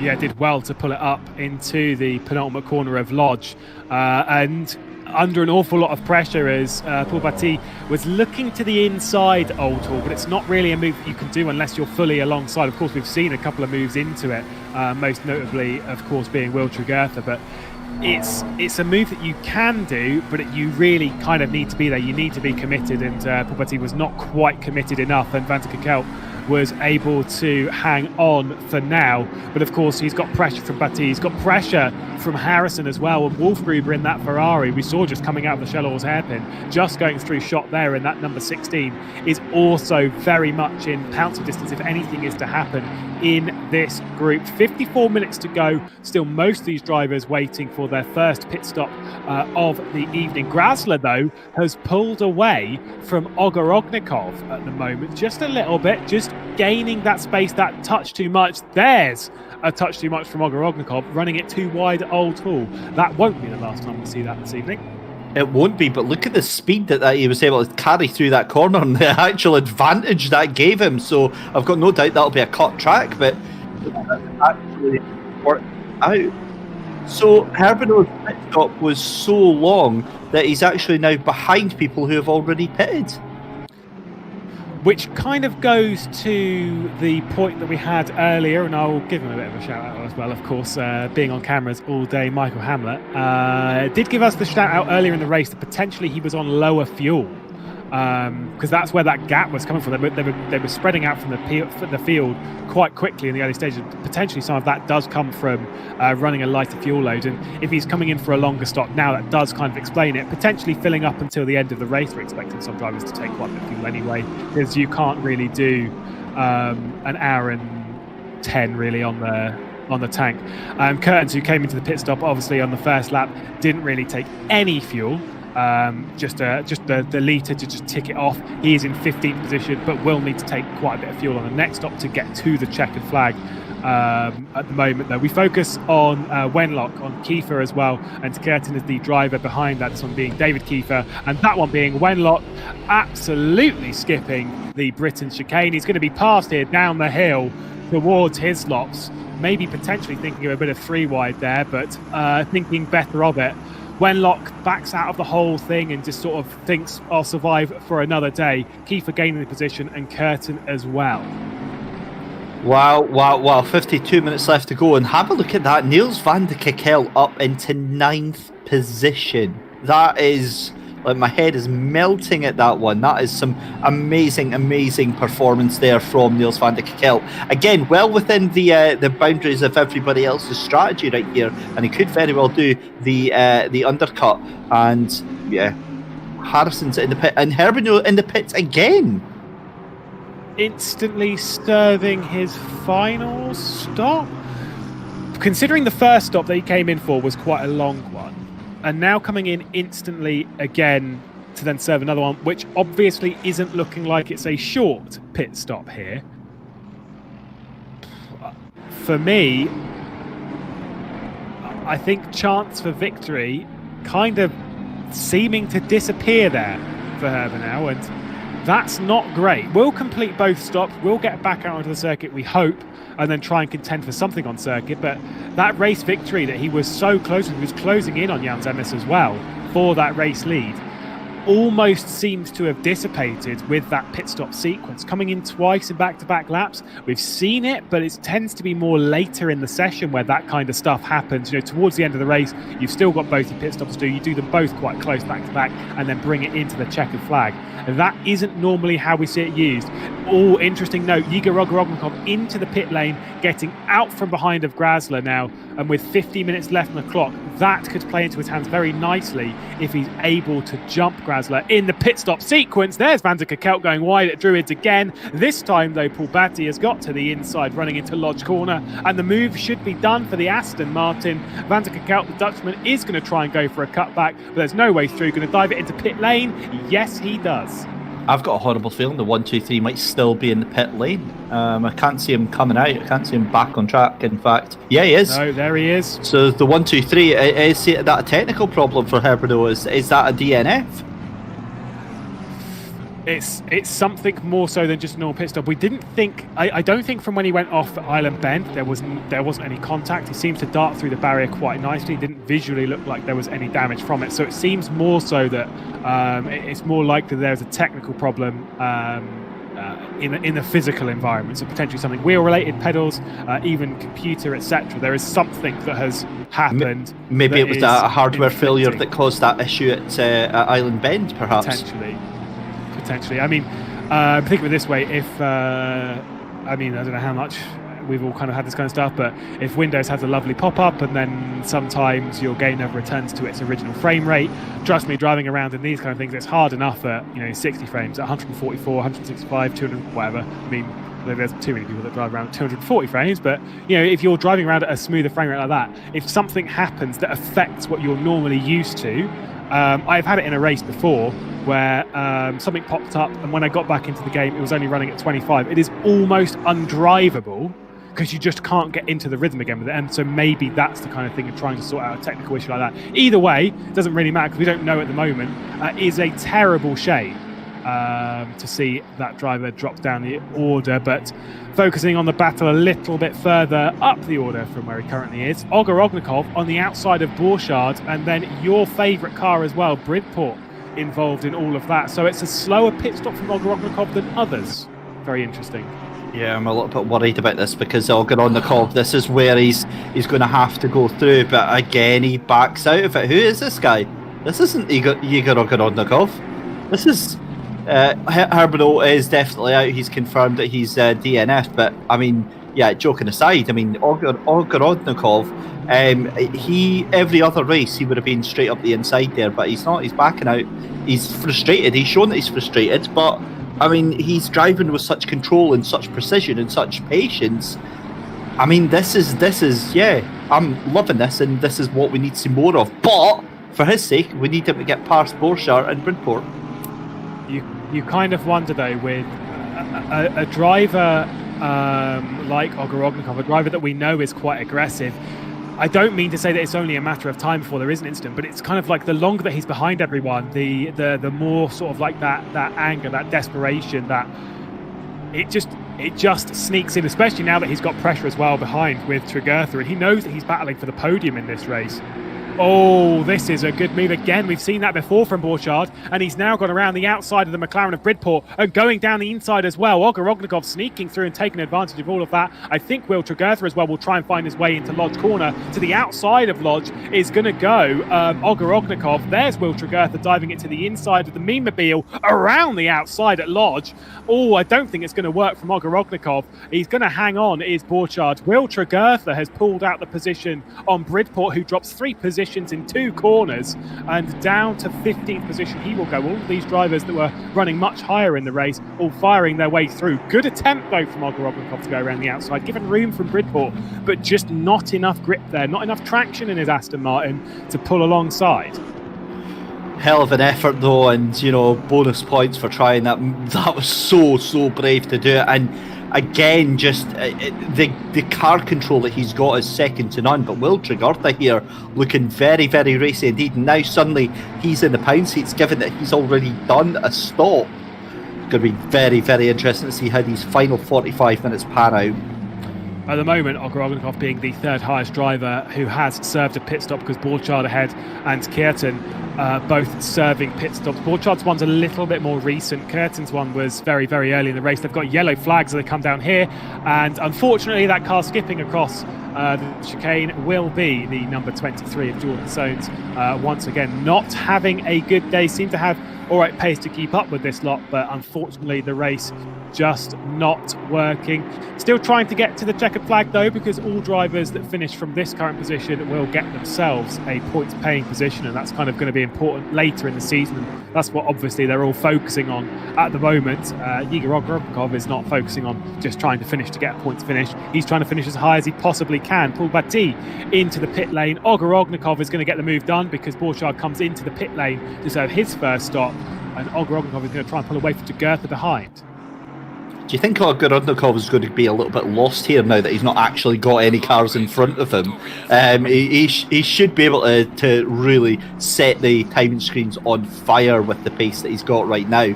Wouldn't be surprised to see him get back into the top 3 with the pace. But again, I think he's been hampered for those couple of laps there. Yeah, these at the moment, obviously, with how things stand in the race.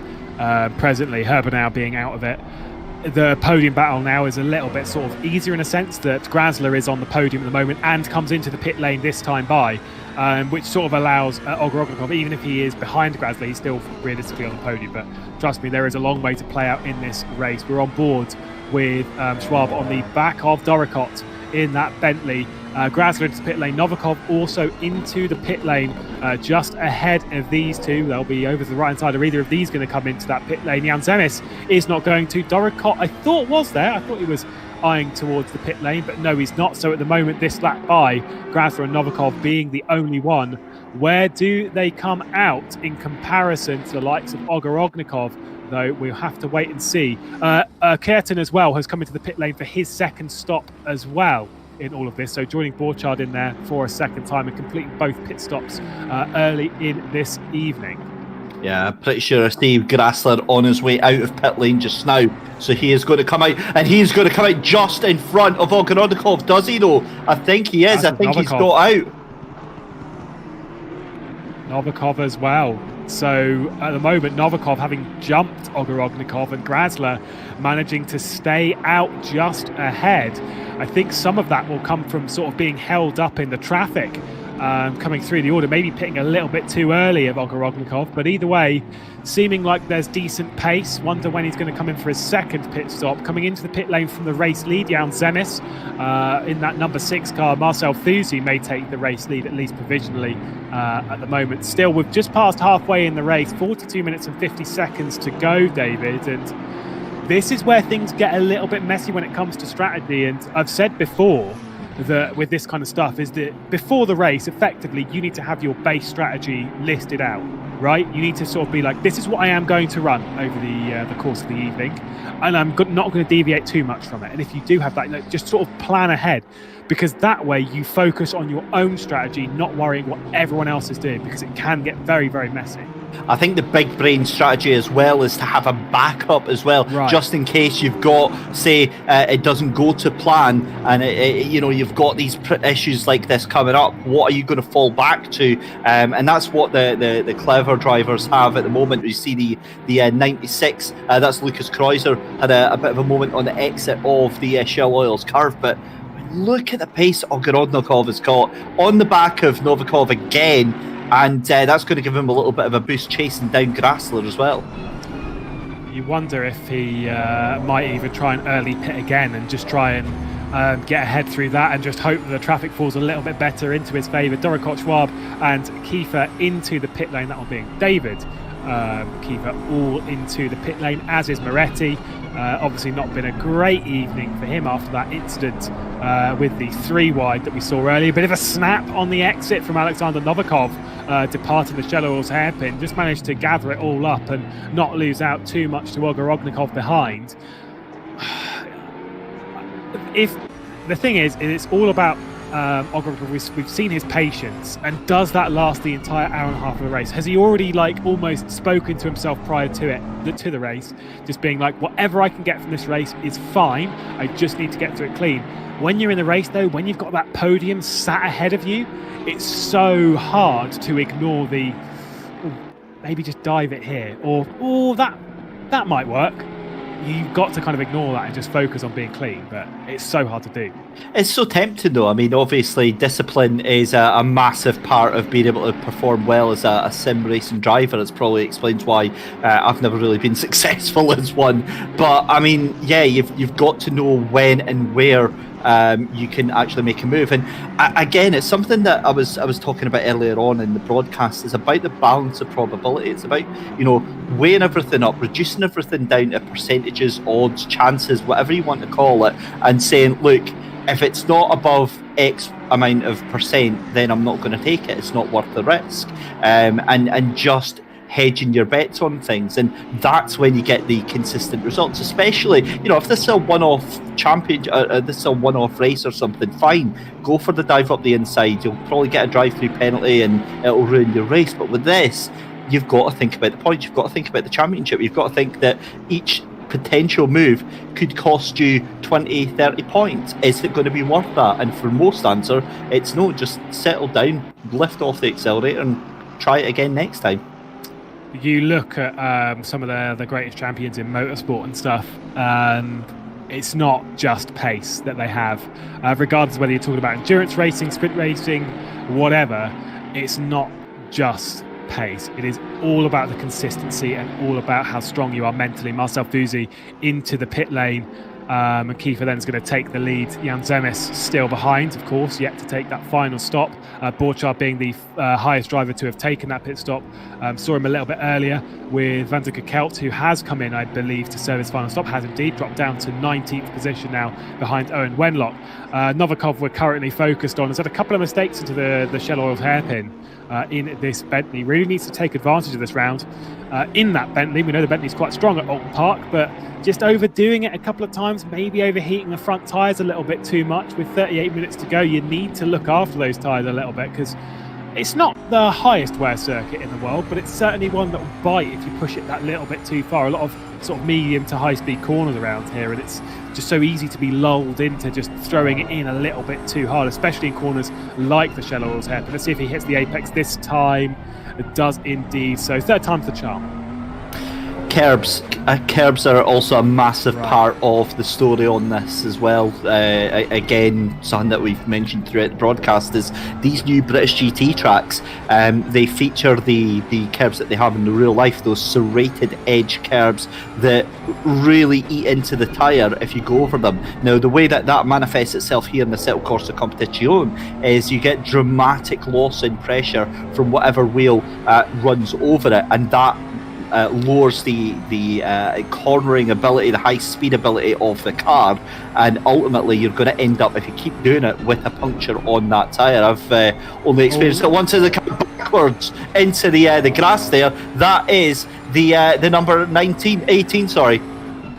Yeah, that's a pretty hard incident there, and rejoining the circuit, Sheldon Muscat, not been a great day. Saw an incident in this corner in the background a little bit earlier in the race. Just caught that one for GT Amiga RPM Esports, and it's just another kind of mistake. This circuit seems to be biting drivers very, very hard. Not even so, obviously, you say with the serrated curves, which we've seen before around here, that they can bite very, very hard, but the circuit itself just bites really, really hard, and we're seeing that with a lot of drivers paying the price at the moment. Here's Busink with Rantanen in behind, who Rantanen was up towards the top 10 earlier in the race. I think was running inside it was the Finn. The latter win the race, obviously completed both of his pit stops, but I don't think a top 10 is going to be on the cards. Maybe I'd say for sure a top 15, but top 20 rather, but maybe a top 15. I think just had a couple of mistakes in that Mercedes, and it's not worked. The number 23 having a yellow flag out for the fifth time. Jordan Soanes really having a bad day. Also another incident down at the Shell Oils hairpin, and that one would be Sheldon Muscat again. There's the move done from Rantanen. Wasn't even fought by Busink. Oh, we're seeing a lot of drivers though just making those mistakes. Yeah, Busink had a very strange moment over the curbs there, so I think he just thought, I'm going to back out of it and try again another time. But interestingly, I think that battle between Grassler and Novikov and Ogorodnikov is over, because Ogorodnikov now dropping back to a 1.5 seconds in fourth place there. So Grassler is really, really hustling that car quite well, but 35 minutes left to go, Lewis. It feels like we've done about 3 hours. It's Grassler pumping in the lap times at the moment. His last lap being a personal best, the lap before it being a personal best, the previous lap being the second fastest lap of the race. So things are looking pretty good and on the up for Grassler. And Ogorodnikov just has one thing to say to that, is where was this pace earlier, mate? Grasler, though, just trying to find whatever speed he can, maybe going for that fastest lap point. Novikov, though, behind, sitting pretty close with him. Olga Ognikov might just be playing a bit of a longer game here and maybe just looking after his tyres, or just doesn't really have the pace at the moment. They've all still got another pit stop to come in and serve at some point over the final 35 minutes of the race. They can still serve it whenever. For those of you just jumping in, there is no pit stop window here in the Best of British. It is just you must serve 2 pit stops across the course of the race over the 90-minute races. When we head to the 2.4-hour races, it's 3 pit stops, again no window, and they just kind of have to serve them wherever you need to come in, put a litre into the tank, and then head back out again. Of course, in these kind of races, you need a little bit of fuel to get them to the checkered flag. Grasler's, though, pace, day late, dollar short, maybe. Maybe he could have contended from victory with Jan Zemes. At the moment, 11.7 seconds clear. That gap is, in my opinion, throughout the rest of this race, unless something dramatic happens from Jan Zemes, that gap is not coming down. Curious, though, how dominant Jan Zemes has been really out front. The gap actually isn't as big as I would have expected it to be after nearly an hour of racing. I thought it was going to be a bit bigger than that. Yeah, and I think the issue with that as well is the fact that I think there's a certain element of Jean Zemes just managing the pace. He doesn't need to drive as aggressively as he potentially could. And, you know, Grasler just doesn't have the answer. As far as I'm concerned, every day of the week, that's done and dusted. Again, as you said, ban any major incidents, then, yeah, it's in the books. But again, we've still got one more set of pit stops left to go. We've got traffic left, right and centre, and who knows, and we've seen it before where an incident from someone else just needs you to get caught up in it, and it's all going wrong. So busy. He's so lucky to get away with that. That is an easy mistake to make there. Wow from Marcel Foose. He was just about to talk him up on how well he's been doing. What a day he's had. P1, P2, P2. Fantastic stuff throughout the support races. Was running in 6th position right on the back of Harry Phillips. But to use a phrase which we've heard quite a lot in motorsport and sim racing, if he hasn't got a lottery ticket, he needs to be picking one up now, because he is a lucky man, just running wide there, going through the island corner, just picking it back up to the racing line for on the exit of Shell. He's lucky that he didn't run into the barrier on the exit of this corner. He's lucky he didn't hit the barrier on the exit of Shell, that he managed to scrub off enough speed. I don't know how that car is still in the race. Wow. Well, yeah, that was a wild moment for sure. I've got another question for you, Lewis. How on earth has Igor Ogorodnikov fallen back 3.8 seconds behind Novikov? He was only about 1.5 seconds, and now he's at least nearly 4 seconds. Pace has absolutely disappeared from his Aston Martin, and not 100% sure. We'll try and focus on what happens to Igor Ogorodnikov, but losing about 1 second a lap at the moment from the cars ahead of him. We focus a little bit further down the order to drivers that have completed all of their pit stop, the highest of those being Borchardt in 13th position, and then we've got Kearton, who was the first pit stop. Now Kiefer comes into the pit lane, David Kiefer into the pit lane, Van der Kelt and Paul Batty, the driver we're on board with at the moment, all have completed their stops. Mesa behind this, the GT4 race winner just a race ago, also completing all pit stops, and after starting down the order to have completed all pit stops to be running in 21st, that is not bad. Certainly isn't, and I can't believe we've only got half an hour left to go. I mean, where has all this time gone? We've got a yellow flag going into Shell Oil Corner, and I'm a little bit worried about that, because that is where the leaders were. Is that at 18 again? Shell Muscat, jeez, he has really been through the wars tonight.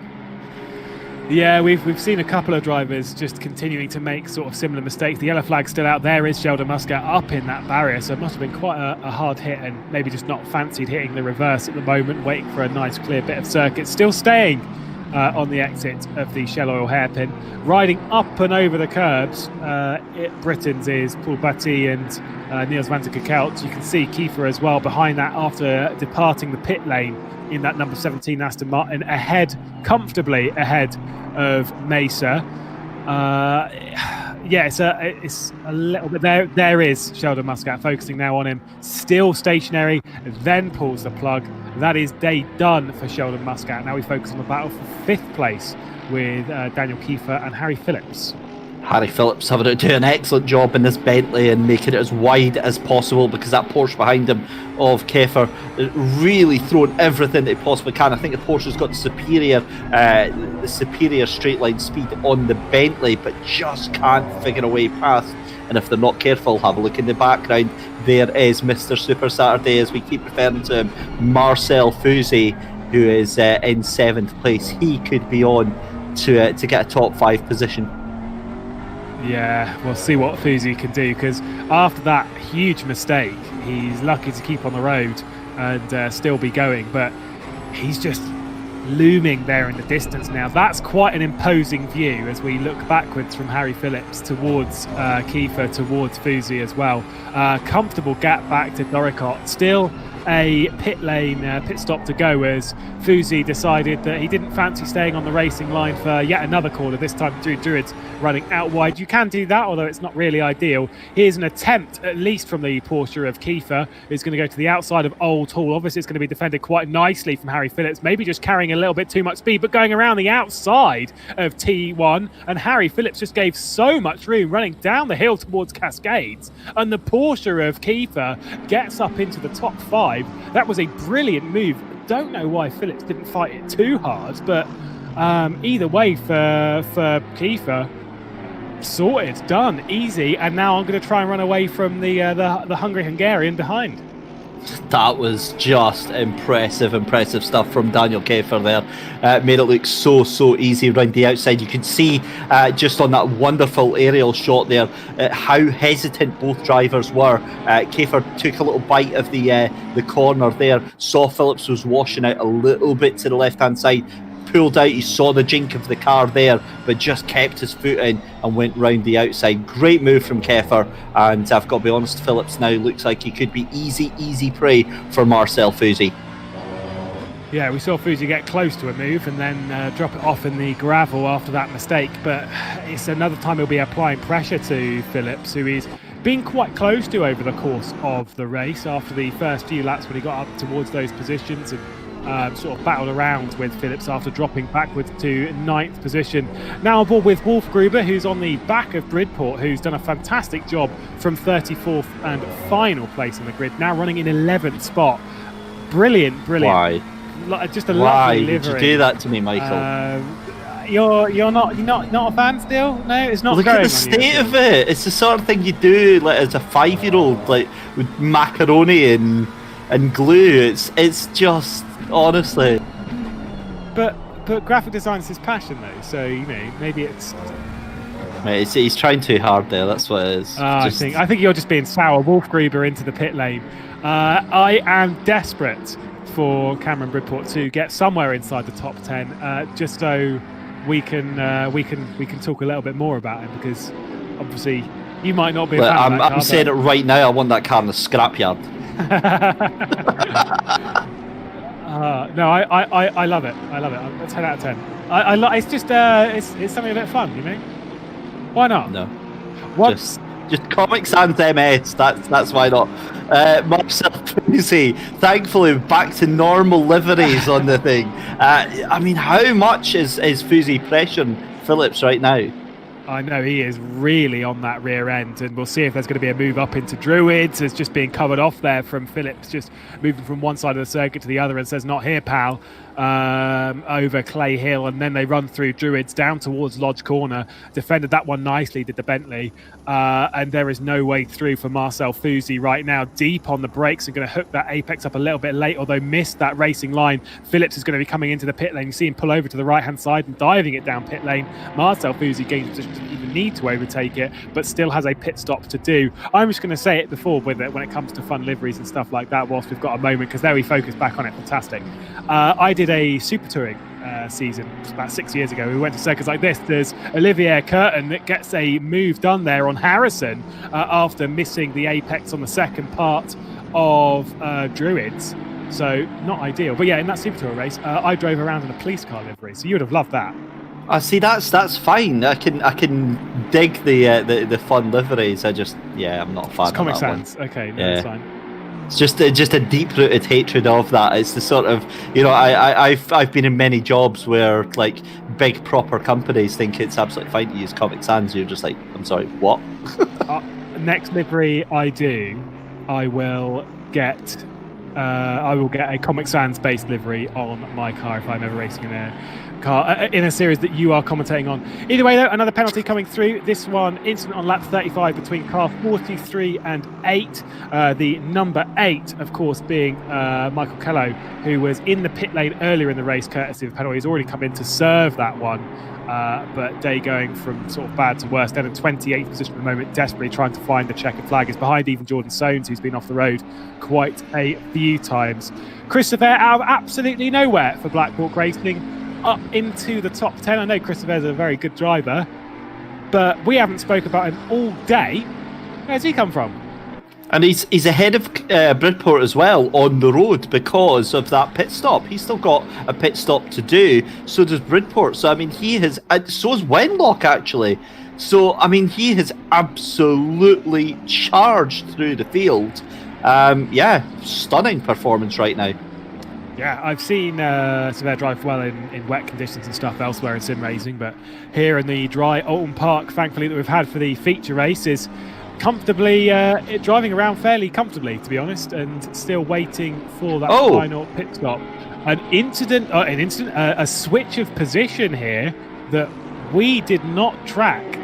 Novikov up to second position, Grasler down to third, 1.6 seconds between. What has happened to Grasler?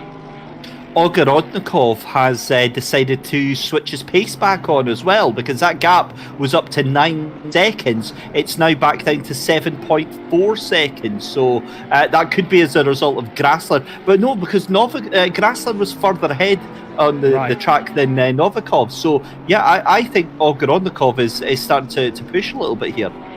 I think potentially. I'm not 100% sure. I mean, there seems to be issues at the moment for Ogorodnikov, being told he's still losing time. Maybe not so much dropping back into the clutches of Kiefer behind. But obviously they've all still got to make another pit stop in the final 23 minutes of this race. Now a little bit further down, Van der Kekelt.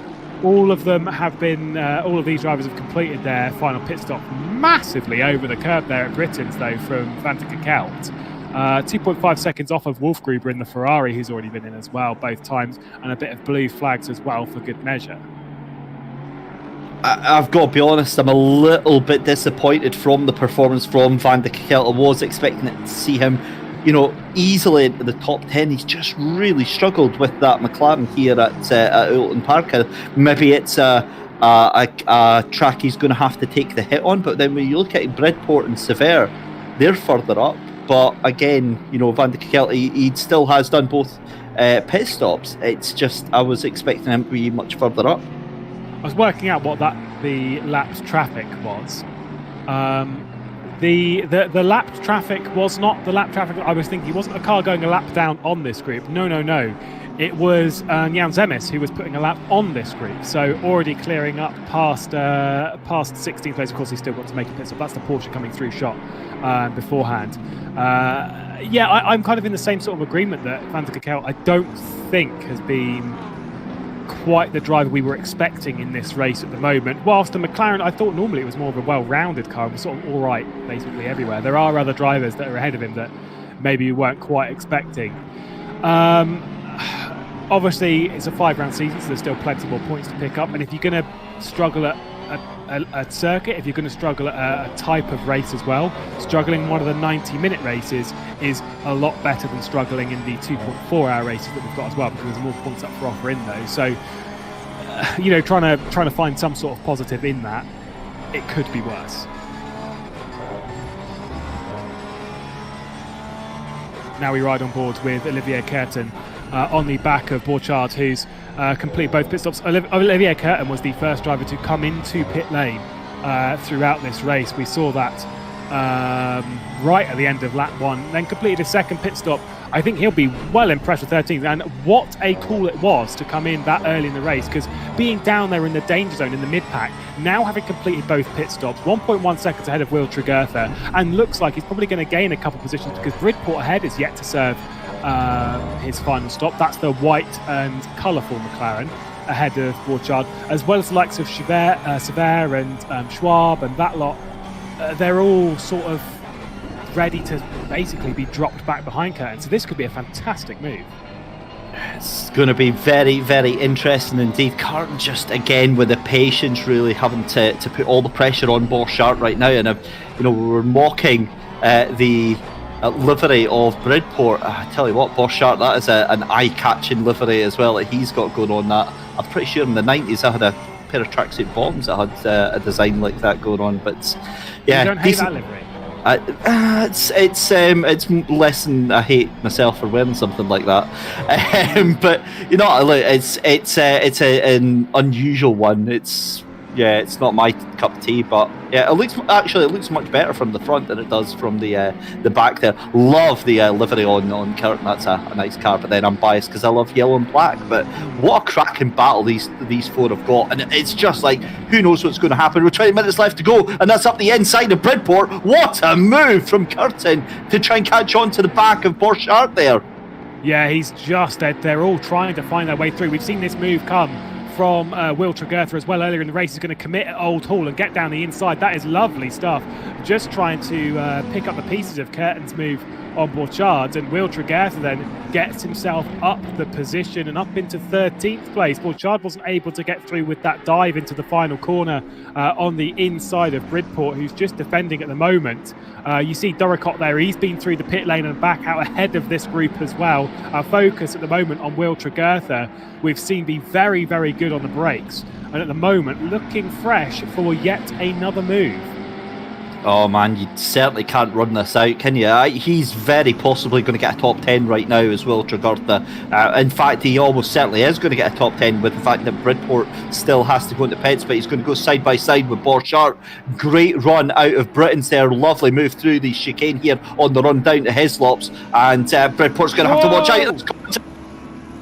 That was way too much of a dive there from Borchardt, I think. That would be how I would feel about that one. I think maybe just pushed it a little bit too hard on the brakes on the inside to try and rush a move on Bridport as well, being pressurised by Will Tregurtha. And Tregurtha there just sort of waited for it to all happen and maybe being a bit of a puppet himself. We definitely need to take a second look at that again on a later date, but I think Race Control will have their opinion shared on that one, but just a little bit careless from that, trying to get by the slower moving Bridport as things stand. Either way, easy move there from Tregurtha, and now we've promoted up into 11th position from Bridport. He's got through on Bridport there, who's come into the pit lane in the Mimobile. Paul Batty battling it out with Niels van der Kerk. We also saw Harry Phillips. There's a dive from Batty. That's never going to work. Never going to work. I mean, he is waiting for Van der Kerk, but that was not good. I think the moment he committed to braking on that trajectory, even he knew that wasn't working. I think I'm just looking on Amazon to go and get some earplugs for Paul Petit, because my God, is he going to need them for race control this afternoon after the race. That was a stupid move up the inside there, and it makes it more frustrating because again he did give it back, but the problem is that's irrelevant. He cost that driver that he's tangled with A, potentially some damage, and B, he's lost him a place as well as the collision. So I mean, yeah, he's going to get big trouble for that from Race Control, and it's a shame because again, Batty's been running brilliantly. He's had a brilliant race, incident free, hasn't looked up and made any silly moves, and then he goes and spoils it with that. So it's a bit difficult to stomach that one.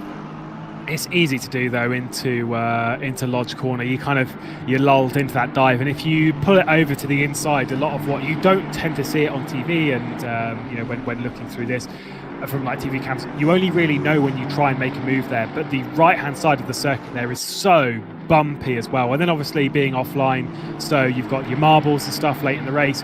The grip just isn't there. Not saying it's acceptable, and he is going to get a penalty for that for sure. But I think that you wouldn't need to tell him what he's done wrong there, because I'm pretty sure, based on the fact that he gave it straight back to Van der Kekelt, I am pretty sure that he knows exactly what he did wrong there, and so I'm pretty sure he'll just take that one and be like, yeah, fair enough.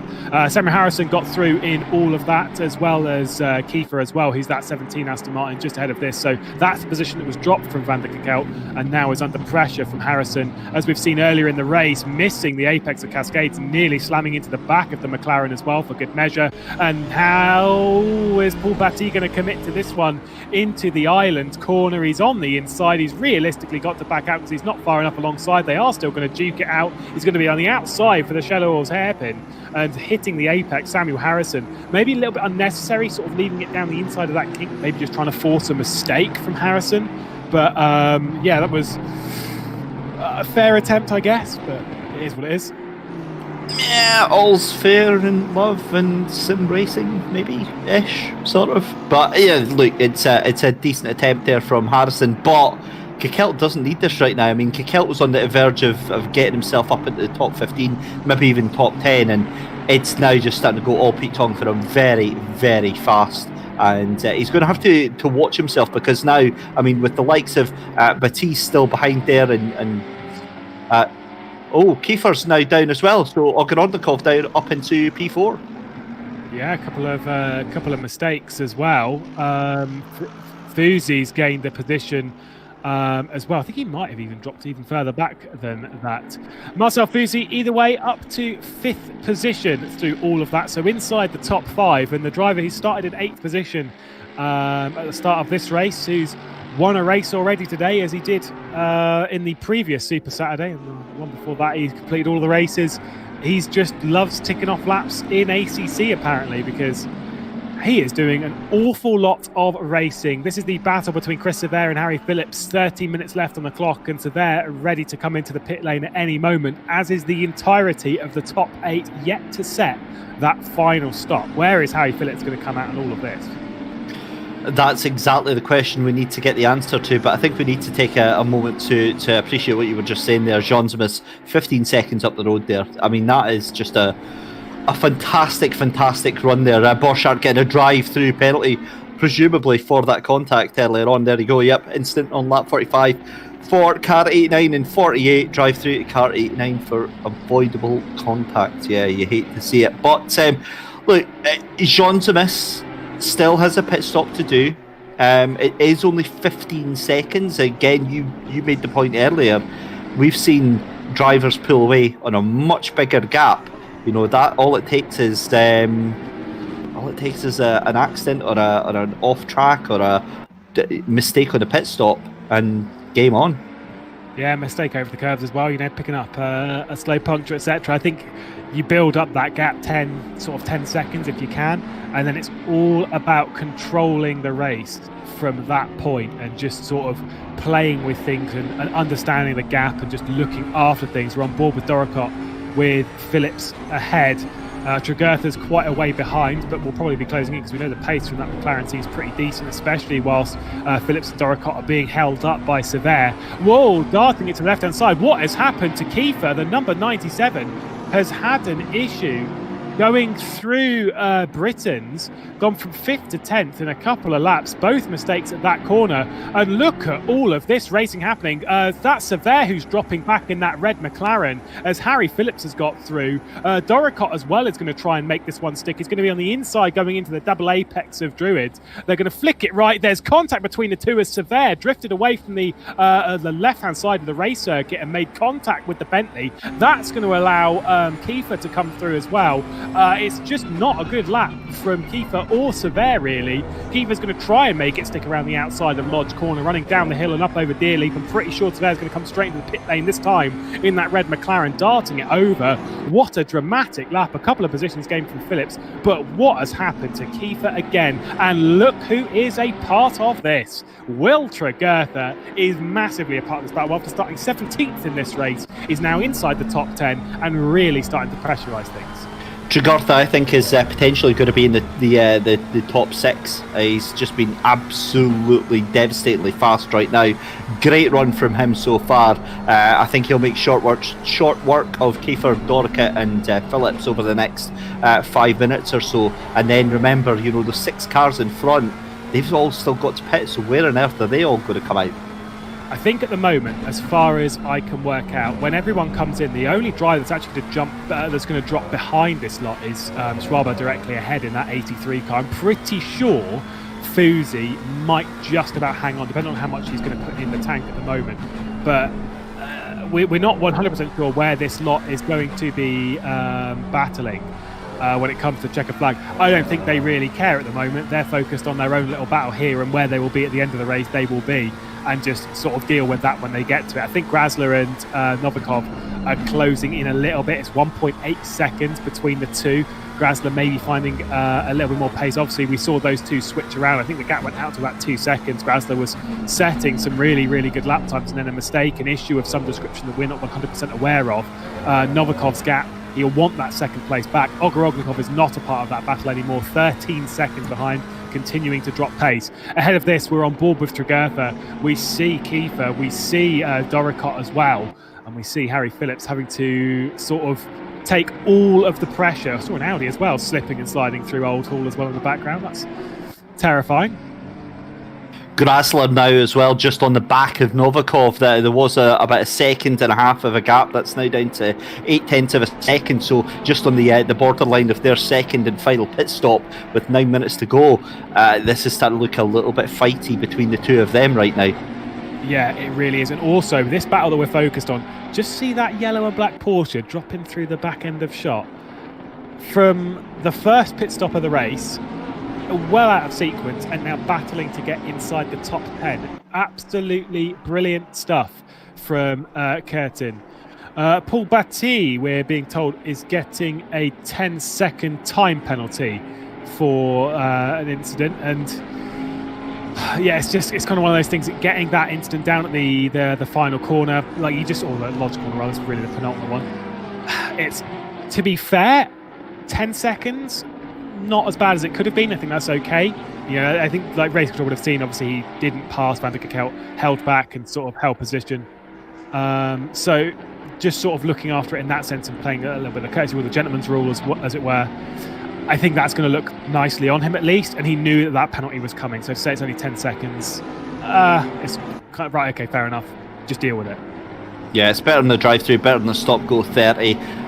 So yeah, I think he got off lightly because of the reparations that he tried to do after that incident. He kind of held his hands up, make sure that Niels van der Kekelt can take the place back, and these things happen. It's unfortunate, but it's happened, and he just has to try and make the best of the race now. But 7 3/4 minutes left to go in the... Oh no, there goes Doricott. I wondered if they were a little bit too wide. He gets hit by Tregurtha as well for good measure behind this. I thought Phillips was wide running into the island corner, and then behind him Doricott just pushed it a little bit too far, got onto the marbles and just gently clipped the grass, and it just sent the car round. And that was just very, very sad, because it was looking like it was going to be a very, very close battle. Curtin, though, has gained a couple of positions from all of that. We focus on Doricott, who's dropped down to 10th place. Will Tregurtha really paying the price of that mistake. Saw that was quite a hard hit that he's received, and maybe he's got a little bit of damage on that. McLaren as well, down to 11th position for all of that. Kiefer is the one that's applying pressure back to Phillips after a couple of mistakes himself throughout this race. You see that blue Porsche just running over the back end of the circuit through the second day. Lewis, what's happened to Grasler? Grasler was in 3rd place, and he's now down to 4th behind Ogorotnikov, and he's not done his pit stop. Oh! There looks like there's a bit of damage on that as well on the rear side, so he's been off there in a fairly big way. down at the island corner. Maybe I was going to say maybe even a puncture or something of some description, but we don't know. Either way, Grasler, he was on the podium and it has all fallen apart. Leader has pit, Jan Zemis into the pit lane from the race lead. I was wondering if we were going to get some high drama in the final 10 minutes of this race. Well, that's answered that question before it was even asked. Yeah, that car's looking goosed. I bet I know exactly what's happened. So remember, for the past couple of laps, he's been closing on Novikov.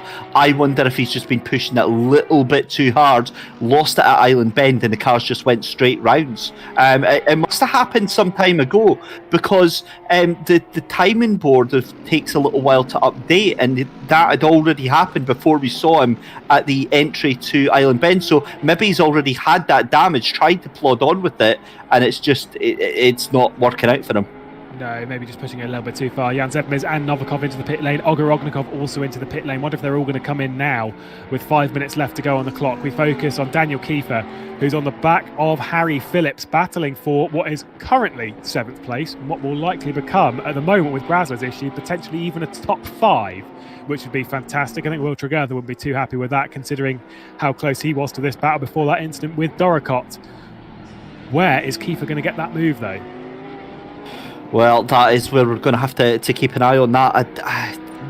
The problem is that he's got the pace in that Porsche, but it's trying to get past the Bentley, because the Bentley is one of the strongest cars in defence in terms of power in a straight line and being able to make that car as wide as possible. And yeah, I mean, look at exactly that. He's just planting the car right in the middle of the apex, holding up Kiefer, and that's all he has to do. They both run it wide, though, out of Cascades towards Island Bend again. Harry Phillips, like I say, he's in a big car, so he just needs to hold it in the middle of the track. And we saw through this corner, he just sort of lingers a little bit in the middle. Whilst Kiefer's a little bit further away, he's afforded the opportunity to pull it over to the left-hand side of the circuit and pull it into the apex quite nicely, although his departure from the Shell Oils hairpin wasn't very good. He's having to cover in the centre of the road through Britons, which may well just force him over the curbs a little bit too much and allow the Porsche of Daniel Kiefer to get some sort of opportunity. The rear tyres of that car, of that Porsche, look vastly superior to the Bentley we're focused on of Harry Phillips. He's going to hang on for now, but you get the feeling it is only a matter of time, because the grip on Kiefer's car looks so much better. Here we go then up the hill, over Clay Hill and towards Druids. That 97 is so very, very close to what would be a great top 5. Going for the first apex of Druids, nothing there, nothing at the second apex, and the departure of that doesn't quite look good enough to set him up for a move into Lodge Corner. But he's overdone it on the brakes! He's done it! Oh, that was so close. I think he, out of courtesy, hit him, and out of courtesy, let him take that place back. I mean, that is sportsmanship right there. Yeah, he like, as soon as he came in on the brakes, he was trying to pull it back into the left-hand side to drop him behind the Bentley ahead. But then when he realised he was going way too quick into the corner, sent it back to the right-hand side, not intending to make any sort of move there, but obviously sending it anyway, and pulled it up, I guess, a little bit. I didn't think the contact was too harsh on the side of Phillips, but yeah, not taking advantage of that incident and just sort of allowing Phillips to hang on to what is currently 7th place. Doricott now ahead of Curtin as well. The green and yellow Audi in all of that is not for position. It is a lap down. Tregertha's definitely got some damage after that incident, as he's dropped down now behind Wolfgruber. So unfortunately, he is going to have to just crawl around. You can see even there, it's going pretty slow through Island Bend.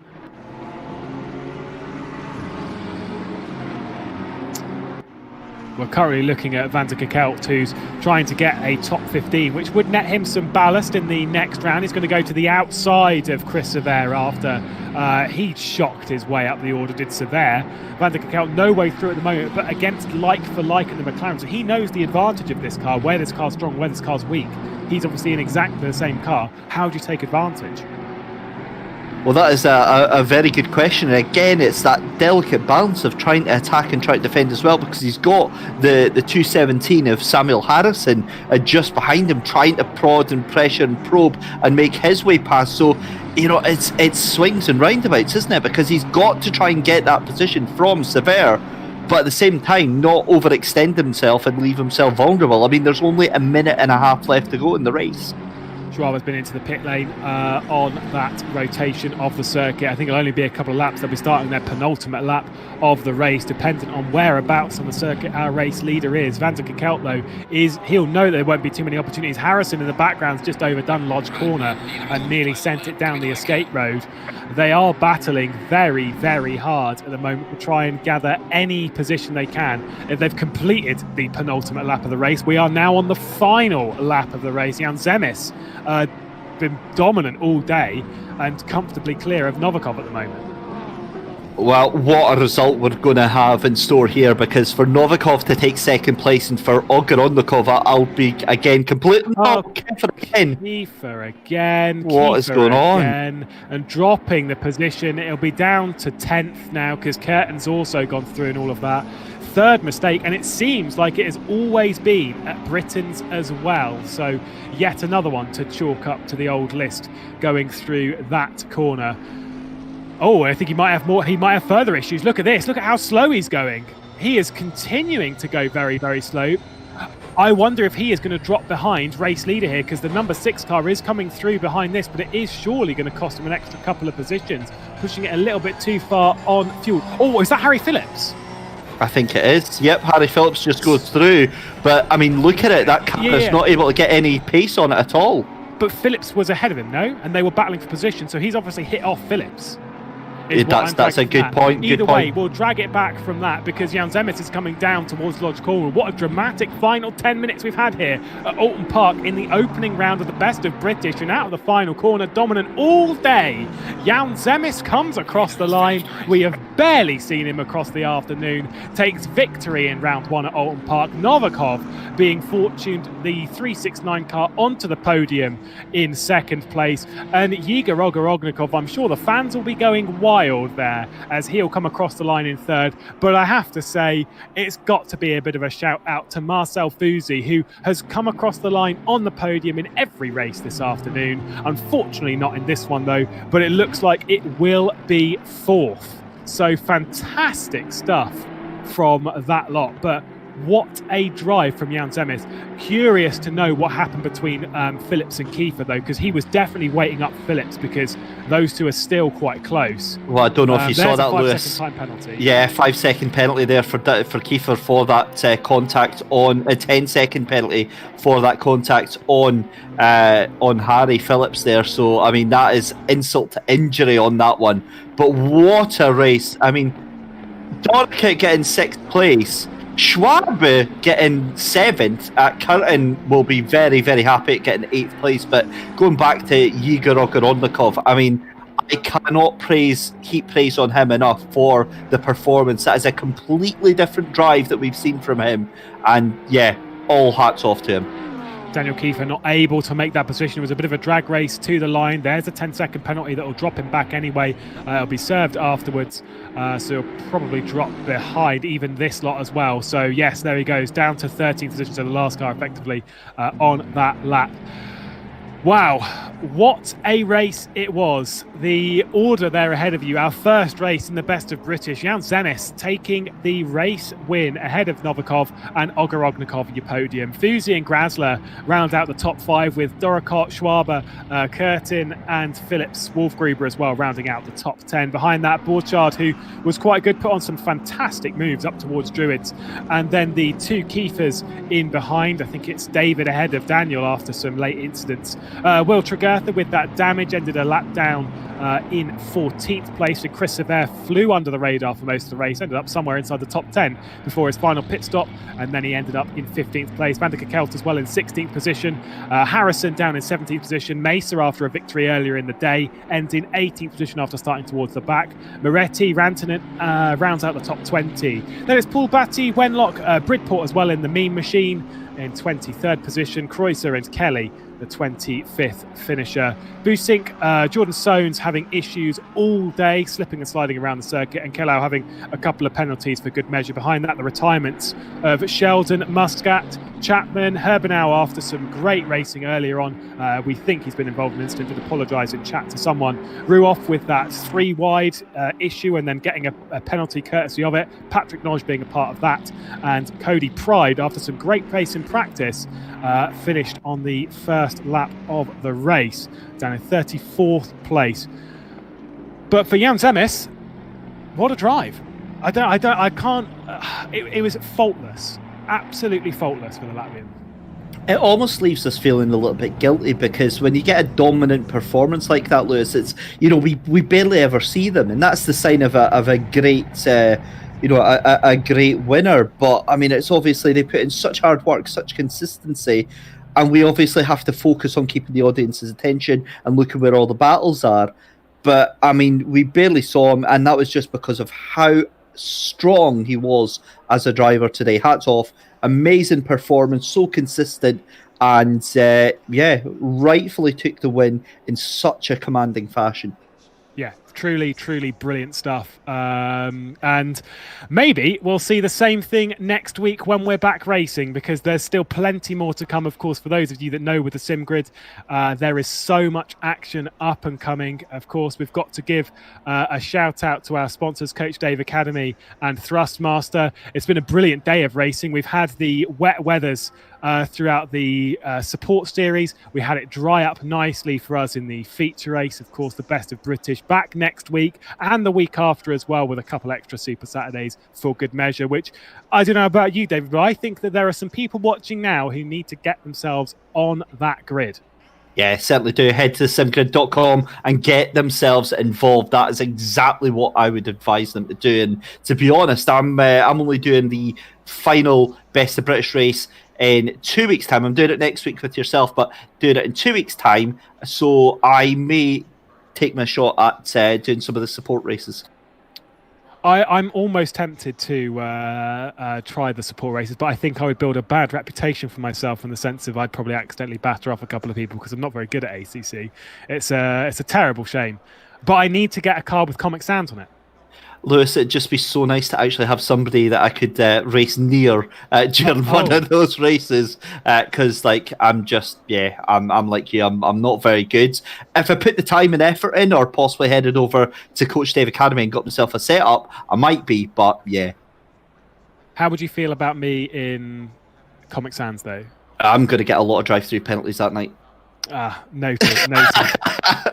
We do have an interview joining us, which will be Harry Phillips, and we'd love to get a word from a driver who was sort of running in the real battle pack that we were focusing throughout that race, very much a part of it. But we also saw late in the race, there must have been an incident between you and Kiefer. We didn't see what it was. Talk us through what happened towards the end of that race. Oh, yes, hello. I think I missed the first part. So I started losing a lot of pace during the last stint. Not really sure why. Car just wouldn't turn in. Couldn't quite get the pace. Unfortunately, I was holding up a lot of people during that race, I believe, in the last stint. Footsie as well. There was a couple of incidents between me and the car behind, but thankfully, good sportsmanship. He let me through, gave up the position. But yeah, overall, really good race. This is, I think, my debut as a Split 1 championship driver. All good fun. Many thanks to SimGrid for putting this on. You seem to be very much in the thick end of things when it came to battling. We saw you really fighting out there. And Oulton Park is such a difficult track to race on. How did you find that? Yeah, so overtaking, extremely difficult. But the guys here were really giving it their all in terms of the attacking.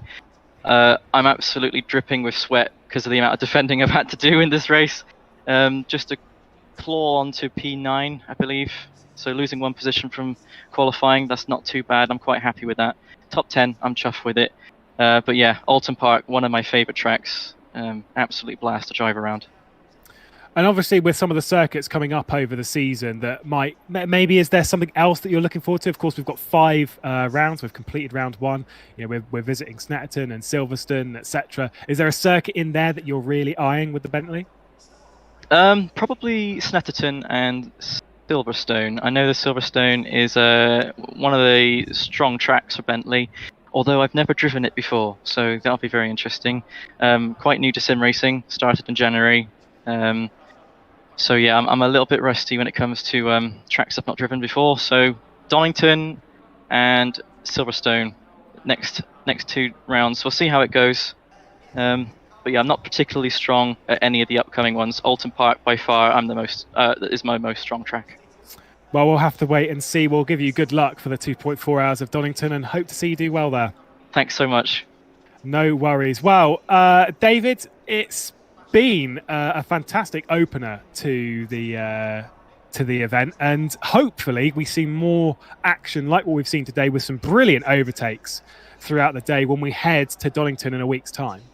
Oh, it just sets things up so nicely indeed. I mean, we had everything that we could possibly expect. The support races are an amazing appetizer, but what a main feast we had tonight with the opening round of Best of British. I think there's going to be a lot of scores to be settled next week, if I'm honest, Lewis. But yeah, it's such a wide and varied calendar that we have for this season, and I think the drivers are going to very, very much enjoy what we've got in store for them. Absolutely. Now, for those of you wanting to know what's happening in the Sim Grid, of course, go and follow us on all of the social medias, sim_grid on Twitter, as well as the Sim Grid on Facebook, etc. And get yourselves onto the website as well to find out what is coming up. Sign yourself up to some of those support series racing. We've got the Fantastic Four as well coming up on Thursday, so plenty of action there. And that is going to be a mad race, multi-class stuff. Love it. Spa. It's going to be perfect to watch. Fingers crossed it's all nice and clean. And of course, Super Saturday returns with the Best of British being the feature race at Donington Park. Get yourself on the grid. If not, get yourself watching. Don't forget to subscribe to the channel. Plenty more racing as well coming up for that. Of course, we've got the Sprint Cup. We've got things like the VCO World Cup. So there's so much here in the Sim Grid. We can't do it without the thanks of Coach Dave Academy and Thrustmaster. And of course, with Michael Hamlet doing the cameras, we can't do it without the thanks of him. So massive stuff across the day. And well done to you, Dave, for doing all of the races today on comms. That's bit of hard work there for you. On the commentary today, though, David Christie, I've been Lewis McGlade. Thank you so much for watching. And until next time, bye-bye.